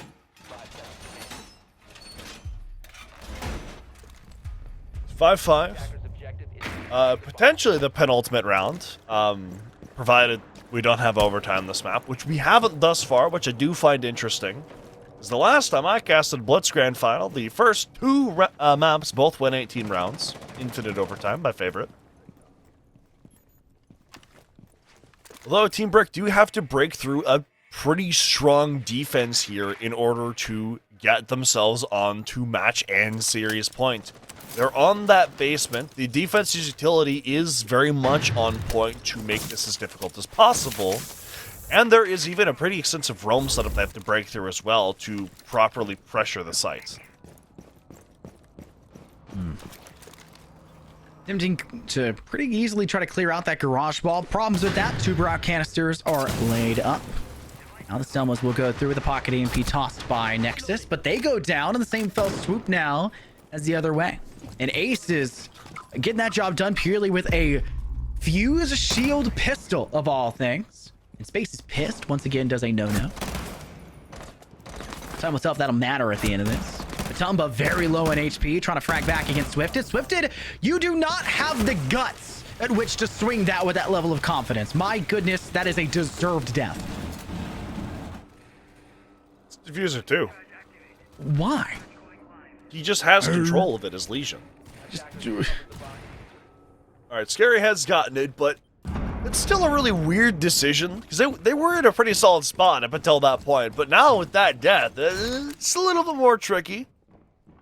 There is still potential to get in here, but everyone's jobs in doing so are going to be significantly harder because of that death. Although, they do have a shield to make it work, but I'm not so confident in that when there's not really a ton of people to stand around it. The fused play anyway is going to be super useful here. Where's this cluster charge that you still have in your back pocket ready to be used later on? I mean, the team's falling apart. It's gone from worst to worst. Like, now once again, you're looking at a match in series point where you wanted to be the team that's there and it's falling apart. Ace, though, what a shot off towards Geek. Posing around this corner, shield in front of him. Both players looking the other way. You now can use the mirror window to your advantage. Down they go. And you got to make sure you don't give up a sight line here or there. And you're making a lot of noise sprinting up this staircase to get close to this diffuser. You could grab this. But you got to make sure no vision is there. The 2 Brow canister to keep you slow and steady. But you got diffuser and you can make your way back over towards sight. And they only have one way to go, and that's down through this hall. They both swing it. You can't play that fast, Ace. They're sprinting and breaking with a TCSG. It's not like you don't have ears to hear it. That's now 6 for Frycooks. They are testing the limits to send us on over to Skyscraper. That's from map 5 in the wings now of some misplays from Team Brick. They got the opening pick and then immediately throw 2 bodies back at their opponents. And then, once again, that game plan they have is then completely disrupted. And now they have to go for broke. Just throw things at the wall. See what could possibly stick. And Frycooks just casually pulls out some Windex, cleans up their windows, and continues driving forwards over towards map 5. Now they're going to a tertiary site, which is a solid opportunity for Team Brick to grab another round, get themselves back into this, and go to overtime. But you can't give up the picks like that. You have to have solid fundamental play against Frycooks, because if not, they're gonna punish you for it. Last possible round in front of us for our 4th map. And the one that could guarantee us to be sent into Skyscraper. And I'd love to see overtime. Truly. For a grand final to have none of it. Now, it is not infinite, and that was a big point we've been meaning to capitulate this entire series, unlike the last grand finals that you were on. We've eased away from that for the time being. Bandit battery tricking going on here into the catering wall. Successful. Second one now going for space as well, and even though you have a lot of utility, you brought the pocket EMPs, they're both gone. You do not have anything else for this, and there will be no way to get this wall out without having something else to break it. And there was your shot for it. Wanted to get something tossed, I believe I swifted, but doesn't matter. Catering stays completely solid, and you're down a player losing out on your Blackbeard. This is a horrendous start to a desperate round. Just set it in the post round and comes to fruition, and then some 2 C4s in a row claim the lives of Team Brick players. So now they have to find their way out of this horrendous situation in which they found themselves, and they have to clear the top floor before then going to the first floor, which is where the actual site itself is located, which is a tall task, which will no doubtedly consume a bunch of time, which Ace does make a little easier, but Space is just on too much of a heater to let that go too far. We talked a lot about 4v2s being something that is recoverable by Team Brick, but this is just a map that does not feel like that's even conceivably possible. 1-on-4, Ace does have full HP and a Mark 14 to contend with, but you're facing two 12 and 8 players, a 12 and 6 at a Geek. Scarping, who's got 10 frags. Everyone is doing better than you that's still up for their side. Matumba's just one behind you, but Matumba's so consistent, it's hard to look against them, and it will be a 5th map in our future on the docket. Consulate just was not really there for Team Brick. Their second half is completely torn apart, and they would have had to have a 4-2 split at halftime, or sorry, a 5-1 split at halftime, if they wanted to make their way even to OT past that. Letting your opponents get too many rounds on the attack on Consulate is oftentimes the death bell. That is exactly what Team Brick proved here today. So now, as mentioned before, map 5, that is going to be Skyscraper, which is a map that I think is in the same vein as Consulate, though certainly has its own spin on that formula, which both of these teams will now have to contend with in order to win out the last map of BLITZ RIOT. Grand Finals has turned into an absolute showcase here, Ali, but you're really going to be kicking yourself in the rear of your Team Brick after a map like that and the ending performance from it. And we talked a lot about how Mental really felt like it was something that elevated them on map 1 with Clubhouse. Their huge surge at the end of the first half, 2 in a row to make it a 3-3 split. And then just the dominance that felt like they were in control over for the second half, only giving up 1 of the second half and staying ahead through the remainder of it. Momentum was such a big part of Team Brick's entire offensive and defense, just their entire team. Momentum is king for them, and they lost all of it. That second half left a sour taste in their mouth and likely everyone's mouths, right? This is now the 5-minute break we're going to take in between this with prayer that they could change something enough. But Skyscraper is a map that I just feel like really favors the opposing side, and we gotta wait to see, I guess, what they're cooking up, but this is going to be a scary one for them. Certainly will be a scary one for them, although Team Brick is on Scary, or Scary is on Team Brick, so it might give a little bit of, I don't know where I was going with that. But that being said, I'm going to send things over to a quick break to get the last map ready. But as usual, don't go anywhere far, because this should only be about 5 minutes, and you don't want to miss this last map of BLITZ RIOT.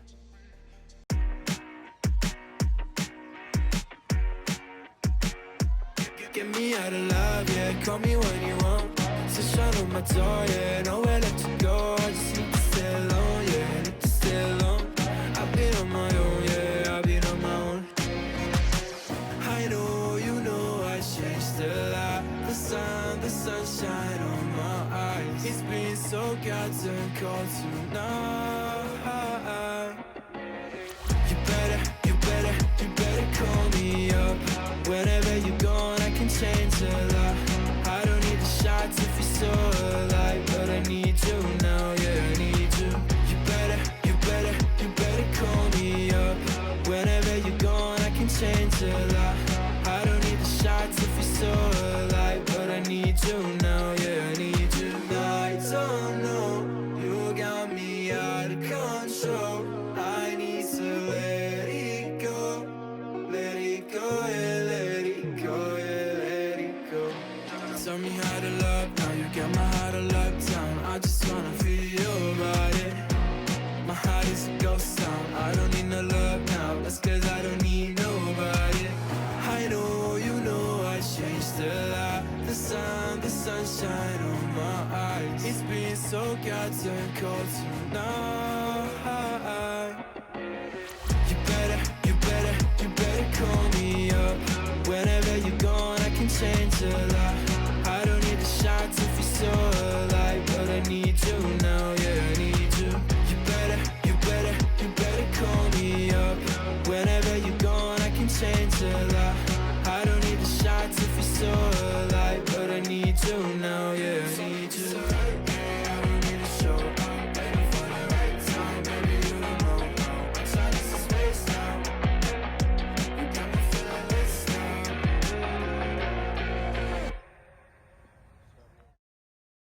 All the barricades, I wanna know why they hold me back. Need a miracle to break me through, but I won't get that.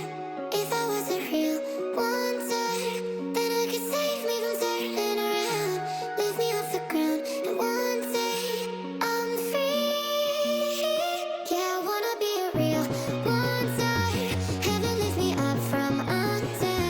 Wishing I could be somehow stronger now, so I can fight away all the pain inside me. Never be afraid of the fate that finds me. Wishing I could be stronger, so I can be a real wonder.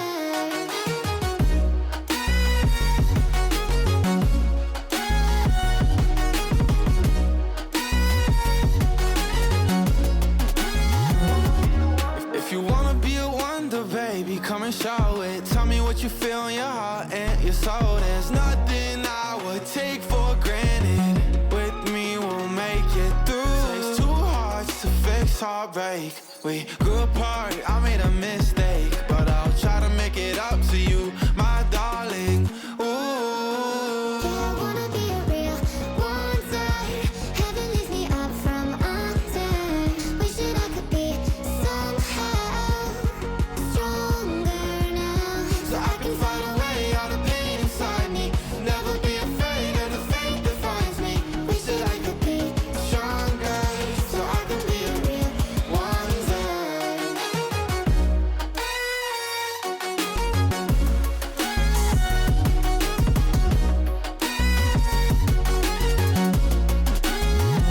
so I can fight away all the pain inside me. Never be afraid of the fate that finds me. Wish that I could be Stronger, so I can be a real wonder.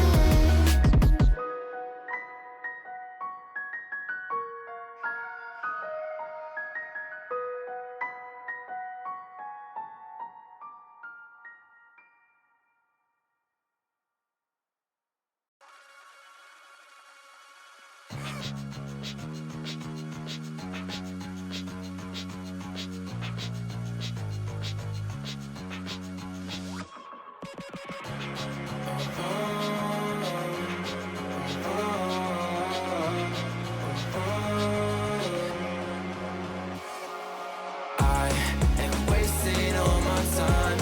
I'm messing up my mind. I only need someone, and I've been waiting for a sign. I'm ready for your touch. I'll never be that guy. I think there's something in my eyes. I cannot see your lies. You think that I'm surprised? Fall back into your trap. Send me your eyes. Don't you think it's time for something else?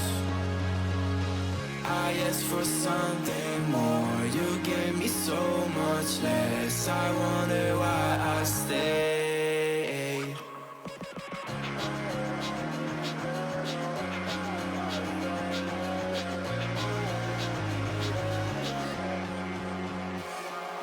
I am wasting all my time.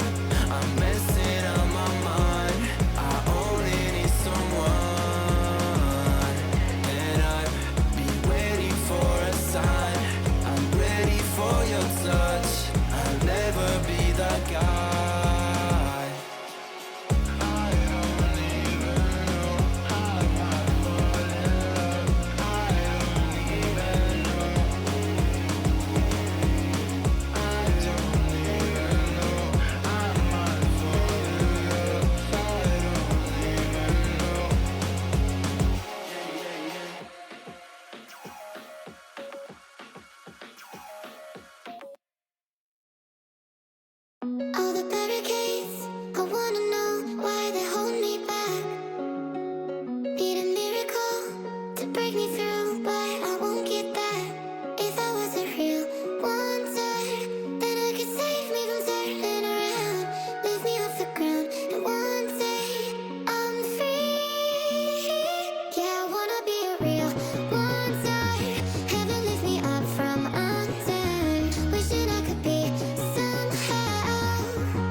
and show it. Tell me what you feel in your heart and your soul. There's nothing I would take for granted. With me, we'll make it through. Takes two hearts to fix heartbreak. We grew apart, I made a mistake, but I'll try to make it up to you, my darling.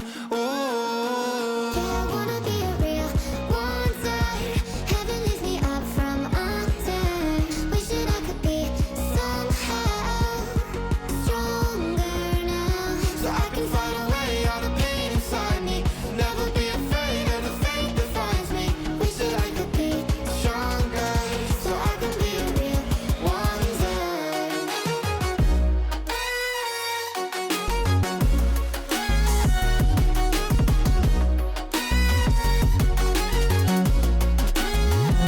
So I can fight away all the pain inside me. Never be afraid of the fate that finds me. Wish that I could be stronger, so I can be a real one day.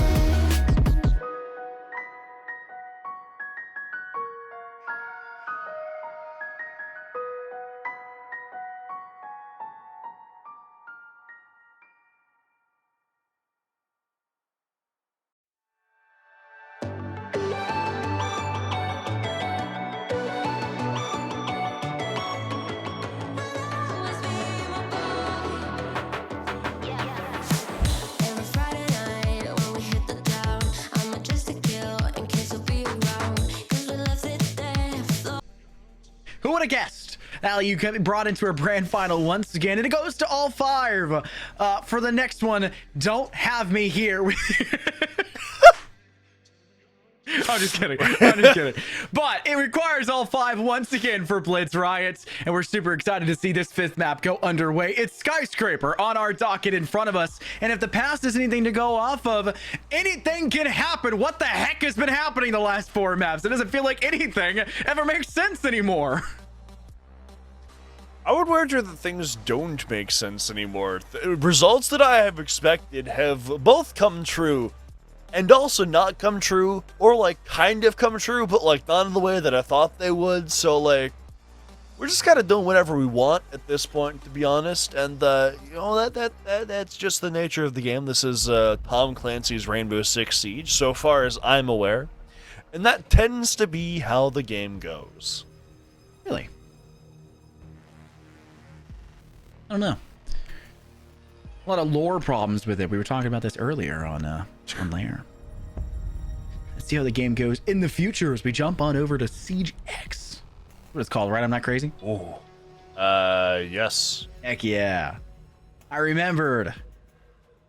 Anyways, ban phase, who would have thunk it? A shield op gets banned out first. A lot of the times you kind of see it being Monty for Skyscraper because of the value you get off towards Black Door, but Blackbeard's just as good in a lot of ways and sometimes better in even others. Deimos has been a pretty heavy ban for Team Brick of all things, actually, but they opt not to do that this time. Instead, it'll turn the other direction for Frycooks, and the Azami has been banned, I think, every map now, confirmably. Nobody wants to deal with the Keep a Barricades. I think we're in a state where there used to be 5 must-ban operators on defense for Siege. And now where it feels like there's 3, and you can kind of pick between those 3, but Azami almost always is assuredly one of them. So yeah, I agree. I actually think I'm gonna look back through my notes here, but I actually think that Frycooks have banned the same operator every map. Alright, no. They banned Azami every map, and they've banned Deimos Azami all but one map. Where they banned Dokkaebi on map 1. Yeah. So they have a pretty solidified palette for operators, I would say. Locate and defuse bombs. It's also interesting to me that they banned the Dokkaebi on that first map because they've been running the hell out of it like ever since then. So it definitely is an operator they like quite a lot, although I guess just something about Clubhouse in specific just makes them not like that operator. Maybe. I mean, it kind of makes sense. Clubhouse is already easy enough to kind of peek corners to also give ease of access for information and to stall out defender information gathering is like kind of a giant pain in the rear. So you don't have to do it because it's already, the corners are so tight you can kind of get the information otherwise in normal ways. But I also think the value you get overall from a different ban maybe a little bit more substantial on the map than say other maps like these. No matter the case, Nexus is back to doing Nexus things. Scopo is on the horizon. That's a twofer. Oh, so close. Both players are coming out through that gate, but they're not done just yet with a single spawn peek. No, Scary also wants to go for one of their own here. Even to Team Brick to go for spawn peeks. This is kind of ridiculous at this point, it feels like, Allie. Yeah. First map, we don't see Blitz ban, and guess what, Mr. Tiny Jerry 69 is Scarping is on. Actually, that's a lie. It's the second map we don't see Blitz ban, but it is an operator that they like quite a lot when it is up, although I believe it was Geek that was playing it before, as it gives a ton of space-taking potential, especially in situations like this, although they are going to be a little bit hesitant to just send him in. And perhaps with good reason, as Swifted gets that first pick, and there's not even a refrag that comes out. Ooh. Swifted gets another one as well. It's already a 5 versus 1, a flawless round, as Scary gets that last kill. Oh my gosh. I feel like I need replays to even like break down exactly what happened there. Get on it, Nomical. Bring it up. You're in an extra SRT for a reason. You broke other SRT for a reason. Oh, here we go. Initial swing here. For a second, did they go afterwards? It was just the spray through from Swifted and the Nexus off screen. Okay. A little bit more. In an interesting an attempt to push for Frycooks, right? They kind of accidentally stepped into this weird sandwich scenario where you had everybody close in towards Armory, right?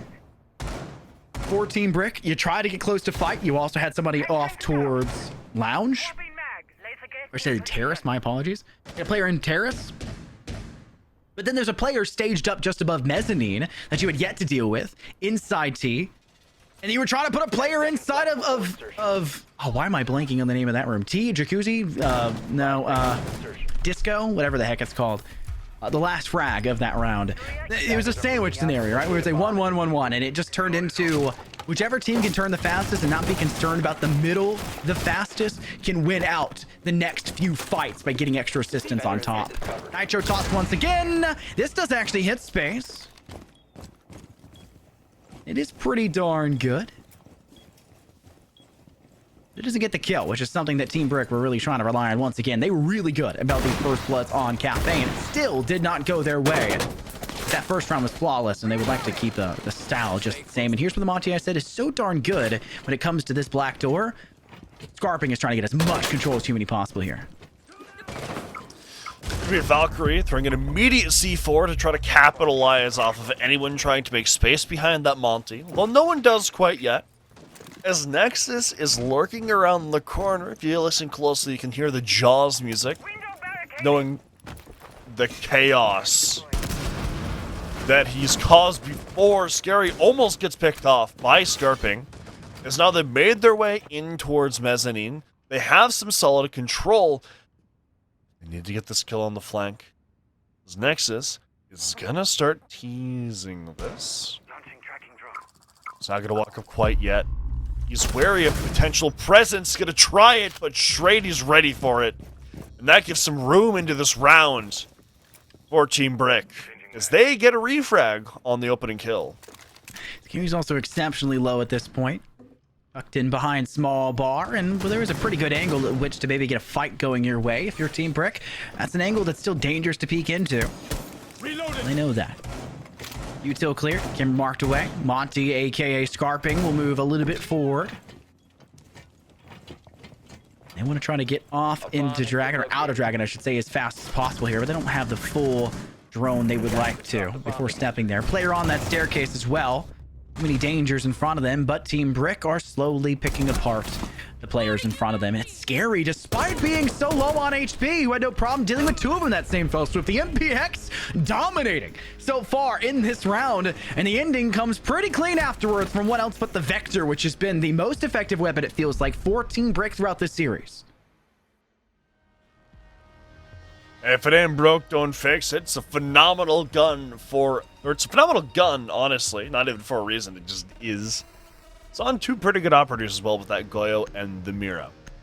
But more importantly, the way that Team Brick had been playing these gunfights has been phenomenal throughout this series. Even when they obviously they've been always won all of them because that's just how the game works. But they've been very good at being knowledgeable of the space that Frycooks want, and then how they should respond to that attempt to take control of that space and what gunfights they need in order to prevent that space from being taken. And then once things cascade past a few gunfights, and you're in a pretty solid position to win the round, provided that you are able 10 seconds to go. to just keep steady and prevent yourself from giving up too many picks in a row. Attackers objective. Round 3 officially in the books, and Team Brick have not had any problems. Obviously, round 1, flawless. Round 2, couple errors early on, but overall, steeping steady on the player counts and dealing with everyone and the adversity that came their way. A lot of that comes off of Scary, despite being exceptionally low on HP at that time, Allie. Still finding the spacing and the confidence to take these swings to get 2. Dying, yes, afterwards, but that should have been a much faster swing coming out from Frycooks for the player that gets those refracts. That never should have had the chance to get 2 kills. And Frycooks wasn't so good when it comes to the last 3 maps and their consistency on timing and the swings and everything else in between. To see them kind of fall back a little bit more is a painstaking affair. The Rotero Jones down below will clear out that frost shield that was placed down inside of back. There's a chance for maybe a couple more opportunities of the drone. That one, I don't know where it was heading to in terms of util to clear. Maybe the EDDs placed by Nexus. But no matter the case, Team Brick are on a difficult site to try to hold on to, and Frycooks are still all 5 players strong, poking and prodding where they can, and they finally get their Monty in through Black Door, and they're pausing on this. Swift is hoping for a player to come in from the flank and to be able to shut them down. The gun behind the tank, like I like to call it. That is your Blackbeard or Monty up forward. And they're just testing the waters and trying to burn as much utility as possible. And there's that burn. The Toxic Babe's finally coming out. Shreddy is down in this process, though, and it Drop the bomb diffuser. doesn't look like there's a great chance to retrieve him, but the Monty's the opening death. He is refragged in kind, but a Frost for a Monty is such a good trade if you are Team Brick. Shredy's confirmed as well. That puts so much pressure on the rest of these players to get in and make this work. And there's not a good opportunity for them to do it either, because the defense knows where they are, and they can just sit here and play trades. Ace is going to hold a little bit further back. Nexus is low on HP, but at the very least, they could be a zone of confidence for intel. They'll be spotted. No, it's a bare miss. Just grazing past the line of sight for space. And Ace 2 is still up above. Gets a sneaky frag off towards Matumba, who tried to play in towards Mez. Failure by accounts, and that's the worst way to have it end. The double EDD placed in the door frame, connecting. Oh, the final one. Throw the replay again, why don't you? Come on, Amical. You know you want to show it one more time. 3-0, though, the start for Team Brick. This is, I mean, it's something. Oh my gosh. You do kind of have to be wary of that. I would say with Consulate as well, but Skyscraper certainly is a map that's notorious for it as well. If the defense are able to get a good rhythm going, it's very difficult to break that rhythm just because of how the map is structured. There's no easy way to get directly into the site. There's no easy pressure that you can apply to fully prevent the defense from having any options. You have to put in a lot of legwork on Skyscraper in order to make your attacks work. But the defense is also able to put in their own not quite as heavy legwork to make things work out in their favor. And that's what we're seeing from Team Brick. That spatial awareness of what Frycooks wants and how to deny it is really what's carrying this game for them, I feel. Attackers objective. Again, carrying the game. Swifted has been so darn clean with it throughout this game, and throughout the series it feels like they've been a consistent player. But I had talked a little bit how it felt like we're lacking on Nexus with the scope host. It was absent for quite a bit of the game plan for Team Brick last map, and it felt like even the map prior wasn't as solid as it could have been a lot of the time, so there were some great chances for it to really thrive, and it did have those small moments. But that scope host for Nexus is, like, to me, is Nexus. That's the only thing I can see. But Swifted's going crazy with the DP27. Space now taken off the board, and the Shamika launcher out as well. Shaka is an interesting choice of all things, but it means you don't have to waste as many toxic babes. Just continue to launch the Shamika launcher and keep this Monty away from Black Door. I mean, if we're talking about Team Brick doing spatial denial, Tachanka, I would say excels at that. I mean, look at what he's doing to this Monty. Scarping isn't able to get in a comfortable position outside of this black doorway. And that's even allowing Scarping or Swifted to create some room for himself to play on top black, in spite of all the utility they're trying to throw at him. But he gets caught without his gun out. My Shrady walking up the stairs. But now Nexus has an opportunity to cash in that check, and it's the flank of a lifetime. Oh, so much utility, though, to watch that flank. The gridlock, track stingers, and more. No matter Jebs were also there, but it is Nexus still to find a frag. Nice, off towards Matumbo. They can fall back. They found their value, and they can stage up with the rest of the team to use that numerical advantage to their favor. It just gets worse. Nexus is singing. I talked about the skull post. Look at the value for this. 2 now. Shrady dusted. Geekin, a prayer here to try to find some semblance of a foothold. How much more can Scarping do from this angle as well? They're forced to actually have the pistol out to play for a fight because you can't turn into the door to your left because you don't know what's there. Crossfire from the opposing way is a monstrous idea to go without any information. But consistency seems to be the biggest problem for them. Up goes Nexus, walking out of the lines of sight there for the Monty of Scarping. Why, oh why, who knows? You have a secondary swing option, and there goes Scarping, but in the same spell swoop, you lost ace for the other end, and it's a 2-on-1 Geek. No diffuser in hand, 30 seconds ticking. Not an impossible task to go and collect this, but a player is prone nearby it, and they are waiting with bated breath. The attempt of Geek to go and grab it. Shots through the wall, trying to find damage. Looking just above the player down below. An attempted pre-fire. They'll grab the diffuser. Quick peek off. Sees shocks, but can't get the job done. And they'll pay the price for the attempt. That one going nowhere. And the Valkyries are to swing immediately afterwards as well. It's flawless through 4 for Team Brick. I want to highlight a lot of that play around Black Stairs there. Because one, again, what I've been talking about, identify where Frycooks want to enter, then just deny that space. But this pick that we just saw that Swifted got onto Space was there to counter the exact type of thing that Nexus did that round, just existing around the flank and being a pain that they have to babysit. He's able to do that so much more effectively without Nomad on the board. And additionally, there really should have been a rotation at some point in that round from Frycooks. Top Black just wasn't as big a solution as they thought it was.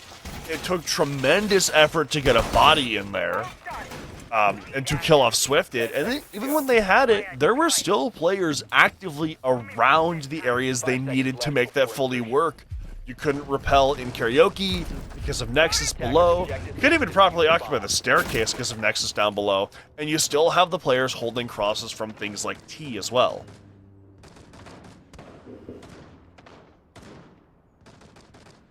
Here's going for an interesting peek here.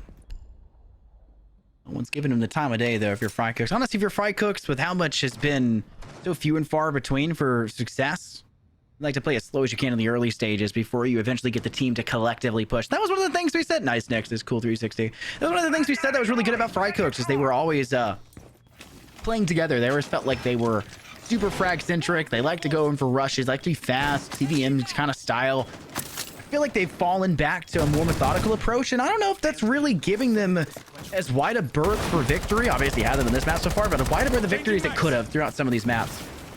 I think a lot of that came off of the failures that came in map 1, and then since then just trying to clap a little bit of that back. There's Nexus for the first blood. Who else? But space is at least good for the refrag. They're once again bringing out that RIOT, but it's not Team Brick doing it this time. Instead, it is, in fact, Frycooks. And we'll have to see where those panels go down, because really the only avenues closer in to work with that would be the Dragon door, or maybe the Gong side, or, you know, the Terrace side doors for either end. No matter the case, it doesn't have the best application power in comparison for some. It's scary. Gets caught off guard by the repelling Scarping, who catches them in for the second kill for Frycooks roster. It's a really weird place to get aggressive for Scary there, which... I mean, that was, looking at that trade, that was a phenomenal trade that Team Brick got. You trade your Scopos for the Blitz.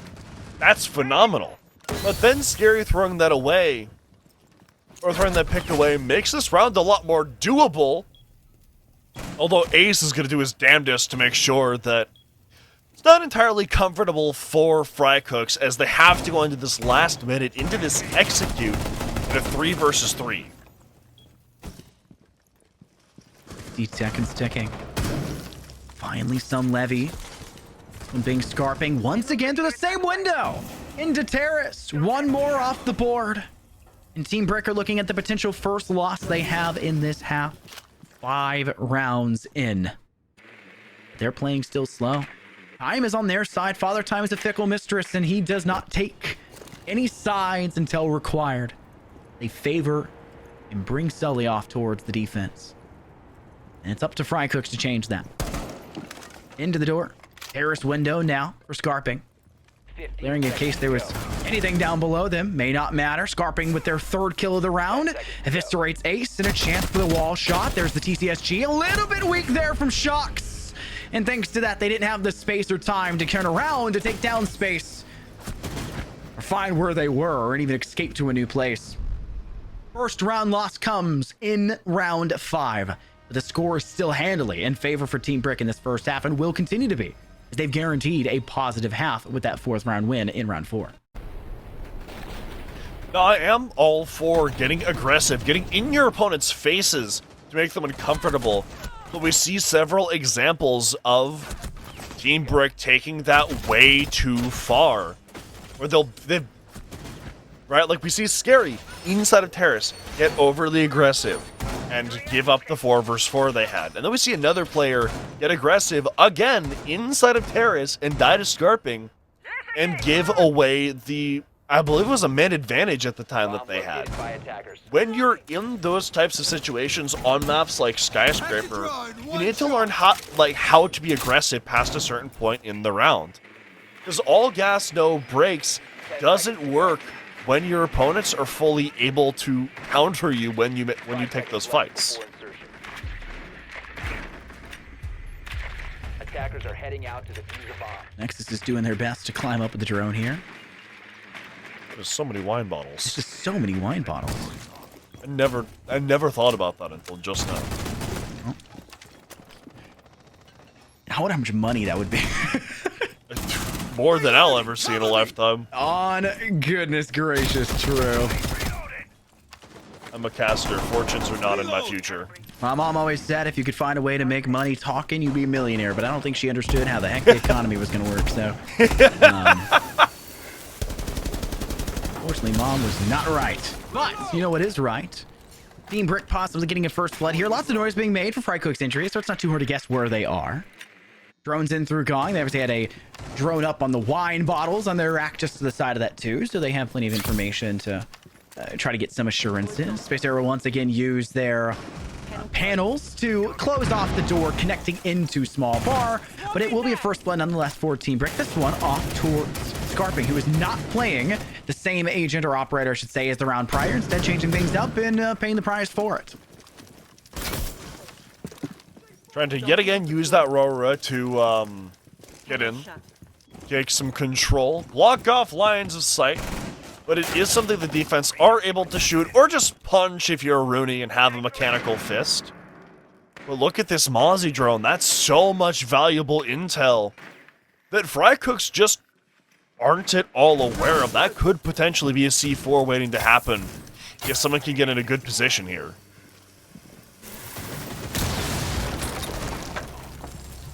And they go, and Team Brick are now at a 2-player. No, make it 3-player advantage. And though they lose Swifted pretty closely afterwards, any frag that seemingly goes Frycooks' way is getting instantly refragged.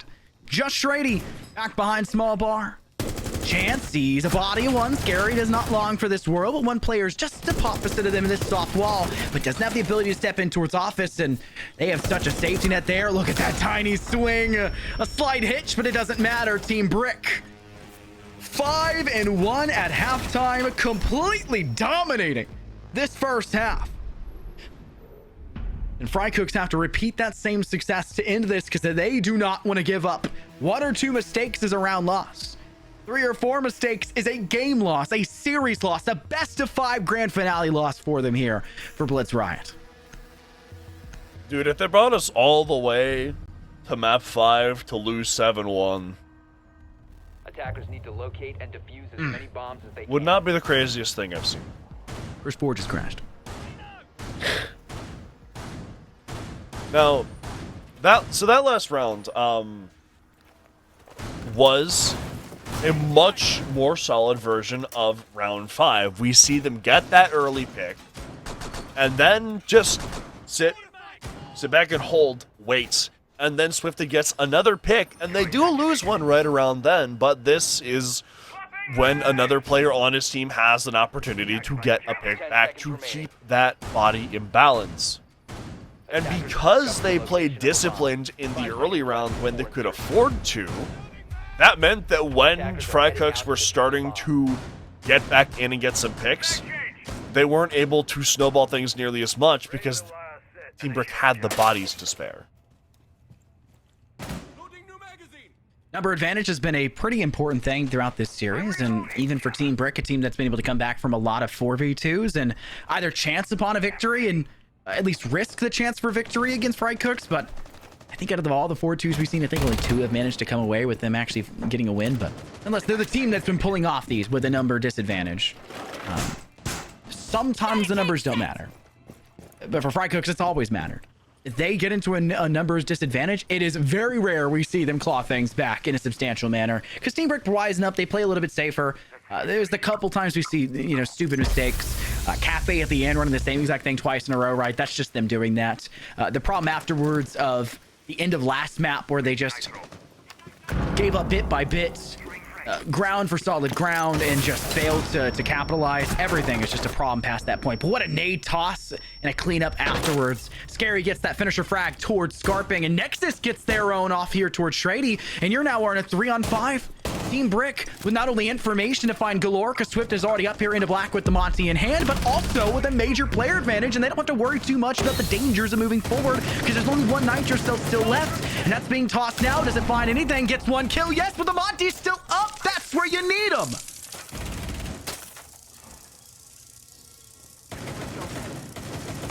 Things are slowing down just for a little bit. As Team Brick need to collect themselves and find exactly what they want the game plan to be. They still have the shield, they have the numbers even, but they have to make it work. He gets a second kill though on the hip fire. He's evened up this man count, but he gets killed off immediately by Shocks. Scary tags on as well, and that leaves Matumba left in a 1 versus 3. Plant goes down as well. And that's a Monty in a post plant. Attackers activating the User up.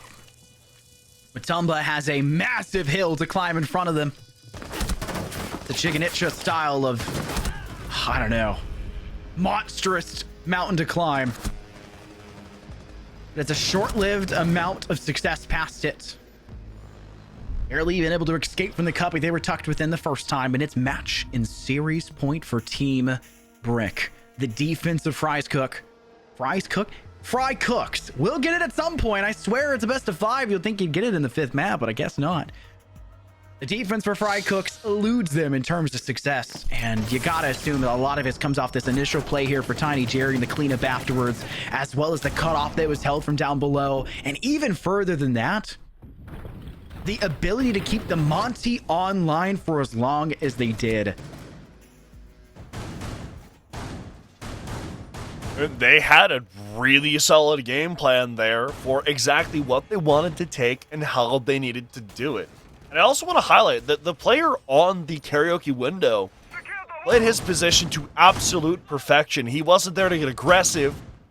He was just there as a cut. He effectively cut the rotations from Frycooks in half while his teammates worked that control top black and worked the players inside of T. 5 seconds to go. So they weren't able to properly do anything, and so many players got so hung up on trying to clear his position. It just opened up so much room for the rest of his team to get in and work that effective take. possible final round in front of us, Ollie.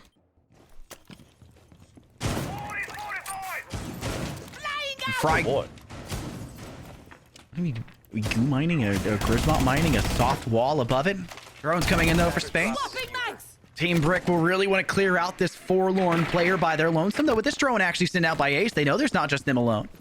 There's multiple players in this direction, and they would have plenty of options in front of them to try to clear this. Lock EMP coming out the ready. What is the Reach coming in? EMPing He again. wants to cover the sound too. Assumedly, they just trying to maybe clear if there's a mute jammer put in play there and just not too worried about it past that. I'm not too sure what the full thing through is, but Mine will be stepped in there for Shocks, just trying to be assistant there towards Swifted.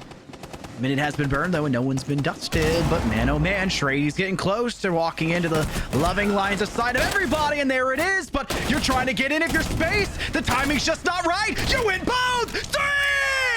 Space! Knocking and humbling everyone on the entry in for Team Brick. What a monstrous play. Single-handedly completely dusts that side of the map. They're gonna leave Shrady for dead here, but that doesn't really matter at this point. There's already such an uphill battle to climb. They aren't even aware of the fact that he's on the ground, and they have to battle through this entire side of the map, which has been more or less given up to them for free, but on the site where the crossfires are held, where the rotatals exist. That's going to be the real test here for Nexus and Scary. They can get through all of that.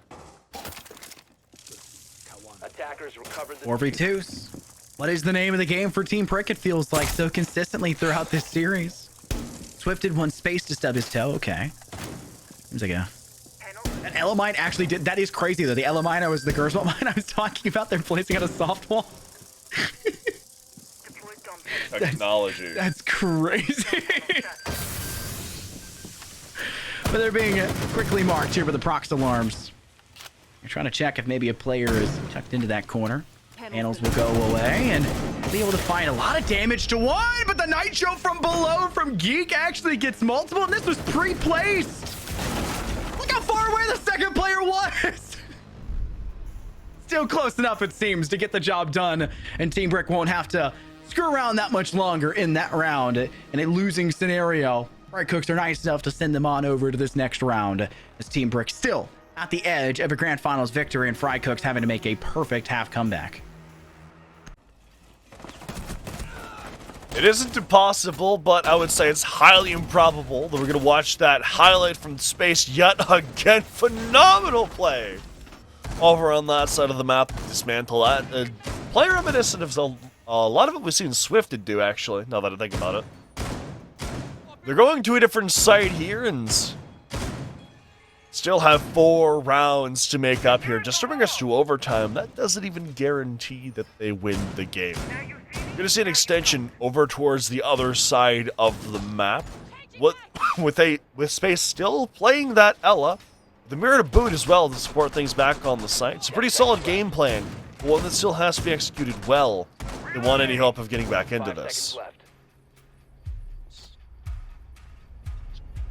Attackers' objective is to locate Round a officially bomb gets and underway in Team Brick, with the Blitz in front here for Ace, and trying to levy as much solid control as possible to spearhead this offense into a new round. Face though once more. Once again on this Ella, hoping Scorpion Evo can find impact maybe for a player on a rappel. That's not really been an option so far for Team Brick on the rappel up there. They are avoiding it for the time being. Quick play in down below of Black Staircase in through the window. Ace is already in with assistance not too far behind. Got the barricade through, and we've got a lot of players up here. Look how fast this Blitz is, trying to get into the space. One player off in this direction. Ace is dead though, and who else but Scarping still stunned throughout all of this. Nexus low as well. So much speed and antithesis of what we've seen from Team Brick throughout this, but they're trying to just find something that changes up around because they know they only need a couple of mistakes coming out from Frycooks to get away with the series. Right now, they're really the ones making the mistakes, however. That's the second kill they've given up on this side of the map. And that's not even the site. Make that a third as Space gets the swing onto Shocks. And that leaves Scary and Swifted left alone in the 2 versus 5 here. No controller to their names, no real utility to their names to crack the site open either. They just have to get this with gunplay. Loading mag. Launching drone. I don't know what the idea really was here for Team Brick on that rush. No one's there to help out Ace on the rush in to deal with Scarping. You had 2 players nearby in that room to go to shoot through softball and try to help. Ace should have been, Z-pinging it the whole time too while they're sprinting forward. I don't know. Here's gonna wait though. Drone out, sees a bit of information, knows where one is. Marks that door. Do they know where Scary is though?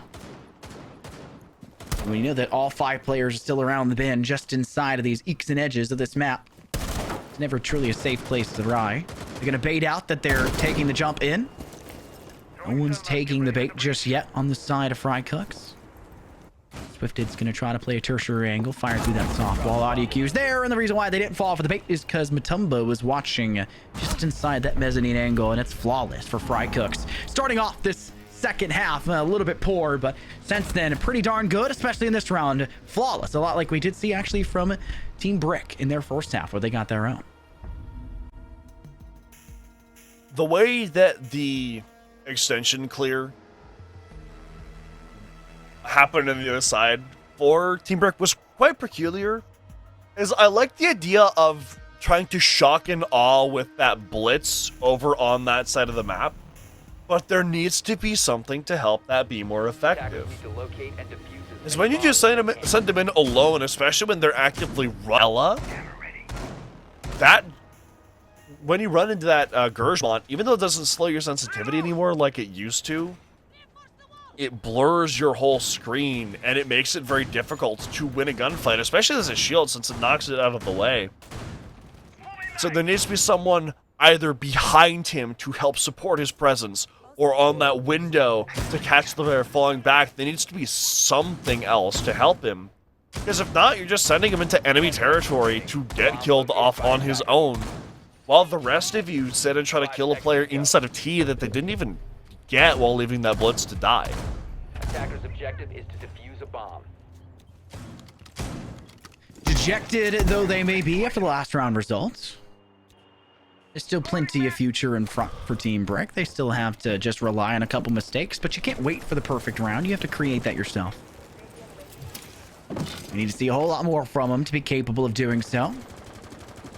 We saw the attempt a couple rounds prior from Space, actually last round as well, and they wanted to go for a run out right here for the repel and play against it. Nobody was teased by the bait there on Team Brick, but this round would have been a great chance for Space to do so, but no such luck.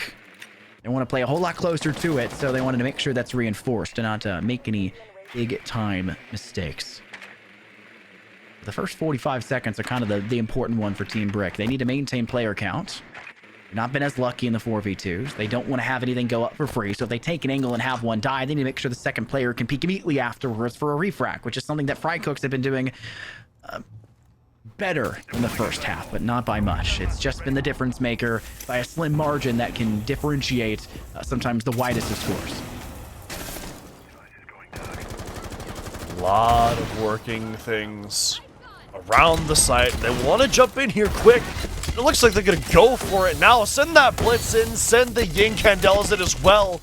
But Shrady is going to open up the round instead as the blitz goes for the plants. Oh, sticking through in a spot not expected. Defuser going, and Ace gets away with it. Full flash, though. Chance for more. Goes again, and they still get that kill. Shrady, what? May not matter, though. Connection from Shocks. Playing from Pantry. Tune out of their name. The TSW. The run out from the other side. No way they get a third from there. But Swifted just has to wait. Not sure what to angle this. Headshot's good. Just have to hide. 18 seconds. Swifted's calling GG. Knows they have this control, but oh, if the slightest angle could be there for Space. The run out. They know they can't go further. Oh, no chance for it.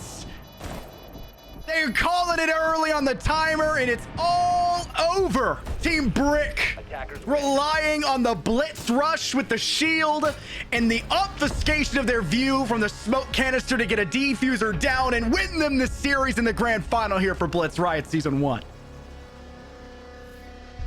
What phenomenal play from Team Brick on that last map.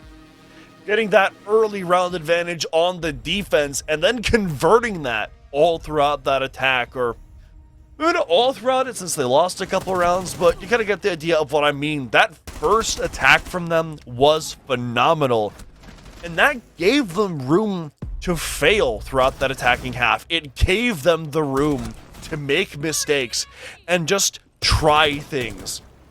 And honestly, that play they made on that last round probably isn't something they would have done had they had any less of a buffer than they did. Just early round advantage, not really much deeper analysis than that in that particular area. I mean, just think about how close every one of these maps was, right? 7-5, 7-3, Oh, yeah. 7-5, right? Like, it just was like, they were already super close, and these halves were ending 3-3. You get a half 5-1, you're going to have a disparaging difference between these two sides, right? The end result is going to fall to the team that goes with that 5-1, even on a map like Consulate.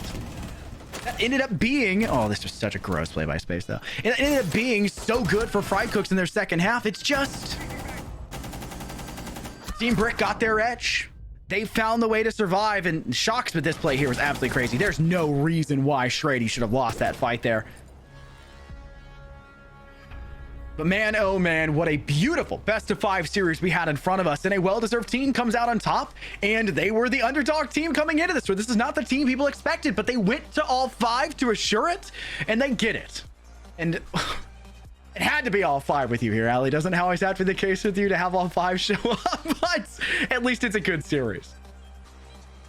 The first time I did a grand final, aside from Underground League, which I don't count, was a 3-0 for Makers. Although that was also Makers versus JJ and Co., which that was just kind of the formula for that. And then, not with Blitz. I'm here for the long haul with Blitz. It's okay though. I love this game, and I love yapping as well. So I just gotta get to combine the two, and pretty cool synthesis. Casters truly do just love to yap, don't we? It's just the name of the game for us. If you can't play, you cast. If you can't cast, you produce. Anyways, not to take it a producer too much here. Couldn't do it without them. Speaking of, shout out to everybody behind the scenes that got this season running, and everyone, you know, participating in the league and everything else in between. Shout out to High Tech Chad, who was able to get this broadcast tonight out of the way and done, as well as everybody else that was along these scenes. Topical jumping into the replays, our initial observers, Destrillo, Gambler for coming in, as well as you, Ali, for being in the booth with me. That's technically this side. I got to point this side for you being in the booth with me. It's been my pleasure to be alongside. Make sure to check out everybody's socials, and make sure to check out for more coming out from Blitz. Hopefully Blitz Riot Season 2 coming soon. I have no information about that, so I can't tell you anything. But with that being said, there is no player interview coming through tonight, so we'll make a big how do you do for everybody. Have a wonderful, blessed night, and congratulations to the victors once again, Team Brick, for securing Season 1 Blitz Riot Grand Finals.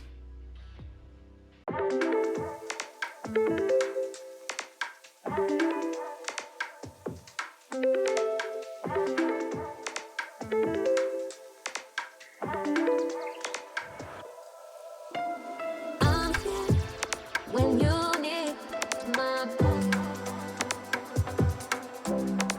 I'm here. When you need my phone,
We used to be solid, not falling apart. Things never not okay when you were mine.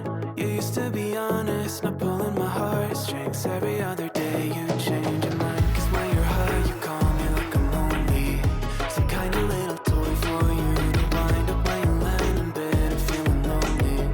I'm tired of being deployed like that. Getting busier and busier, so disorientated. First you want me, then you're busy. Girl, it's not that complicated. Got me tied up in a leash and round, round, round. You got me running in a circle. I'm just trying to find my way back to you. What happened to us? Round in a circle. Back where I started, I'm stuck here like glue. You keep me on a loop. I'm just trying to find my way back to you. What happened to us? Round in a circle. Back where I started, I'm stuck here like glue. You keep me on loop.